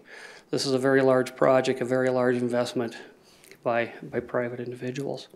So today what we're asking is to allow PJ to issue a building permit for phases 1 and 2, which are conforming builds, with the idea that we can start building and we can address the non-conforming issue, which is the 52-foot tall pole through variance process.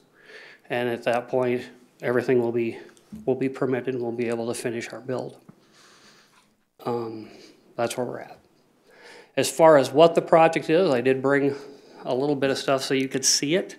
Mountain coasters are harder to described than they are to simply show you. This is what we're proposing to build. This one is in Pigeon Forge, Tennessee, but it's the same project through the same through the same builder. And this is, you're hearing the actual noise of the ride. I know there were some concerns about it being loud. This is as loud as it gets. So what it is a tube rail ride, specifically set up for guests. I feel it's important to our area for several reasons.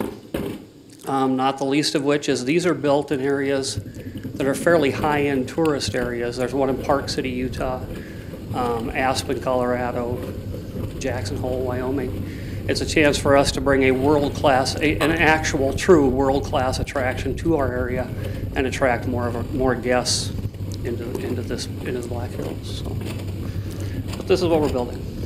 I'm going to go beyond that right now.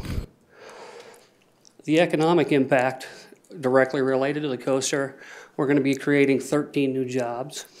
Since we've started the cave, we've gone from 17 peak summer employees to 58 peak summer employees. We use all local people. We don't use any J1s or internationals to fill those jobs. While we're building, between our excise and our sales tax, we're creating about $85,000 worth of revenue. And then once it's up, using very conservative numbers, this will generate about $50,000 annually in sales tax. So this is a large and advantageous project. As far as its importance to the Black Hills region, as I said, it gives tourists the opportunity to experience a world-class attraction right here in the Black Hills. It broadens South Dakota's tourism appeal because this is a fairly unique attraction.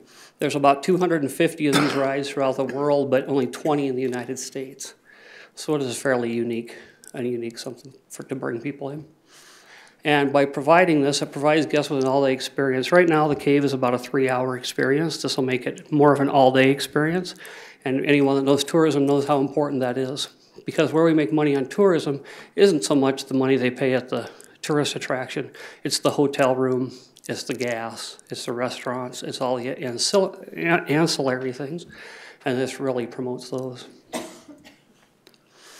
The coaster itself, the company's called Vegan Sports. As you see, over 250 coasters worldwide, 20 United States, including Colorado, Utah, Wyoming, and Minnesota. It's a low environmental impact, no disturbance to the topsoil. The Alpine coaster is the only mountain coaster that complies with all the latest safety standards in the ride industry, lockable safety belts. The last one's important, Intelligence Distance Control Assist System. This is the first coaster that will be built entirely that has a collision system in it. So one person can't be going fast, the next person going slow and have any kind of wreck or accident. It's a very safe ride. And this is the phases in our construction plan. What you see in yellow is the proposed phase 1. What you see in orange is proposed phase 2. And what you see in green is proposed phase 3. You'll notice in green there's kind of a circle there at the bottom, and that's where the higher safety structure is for the ride. If I could answer any questions, I'd be happy to do so. Mr. Chair, Yes. if I could ask sir, have you complied with all the state rules on inspections and you have gave that to our staff?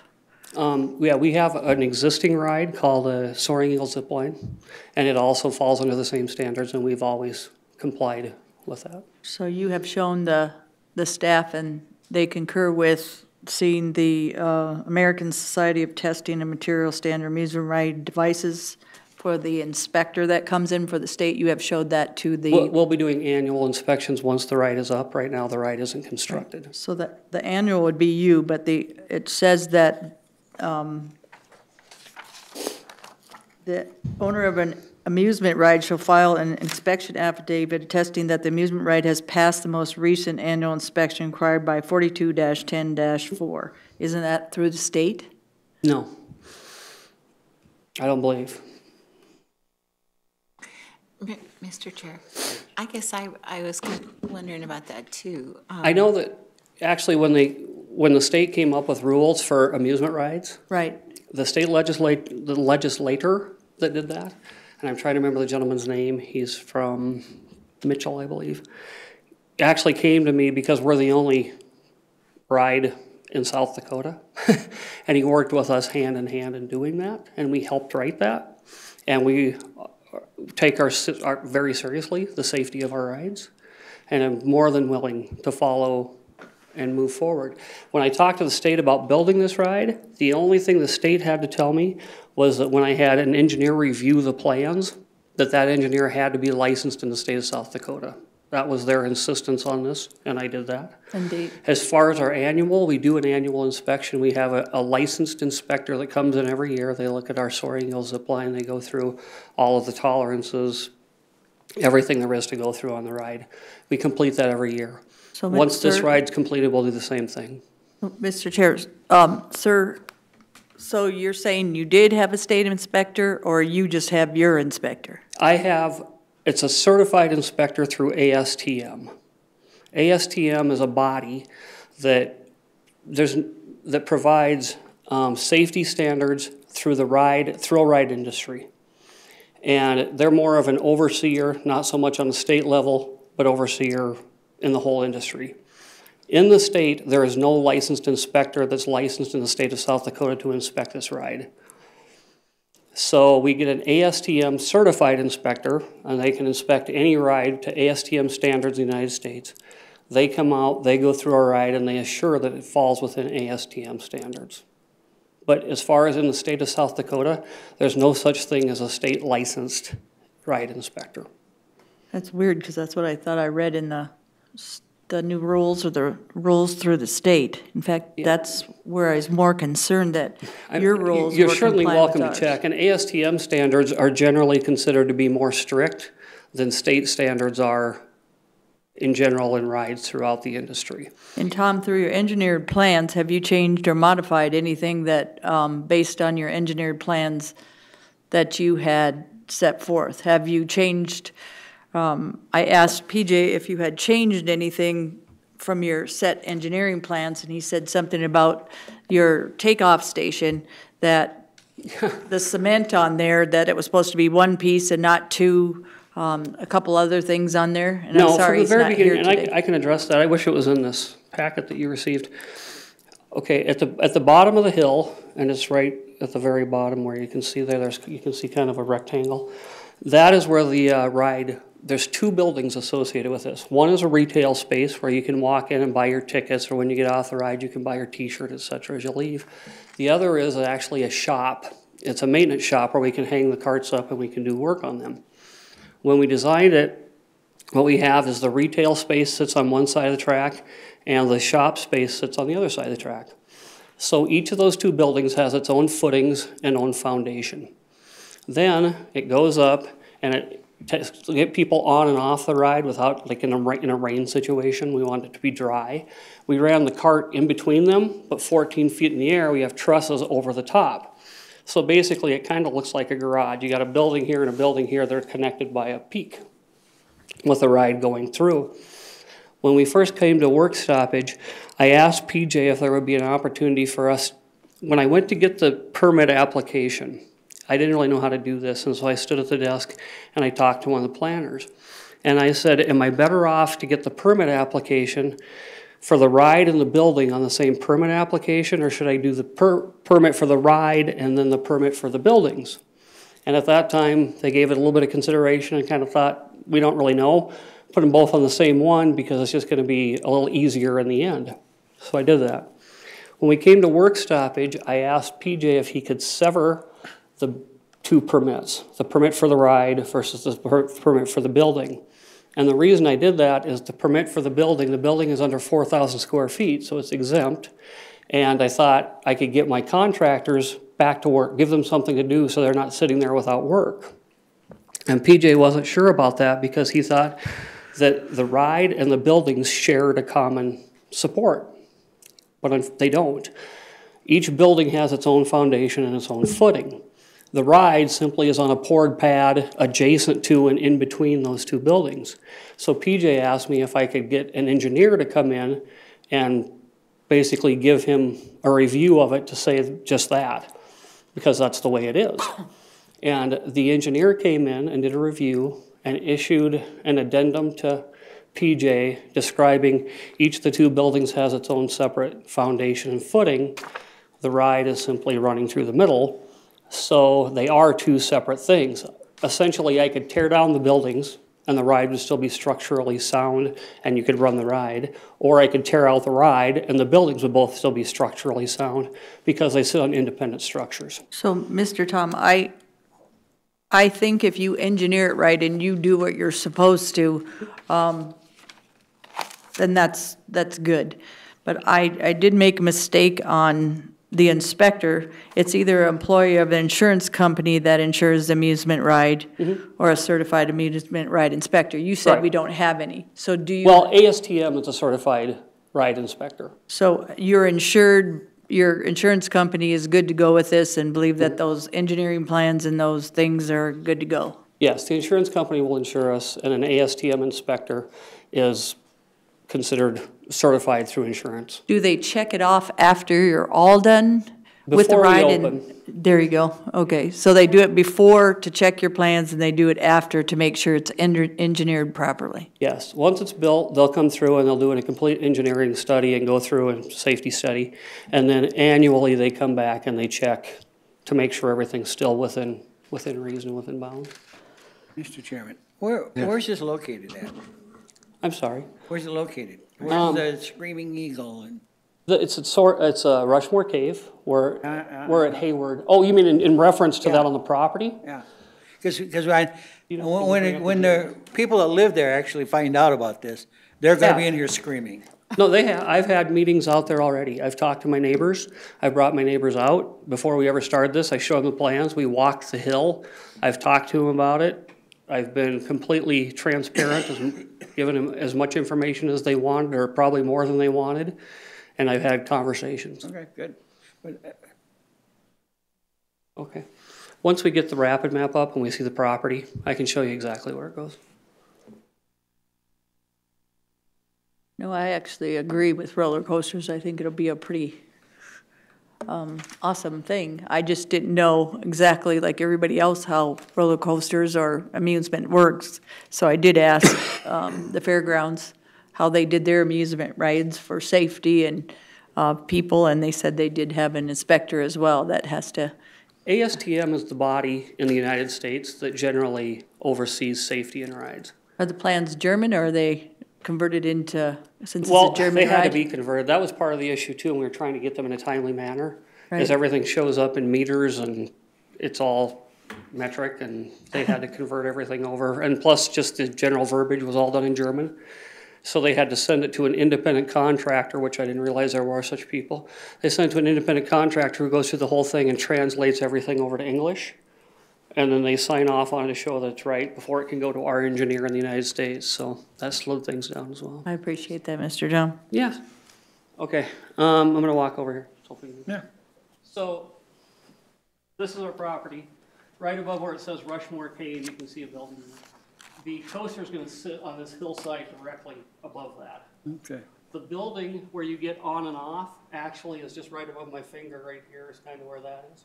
It runs up and across there, down that face of that hillside. So Tom, you're going through the trees. Yes. Yeah. Yeah. So Now, this is built specifically for hillsides and trees, and you can keep things, and you want to have nature, and you want to have. Yeah. Nature's more exciting. Wouldn't be nearly as good out in the plains. It also Well, helps I'm with the sure buffer. you remember, Commissioner, that we had issues with our neighbors, just like you said, and one of the things I always told people is I don't ever plan to build large structures out in the middle of my field, and I don't. This basically runs right along, we're using the topography of the hill, we're inside the trees, and we're gonna make it as natural as we possibly can. And you've make it. talked to a lot of the neighbors anyway. I have. Thank you. They've come out, and I've encouraged them to come out and talk to us and learn what's going on. Well, the trees make a good buffer in that area for hiding a lot of it as well, so. Well, yeah, and you know what, I'm gonna come back in 2 weeks, we're gonna talk about this 52-foot pole and what's necessary, but the one thing I wanna, and I'll have better pictures then, The one thing I want to make you understand is that's going at the bottom of this 260-foot tall hill. So it's not like we have this tall hill and then a 52-foot tower on top of that. It sits at the bottom of the hill to act as a support. So it's going to be not an eyesore, not an issue. It's going to be very nicely done. We try to make sure and do things well. That's just how we've always done things. Mr. Chair. So I have kind of a curiosity here. Sure. I was looking at that topography and how it's set up. What if something happens, somebody's hurt back up in there? How easy is it going to get to that? We can drive right up to the top of the hill. I mean, right now we have to get concrete trucks up there to put footings, and we can get right to the top of the hill. As far as on the ride, actually, I don't know if PJ mentioned it in here, when he sent this through the system, the fire marshal, I don't know if that's the right term, had similar questions. And the ride itself has, any place that goes more than 4 feet off the ground has walkway down the sides. And so we can walk to and get to any part of the ride at any time during the day.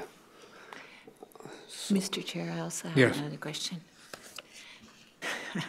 I am a little concerned about this because we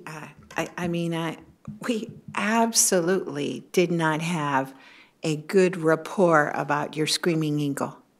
I mean, people have complained about that. How often have you been in here with that? And I probably remember it wrong, but it just seems to me like you were not going to expand it anymore. And that's actually not really what I said. The question that the folks had that came out to complain, on the bottom part of my property, which is this part right here, is flat and open. And Arlette Schweitzer, who was a lady who was very vocal, was worried I was going to build an amusement park there. And she talked about midways, and she talked about giant structures, and she talked about those kinds of things. And I always said that's never been my intention. But I did not say it was not my intention to continue to expand, but I always said that if we did expand, we would expand in the ways that we've done previously, which is we use the topography. We stay within the hills. We want something that looks like it belongs in the Black Hills. We don't want something that looks like a Six Flags out in the middle of that field. I don't want it now. I didn't want it then. I still don't want it now. And that's not what my intentions ever were. So, Mr. Chair, I have another question. Here's the concern of how we're going about this. Sure. We're going to issue you, if this goes through, a building permit. But your requirement to notify everybody comes with that variance. Right. So we will move ahead, we have this building going on, and then the folks receive the information about the variance and they come in and they complain. And what if we vote that down? I understand that's a risk that we would take as far as our investment, is the way I would see it. Yeah. But it does concern me because they were pretty vocal. I think if you remember when we did this, and I can get you the exact number, I don't have it with me, we issue somewhere in the mid-30s for a number of letters, people within 500, or property within 500 feet. I believe it was around mid-30s. And when we did this, we had very vocal people, but we also had very few vocal people. Out of that 35, there was really about 2 or 3 people that were very vocal about it. My other 30-plus neighbors were really okay with it, but you know how it is. The ones that are okay with it are quietly going to sit there and not bother to come to the meetings. The ones that are very vocal about it are the ones that are going to be here. So. The ones that were very vocal can hear it. The ones that didn't complain were probably blocked by the trees. No, actually, that's not true. Some of the people that are closest to it are the people that are really okay with it. I mean, if I were to show you on the map, you know, the people that didn't have any issue are the people that live closest to us, which is right there. The Fergusons. Right down here. Just the ones that are closest to us really were some of the ones that were the Fergusons. Okay with it. They have no issue with it. Mm-hmm. It's the people that lived around the corner from us that were having more of an issue with it. You've been working on this since 2008 with rezones and operating permits and... When we bought Rushmore Cave, it was an attraction that at that point had probably kind of seen its peak. It was definitely on its way down. It was dated, it needed a lot of upgrade, it needed a lot of help. And so in 2008, when we bought the place, we started to improve it. And we started by fixing up our gift shop, by making our property more palatable when you went by, giving us better curb appeal. And then if you remember, when we got to the point we started adding attractions, the reason we did that, and our biggest competitor in the caving industry in Black Hills is Wind Cave and Jewel Cave. And our competitive disadvantage is Wind Cave and Jewel Cave don't use the money they get as tickets to survive. They're actually a budgeted part of the National Park Service, so they can charge whatever they want without any issues. And at that point, Wind and Jewel hadn't raised their prices in a great many years. And private industry, we have to raise our prices to keep up with the cost of doing business.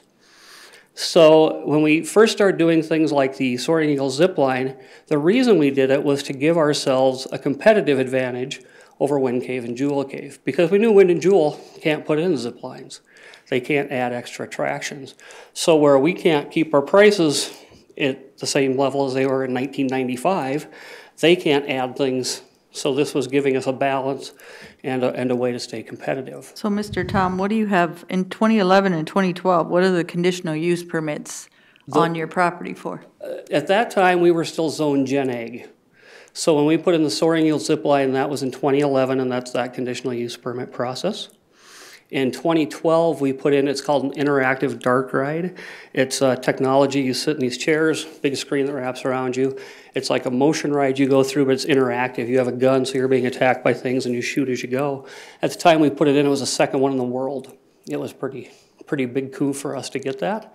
And we put that in 2012. And then you rezoned, so you didn't, then tell me what happened, Tom.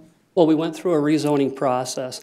The property that we're on has been a commercial tourism business. Initially started in 1927, but as of 1952, it was a continuous tourism business all the way through today. And there was no agricultural use on that land during that time. The only use that's been on that property has been Rushmore Cave, which has been going on, as I said, continuously since 1952. So when you look at the zoning, which you guys definitely got a chance to do today, we fit the Highway Service District model and definitions through the county ordinance and also the comprehensive plan. And so we applied to have our zoning changed from Ag 1 to Highway Service District. Thank you. Yes. I appreciate that. And you do have a penalty of $11,330, sir. You're Yes. aware of that? I am very aware of that. Okay. I have, ever since the beginning of this, and you can talk to PJ, I've been very upfront about it. I've taken full responsibility for it, and I'm just looking for a way to move forward. Mr. Is really Chair. what I'm looking for. So have you paid that? I have not yet, because PJ, I paid the $11,330 initially, and the county took the money and deposited the check, and it's still in there at the county. And as we go through, as he does the other building permits, he's just gonna charge me for the other, he's basically gonna keep the $11,300 and then charge me for the permits as we go forward. So that'll double up my permit costs, which is essentially what the penalty is to double the permit costs. Mr. Chair? Yes. Have we always done that? I thought that before we'd issue a building permit, we've always required all of it to be paid. Yes, excuse me, Brittany Molitor. The $11,330 penalty is because he started construction prior to the approval of the building permit because we didn't have the engineered plans. So that would be the $11,330. What he's talking about is if we did it in phases, that subtraction from what's already been So basically, paid. So, excuse me, may I clarify that? If I understand you correctly, and I'm just going to round numbers off. Okay. We've got on deposit, so to speak, $11,000, and that's the penalty. No, that's the actual initial permit fee. When he submitted his original building permit for the whole roller coaster, that was what the permit fee was. And then he started construction on the roller coaster without the engineered plans and without the approved building permit. And when that happens, building permit fees double. So that's what that penalty fee is. That's that doubling so to speak, of the building permit fee. Sorry, again, I want to make sure I understand this. This is what I'm hearing. Sure. We have 11,000, and that's the cost of the permitting. Yes. However, he's supposed to pay double because of penalties. Yes. So I don't understand how, when it was explained to us that the 11,000 is on deposit and you'll just take those fees away from it. No. I don't understand that, because that's We'll be adding on to those fees. Okay, because you said take away Oh, from that. Well, I'm sorry. Yeah. Yeah. What it is you have that amount sitting there. And because this is phased in 3 phases, so when PJ issues a permit for phase 1, I will pay a third of that 11,000 for the phase 1, a third and a third. So by the time I'm done, I'll have $22,600 paid for my permits as opposed to $11,300. Mr. Chair, again, that's sort of unusual. We have generally required that everything be paid. Yes, and that's why it's in front of you guys. I'm not opposed to doing that. That would be fine with me. I'm just trying to do it the way PJ has asked me to do it, so. Yeah, this was just a suggestion, so he could get phase 1, which is already constructed, approved, and then he could move forward into other phases. And then I do have one concern from my end, is that there is a caisson or a structure that appears to be in the drain field. Yep, So I saw I would that. at least like a as-built or some verification that it hasn't, changed the integrity of that, and that structure won't be compromised by constant moisture from a drain field. So I think PJ has talked to you about that. From the beginning, I've always asked that anyone that's concerned, whether it be DNR or the county, please come out and take a look at what we're doing. What we're talking about, where it goes across, we have a septic tank, and then we have a single 4-inch line that goes out and then becomes part of the drain field. Where this is at is between where the septic tank is and where the drain field starts. And it's a caisson that's 4 feet by 4 feet, and there's one caisson on one side of the 4-inch line by about 5 feet, and there's one caisson on the other side of the 4-inch line by probably closer to 8 or 9 feet. And the 4-inch line, but nothing sits on the drain field. There's nothing sitting on the drain field. And that's fine, just as long as we have an as-built that verifies that. That's not an issue. I'm more than happy to have anybody come out. I've asked PJ, please have somebody come out. I would love to discuss it with them and show them what we're doing. I want this to work, I really do. So are you adding that to the, Brittany, as a condition number 6, is the drain field disturbance corrected? Well, actually, that would fall under number 4, because in order for DENR to sign off, they would have to have that information also as a concern. And, I can come out there and look at it, but it's ground, we would need like an as-built, some kind of information on where the caissons are in relation to those drain field lines. That's all we're asking for. Do we usually make it a practice, first he pays the $11,330, and then we make him pay the penalty fee? No. The only part he actually constructed was the first part, which I think he should pay the penalty, and I don't know if I would be in favor of making him pay all those penalties for each phase. I would agree with the first phase, because he's already paying the $11,000, which is a considerable amount, and then the first phase that he shouldn't have built. So I guess, I don't know if I have to make that as a correction of number 1.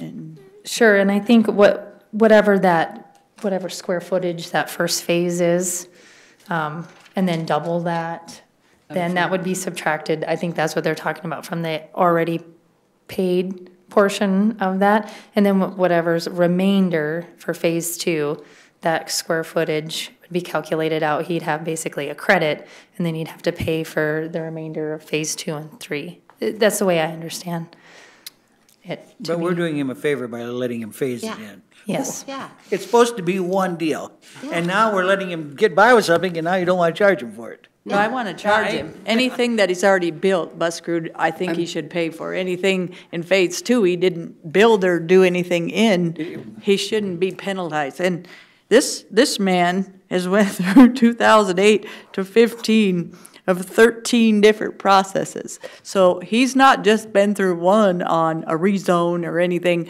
Guys, he's went through our process. That's why I'm also think Come on now, there's gotta be something there, even if we have complaints, that says that how our process works. You pay for the whole thing that you're supposed to do and then do that first phase.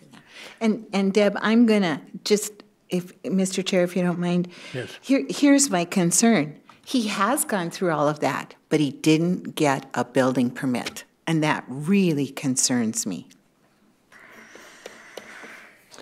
I agree. And as I said, I'm not going to stand here and even, But you I completely take responsibility for that. I know, but you should have. I put myself in a bad position, and then I made a bad decision based on that position. So he should have to pay that first phase, because that's. But Okay. now we're helping him sidestep. Okay. Just trying to help. Okay, any further discussion on this? Mr. Chair, I do have one, the variance for the height of the tower or whatever it is. Planning staff going to recommend approval or not? That's not on the agenda, George, today. Chairman, Commissioner Farabee, I cannot answer that. PJ has been working with him. I haven't looked specifically at those plans and whether it meets the 4 criteria in a variance. I can describe it for you if you'd like. If we don't grant the variance, then it's all for naught, right? The whole thing's for naught. I can certainly, if you'd like to hear about it today, I certainly can tell you about it. No, all I'm Okay. No, all I'm saying is if we go ahead with your current request and the second request isn't honored, then everything it's got to start over. And that's what I was mentioning earlier, as I understand. You got the cart ahead of the horse, in other words. And I understand, and that's what I was saying before, I understand it's a risk for us as far as starting to build and having investment and then not being able to complete it. I fully understand the risk there. To me, it gets just super obvious that you have to have this variance before, whatever.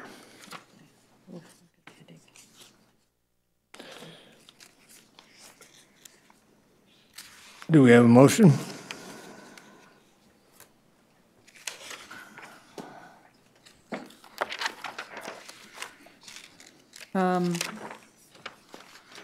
Sounds like you shot down my first idea on that. So I'll make a motion by staff request on the pass on those, 4 conditions, Brittany, or 6? I can remember. 5. There was 5. 5 conditions. Is there a second? Repeat the motion, please. Well, that was not a motion? Is to grant the variance with the 5 conditions per staff recommendation. No, the issuance. Wouldn't it be the issuance of the building permit? It would be to direct the planning director to sign the building permit if these 5 conditions are met. Okay. Okay, is there a second? Second. Discussion on the motion. All in favor, say aye. Aye. Opposed? Aye. Carried 4-1. Thank you.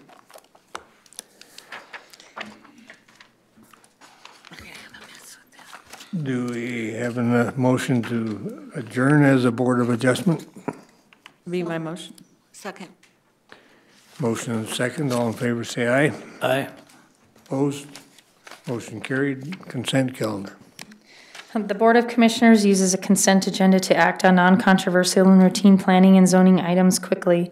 The consent agenda is acted upon by one motion and vote of the board. Items may be removed from the consent agenda and placed on the regular agenda at the request of a board member or a citizen. The consent agenda for planning and zoning contains the following items. Item D, first reading and public hearing of rezone 1601 for Thomas and Janine Price, and approval is recommended. Item E is comprehensive plan CA 1603 for Thomas and Jean Price, and approval is recommended. And item F, vacation of plat VP 1601 for Rodney Volmer, Brenda Deegan Whiting as agent, and approval is recommended. And actually, staff would like to pull item F. Does anyone wish any of the items on the consent agenda removed? If not, do we have a motion? Motion to approve the consent agenda with the exception of item F. Second. Motion and a second. Discussion on the motion. All in favor, say aye. Aye. Aye. Opposed? Motion carried. Item F is vacation of plat VP 1601 to vacate the plat of Lot A in the northeast quarter of Section 22. That was originally brought to Planning Commission and approved, and we have been speaking with our state's attorney's office. This property is now located in Box Elder city limits. It was previously platted with the county, but now it's in Box Elder city limits. So staff feels that it should be removed, that we may not have the authority to actually hear this item. So either we need to continue it to the next meeting until the state's attorney can. Motion to continue to the next meeting? The April 19th, 2016. 19th, 2016. Sorry. Yes. Hi, Brenda Dagan Whiting. I would prefer that you either approve or deny this, not continue it. I have a deadline to either buy this land or I've already had it continued once because Box Elder told me to come to the Register of Deeds. The Register of Deeds sent me to their office. I paid my $350 vacation of plat. And now it looks like I'm going to start over, but I'm going to have to go back to my seller and see if he's willing to continue this. If you continue this to the next meeting, I'll just be done. I won't be able to buy this. So either deny it or approve it. If it's denied because it can't be done and I have to go back to Box Elder, then that's what I'll be doing. I'm going to make a motion, substitute motion, to approve the vacation. I'll second it. I think we've done this before. Vacation, section lines are section lines. Oh, no, this isn't the section line. This is a vacation of plat. Is it what? It's a vacation of plat. Without a section line, I jumped ahead. I don't think legally we can, it's not our jurisdiction, it's Box Elders, and I think I make a motion that we deny the request because we don't have jurisdiction. The letter I got, the email we got from PJ is not confirming that. He's saying that we do, so I thought he sent an email saying he did. Maybe Jay can clarify that. Jay Alderman with State's Attorney's Office. I've not been a part of any of this, but I've heard just a little bit as quick as possible. I think my understanding is that obviously there's overlap in that 3-mile platting jurisdiction. And correct me if I'm wrong, Brittany, but this property was originally thought to be outside the city limits of Box Elder, but within that 3-mile. Now it appears that they've been able to confirm literally like this morning, today, that the property is solely located within the city limits of Box Elder, not outside. So it raises an additional legal question. So I'm just learning this myself, not having an opportunity to review that and determine if there's independent authority. So Jay, have we done this before where we vacated platted city limits? It doesn't sound quite right. I'm not personally familiar, but I'm definitely not going to stand here and tell you it hasn't been done. But I'm not familiar with that. It doesn't sound. Brenda, it's in city limits, right? It's been in city limits since I started this. I told the Register of Deeds and I talked to Ron Cohn myself before I ever came to Rapid City. And this day I started talking to PJ, he knew this was in the city of Box Elder city limits. And there's a letter in here from Ron Cohn from the Box Elder Planning and Zoning that relinquishes their authority, I guess. It's been in the city limits since they tried to incorporate the Flying J into Box Elder city limits. So it's been in the Box Elder city limits for several years. I'm looking for the letter. Do you have it in your packet there? I do. Oh, here it is. Brenda, here. I know there's a letter here. Yeah, I've got it. We got it in our packet. Yeah, okay. got it. I don't know if that would help, or if it's simply has to go back to Box Elder, that's fine. You'll probably see me again for try and get my $350 back then. Mr. Chair, we don't have jurisdiction. My motion is to deny. Okay. Kinsley Groot, she's the one that was working with us, and she's the one that sent me the information earlier this morning, so she's gonna come down and talk about it. The reason being that we don't have jurisdiction, or she doesn't feel that we do. Okay. Oh, you make a motion to deny it? I'll second that. Did.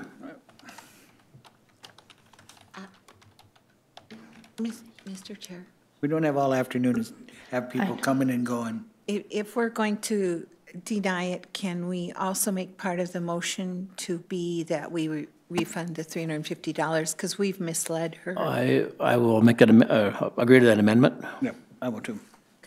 Okay, now we've had motions and substitute motions and motions on motions. I think I'm okay. Are you okay? Yeah, I call this one a substitute motion. Motion to deny with an amendment to refund Yes. the application fee. Yes. Okay. So we're all square with seconds and all that stuff. All right, we tried to help you. All in favor of the motion, substitute motion, say aye. Aye. Opposed? Motion carried. Okay. Okay, item G is a request to not submit engineered road construction plans and not to build to ordinance 14 standards for Kevin and Gail Tome. Fisk Land Surveying as the agent. The applicant, Kevin Tome, is respectfully requesting to waive the requirements to submit engineered road construction plans and build a road to ordinance 14 standards within the section line right-of-way. The 66 feet of road within the section line will be a 10-foot wide gravel road. This road will access proposed Lot C of DeWald subdivision. So he's asking to waive those requirements to build a driveway in an access easement. So these are automatic denials, right? Second. No, I'm kidding. If you want to get home this afternoon or not.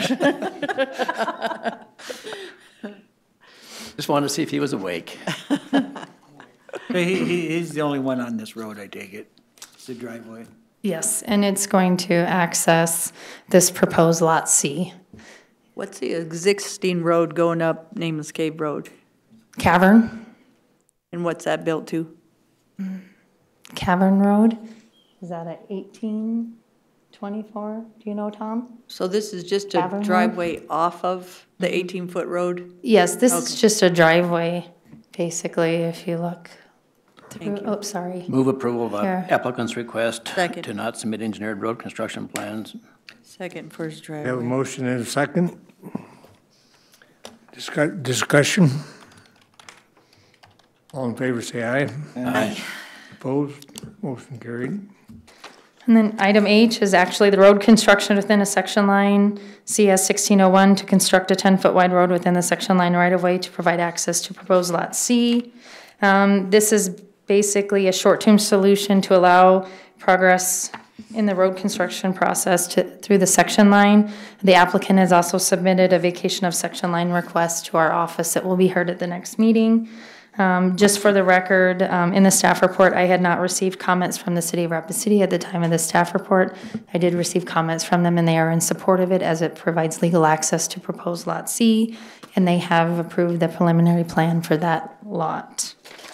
So staff is recommending approval of road construction within the section line right-of-way CS 1601, which includes constructing the section line right-of-way county standards with the following 8 conditions.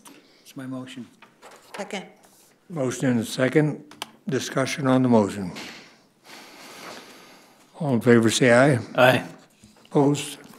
Motion carried.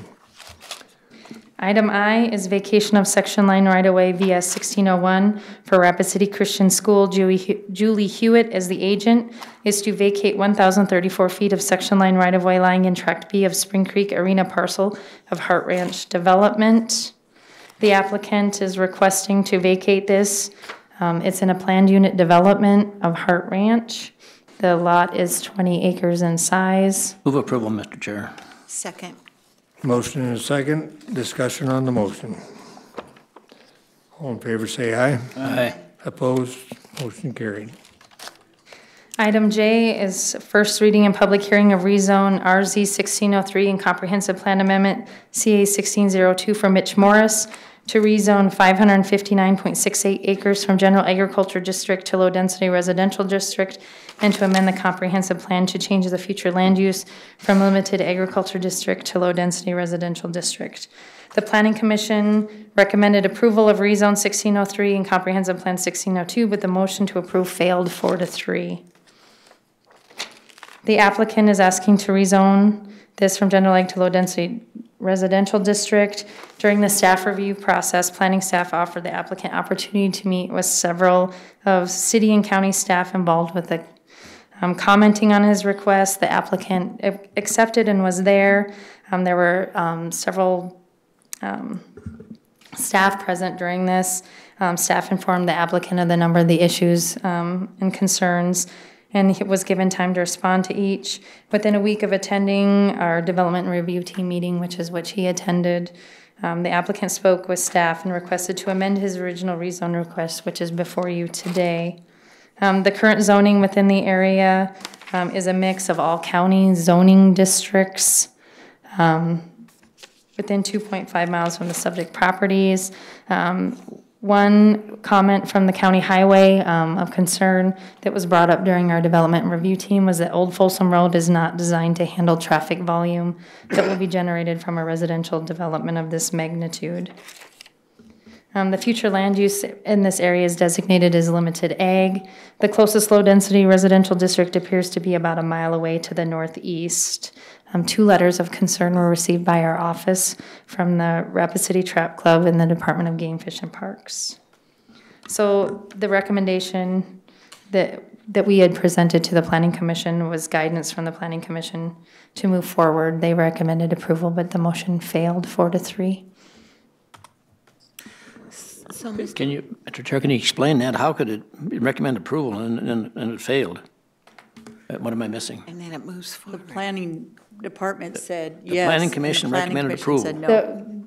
no. The planning that didn't, the approval did not, The Planning Commission Yes. recommended approval.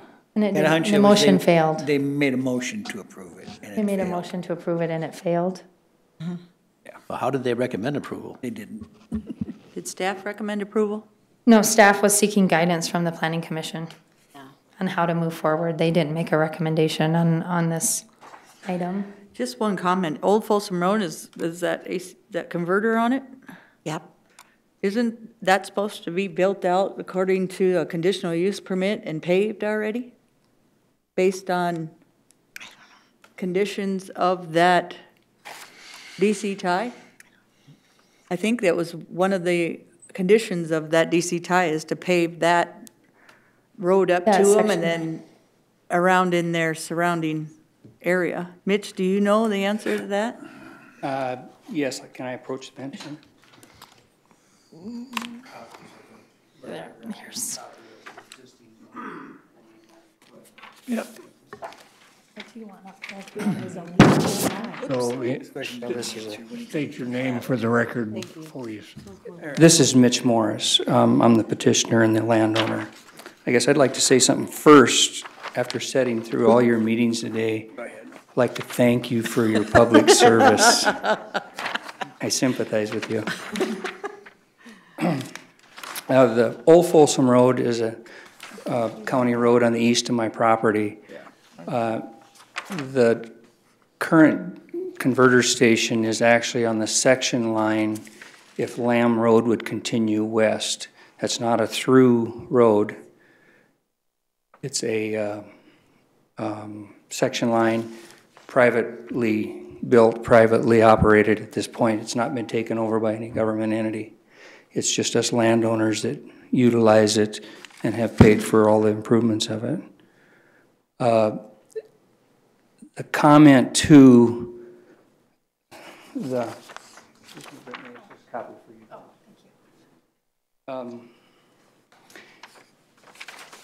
I forgot where I was, but the comments of the county really, to me, don't apply at this process of the rezone request. I understand their concerns. I have not adopted a phasing plan or development plan or the plating process right now. My confusion, or I feel what the real confusion of this is that under the ordinance of 508, I feel that I've met all of the requirements of 508, of ordinance 508 for the rezone. And in the process of this, things get routed around to various entities, the city, rep city, county highway department for their comments. I think their comments are very important and very well taken. I don't think that they really apply at this point of the zoning process.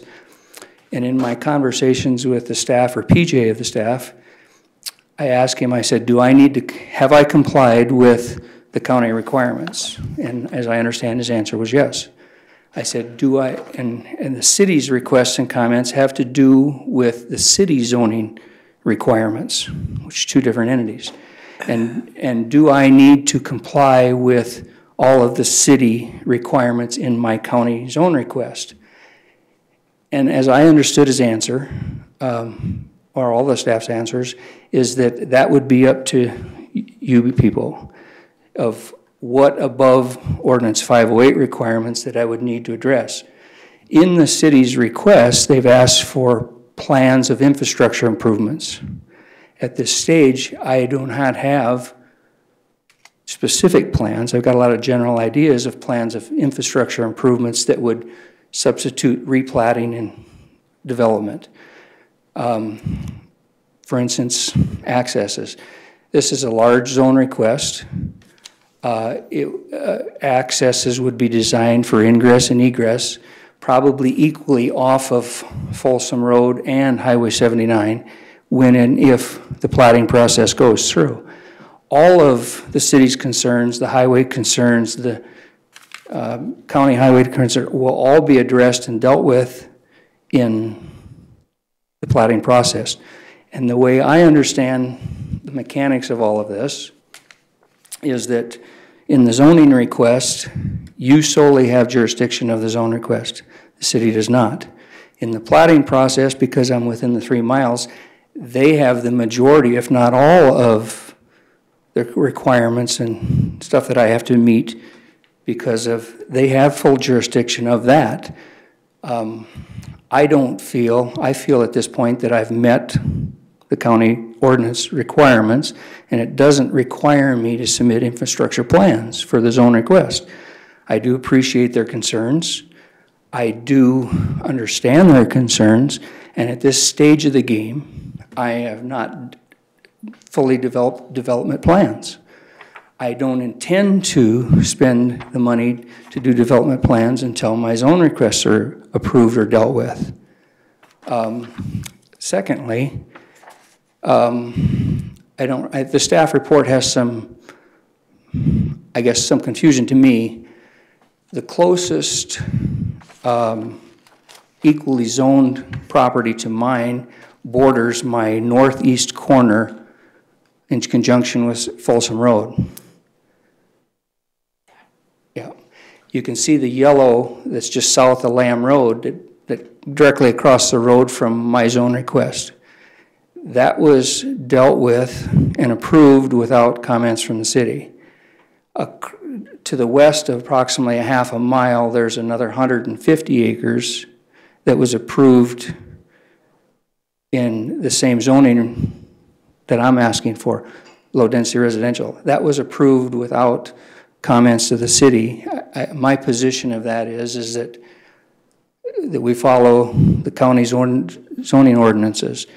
And if the city chooses not to make a comment on, I think the one to the west, which was done by the Hart Ranch, was done in 2004, 2006.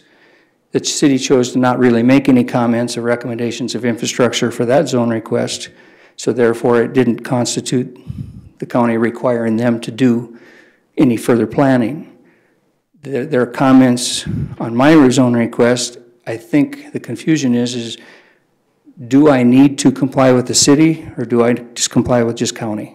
I don't know if I'm confusing the issue, but that's my question for you people. Mr. Chair, We keep talking about comprehensive plan, and he seems to be following the comprehensive plan. It seems like they do commercial, then low density or some kind of buffer before then.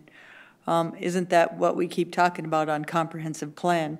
Number two, anything that we decide to zone today will be in discretion in that 3-mile plating jurisdiction of the city. So he can be shut down if his plan is not going to be in conjunction with that 3-mile plan of Rapid City, if he can't comply in those rules and regs. So all he's coming to us for is, does this comply with the comprehensive plan in this area? Am I correct?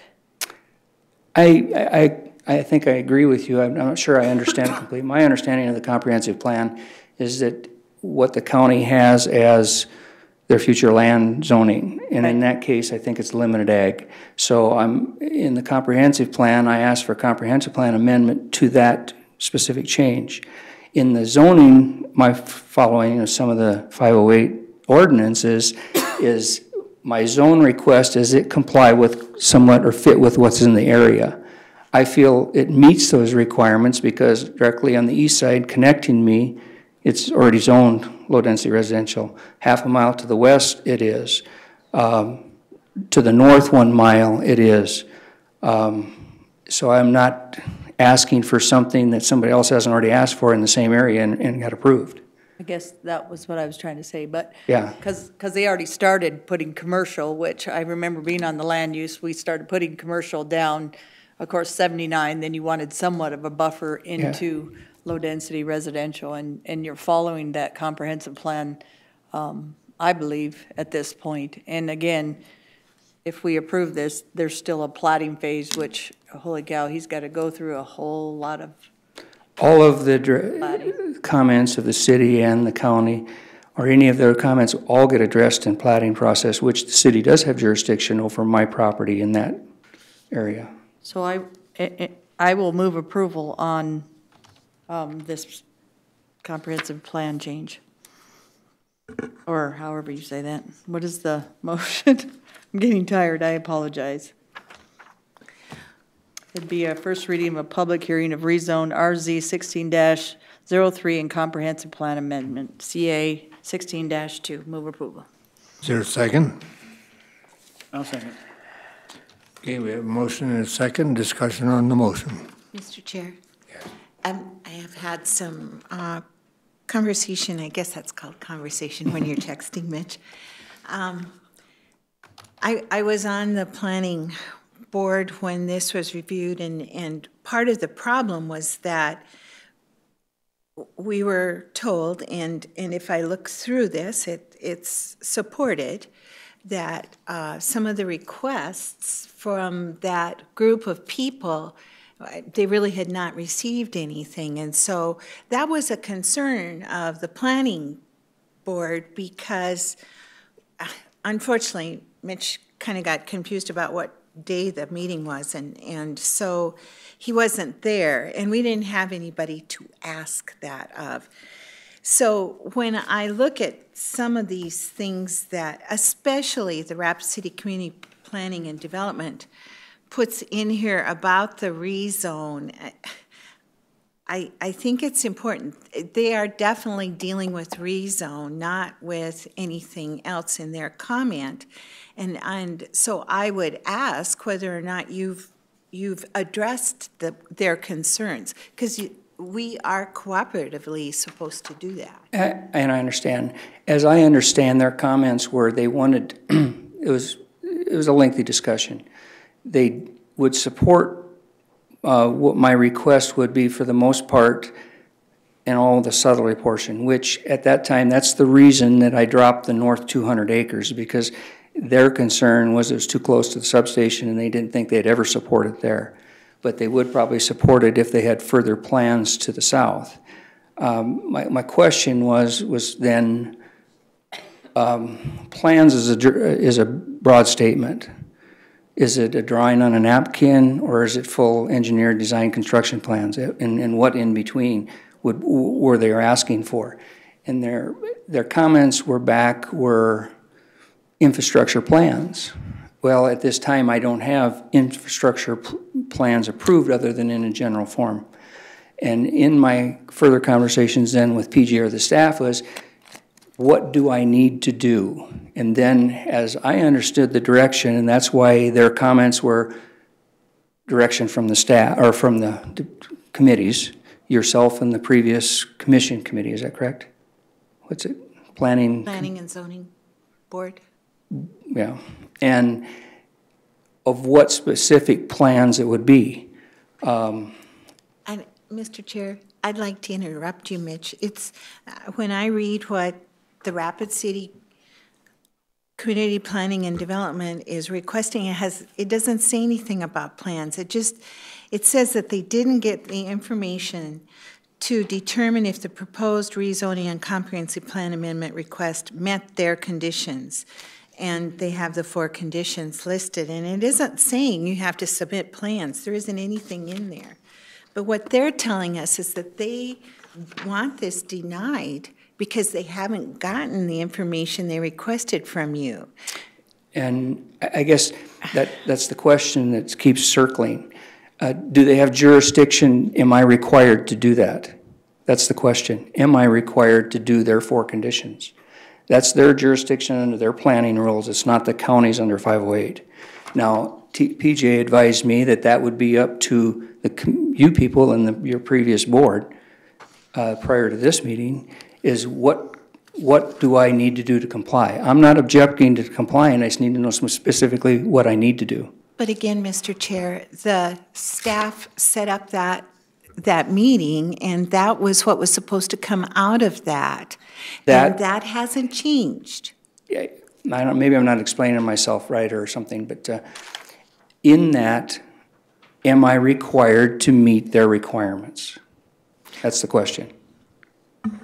And if I am, which one of those requirements am I to meet? Well, there's 4 listed. Okay. The ordinance 508 doesn't require me to address that.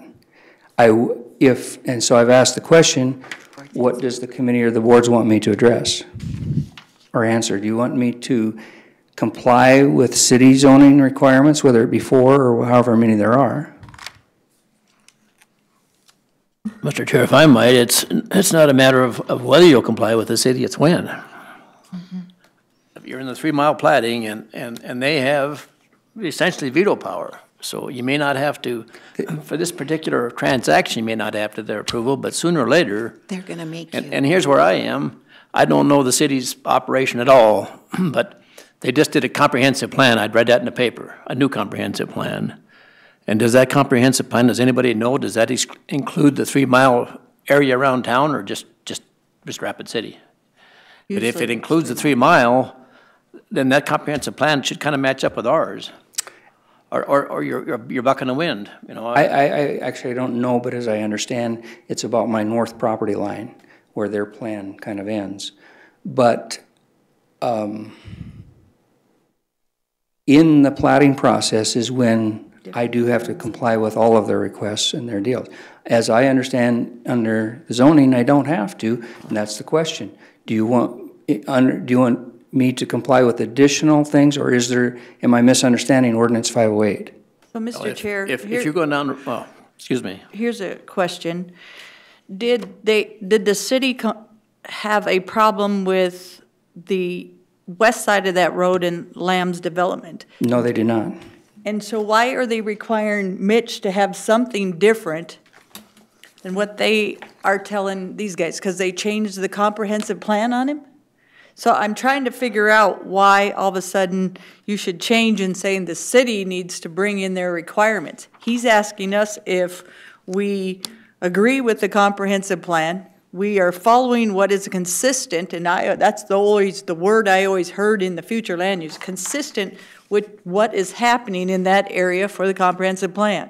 Am I correct? Unless they plan on changing it and coming back and having these 4 properties, 3 properties, whatever, how many properties in there, change their comprehensive look and their zoning, guys, he's following the comprehensive plan. So I'm trying to figure out if they complied, why can't he comply? And why are we arguing on a comprehensive plan? Because unless we plan on changing right here in this district.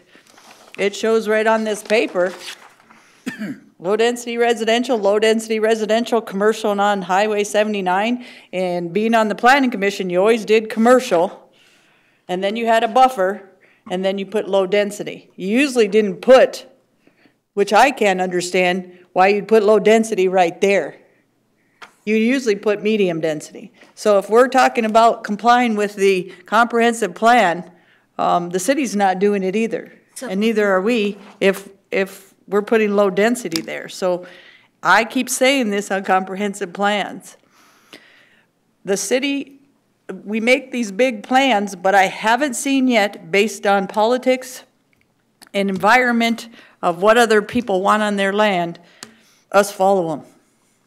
And if it's consistent in this area and already shows where it's going, that's pretty easy. But when we're guessing and saying that it should be this because it's his land and we think it should be, there's a whole different ballgame. So I'll keep saying this. We're following a comprehensive plan. Let's keep following what they're doing in that area. It makes sense to put low density there.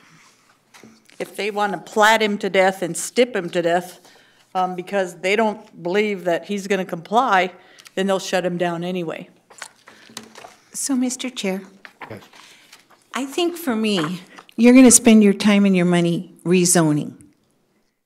But what if they do shut you down? Then you will have to come back in and rezone it to some other use? No. No, or just leave it that way? No, I don't think there's the term shutdown. I guess confuses me. I used hers. Okay, is that during the platting process you deal with all of the. I guess maybe I'll back up a second. For me to, if it's zoned general ag, which it currently is, or if we zone it today or approve a zoning today for a low density residential, I can only sell property at what it's platted at currently. So the smallest acreage that I could sell after it's approved at whatever zoning, whether it be suburban residential or low density residential that I'm requesting, I want to sell something tomorrow. I can only sell whatever's legally platted, which is a 40-acre parcel. Under that rules, no matter what it's zoned, you can put one structure on it, one deal. Once it goes through platting and you redesign the legal descriptions, then you can go down to as low as 3 acres under this zone request. If we approve the zoning for low density, before I can sell smaller than 40 acres, I have to go through the platting process. I could ask for a plat of 40 acres and do that in phases at 10 acres a plat, or 9 acres at a phase and 3 3-acre lots. And then I have to do the criteria as I plat.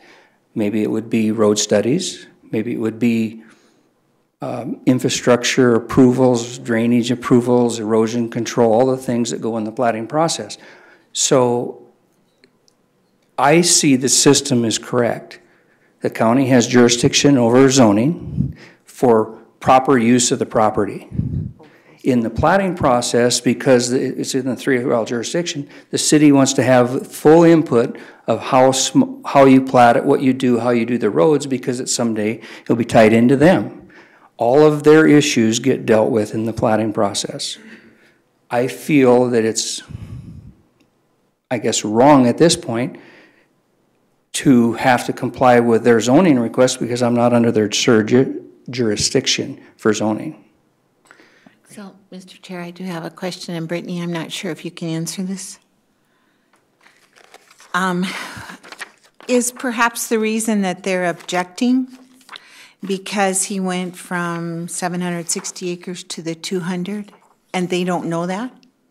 No, this is my recollection of and just correct me if I'm wrong, because I was there at when we all kind of met together.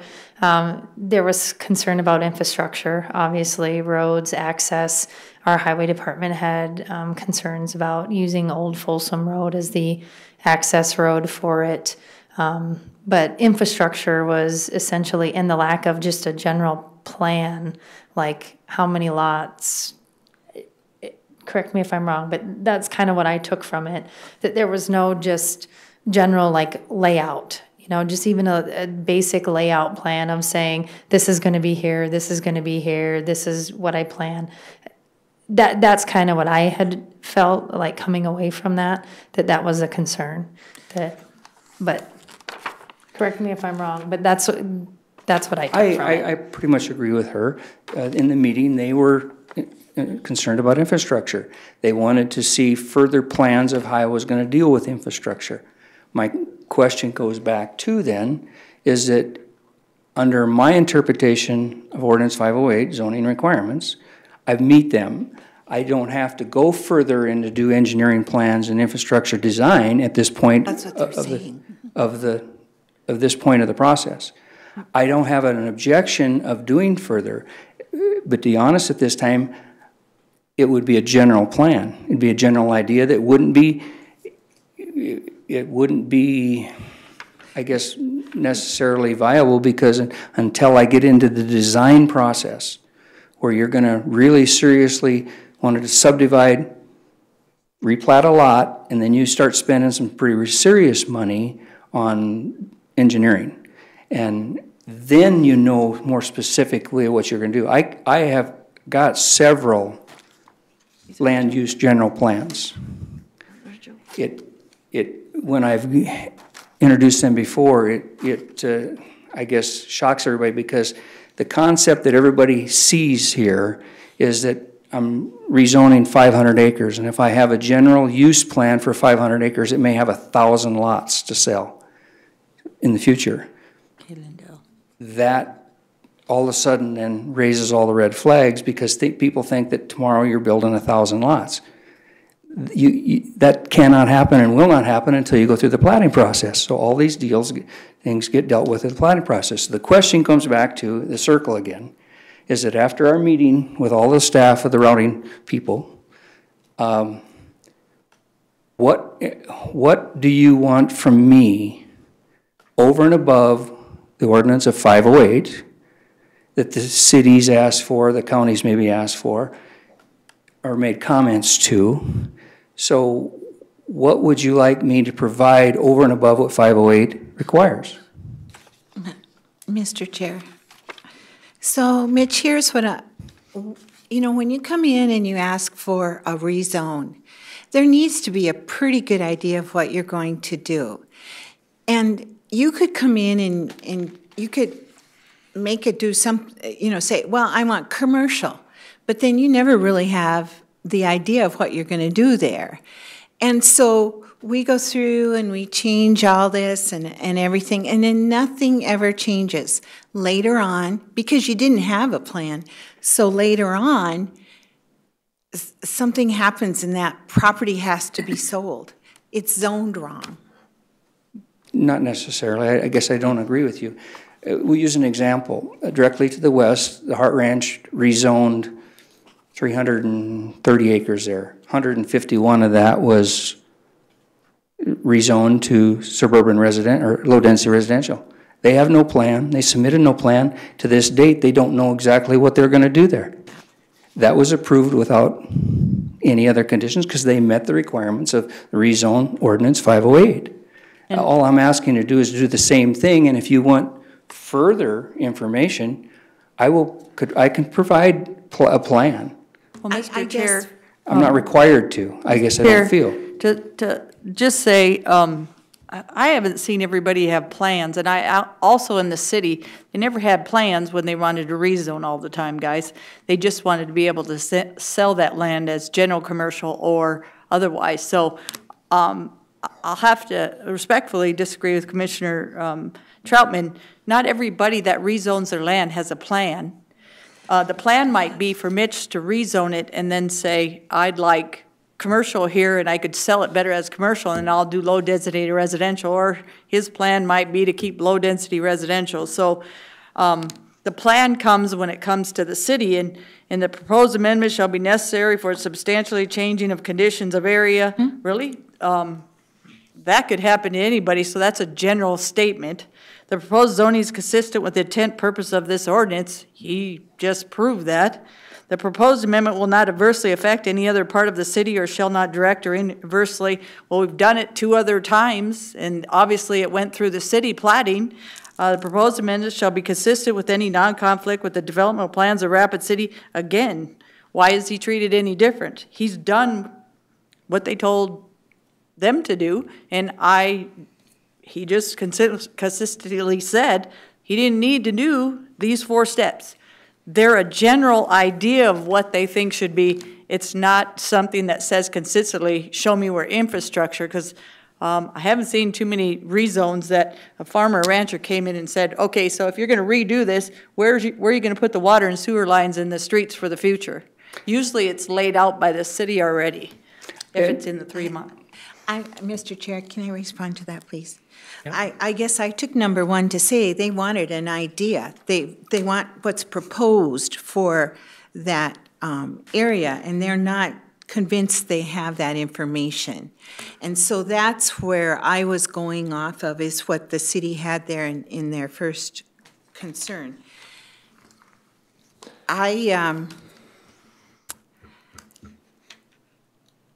You know, I have been a part of this where we did not take into account anything that the city was talking about, where we have changed zones.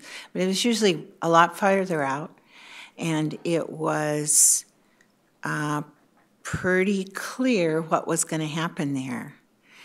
And so this is right on the edge of the city.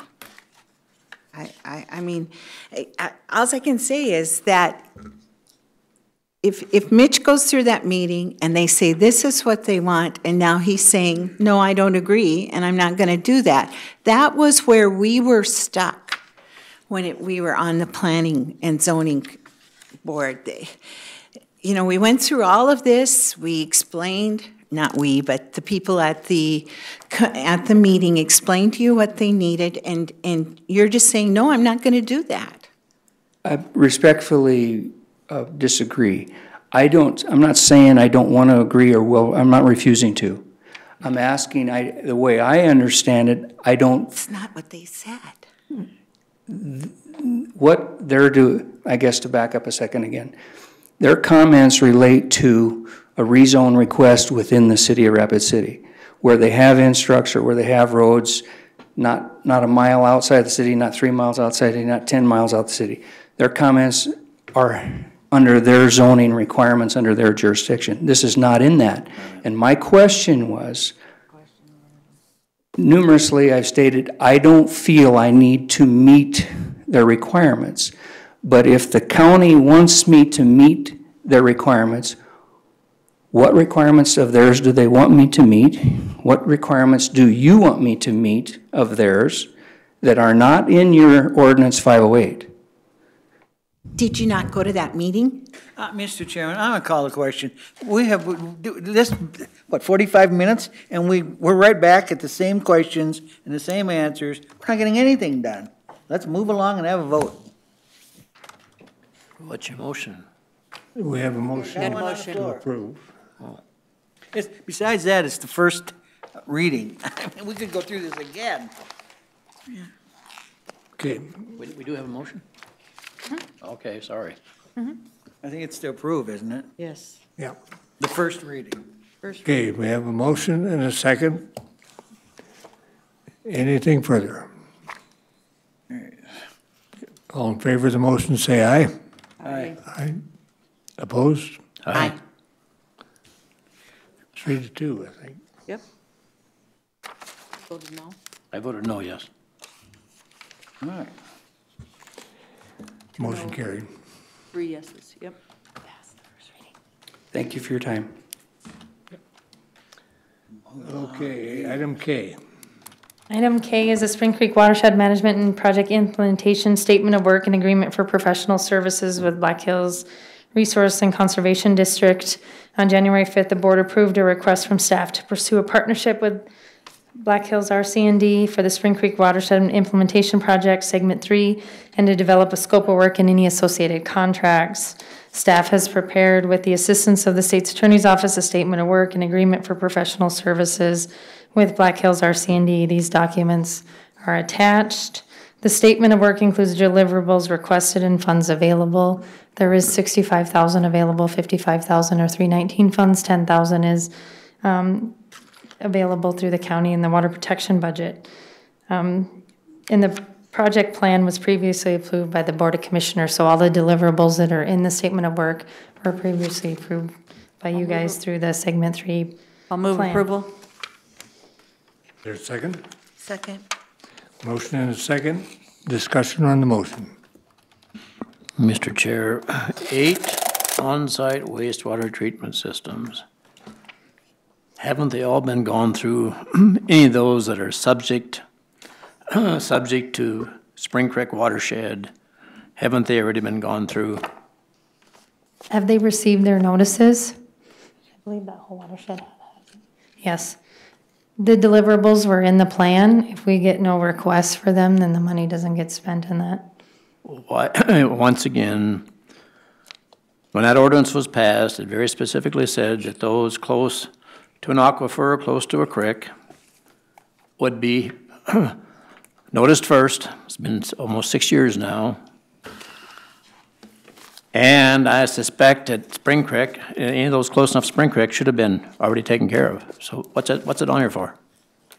That is part of the project plan that was approved, and it was approved by DENR. Anything further on the motion? All in favor of the motion, say aye. Aye. Opposed? Aye. Motion carried. Thank you. Thank you. Okay, we've got item 30. Let's see, where did you move the vouchers to? I was going to do it after 32. Okay, I didn't write it down. Item 30, you have in your packet a draft of a letter to Tim LaPointe, and it corrects some of the items that were in the official letter, or the letter that we got back from them. For example, they used our assessed value of $7,416,000,000 as the tax revenue that Pennington County receives. Some of those things. Does anyone, do you see anything in that letter that you object to, or before you? I'll make a motion to approve the letter and have the chairman's signature and send it off. Second. Motion and second. Discussion on the motion. Mr. Chair, will we send a copy to the governor's office since they're objecting to it? I think it goes to the Certainly governor's add office, that. doesn't it? Yes, I can't remember. yeah, there is a couldn't copy. remember. Sorry. Yeah, copy to the governor. Okay, we have a motion and a second. All in favor, say aye. Aye. Aye. Opposed? Motion carried. And Mr. Chair, anything, the sheriff want to add anything? Motion's passed, so I thought I was going to be here to answer any questions. Yeah, you just.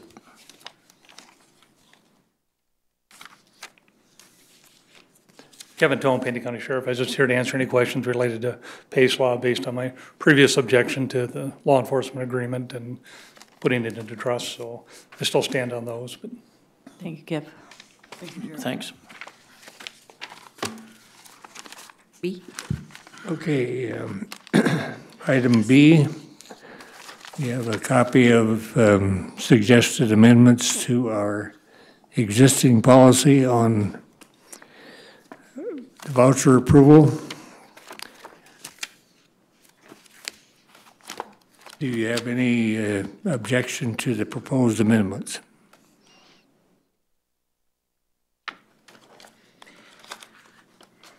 Mr. Chair, I would move to approve the changes to our policy on commission voucher approval.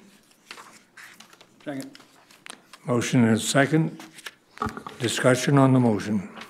Well, I can't find my copy, Mr. Chair, but a couple of things. One is I don't think that that's in accordance with state statute. And secondly, I don't think that, well, I'm not going to write to the auditor if I got a question about a voucher. It says somewhere in here I got a right to her, and it ain't gonna happen. Anything further?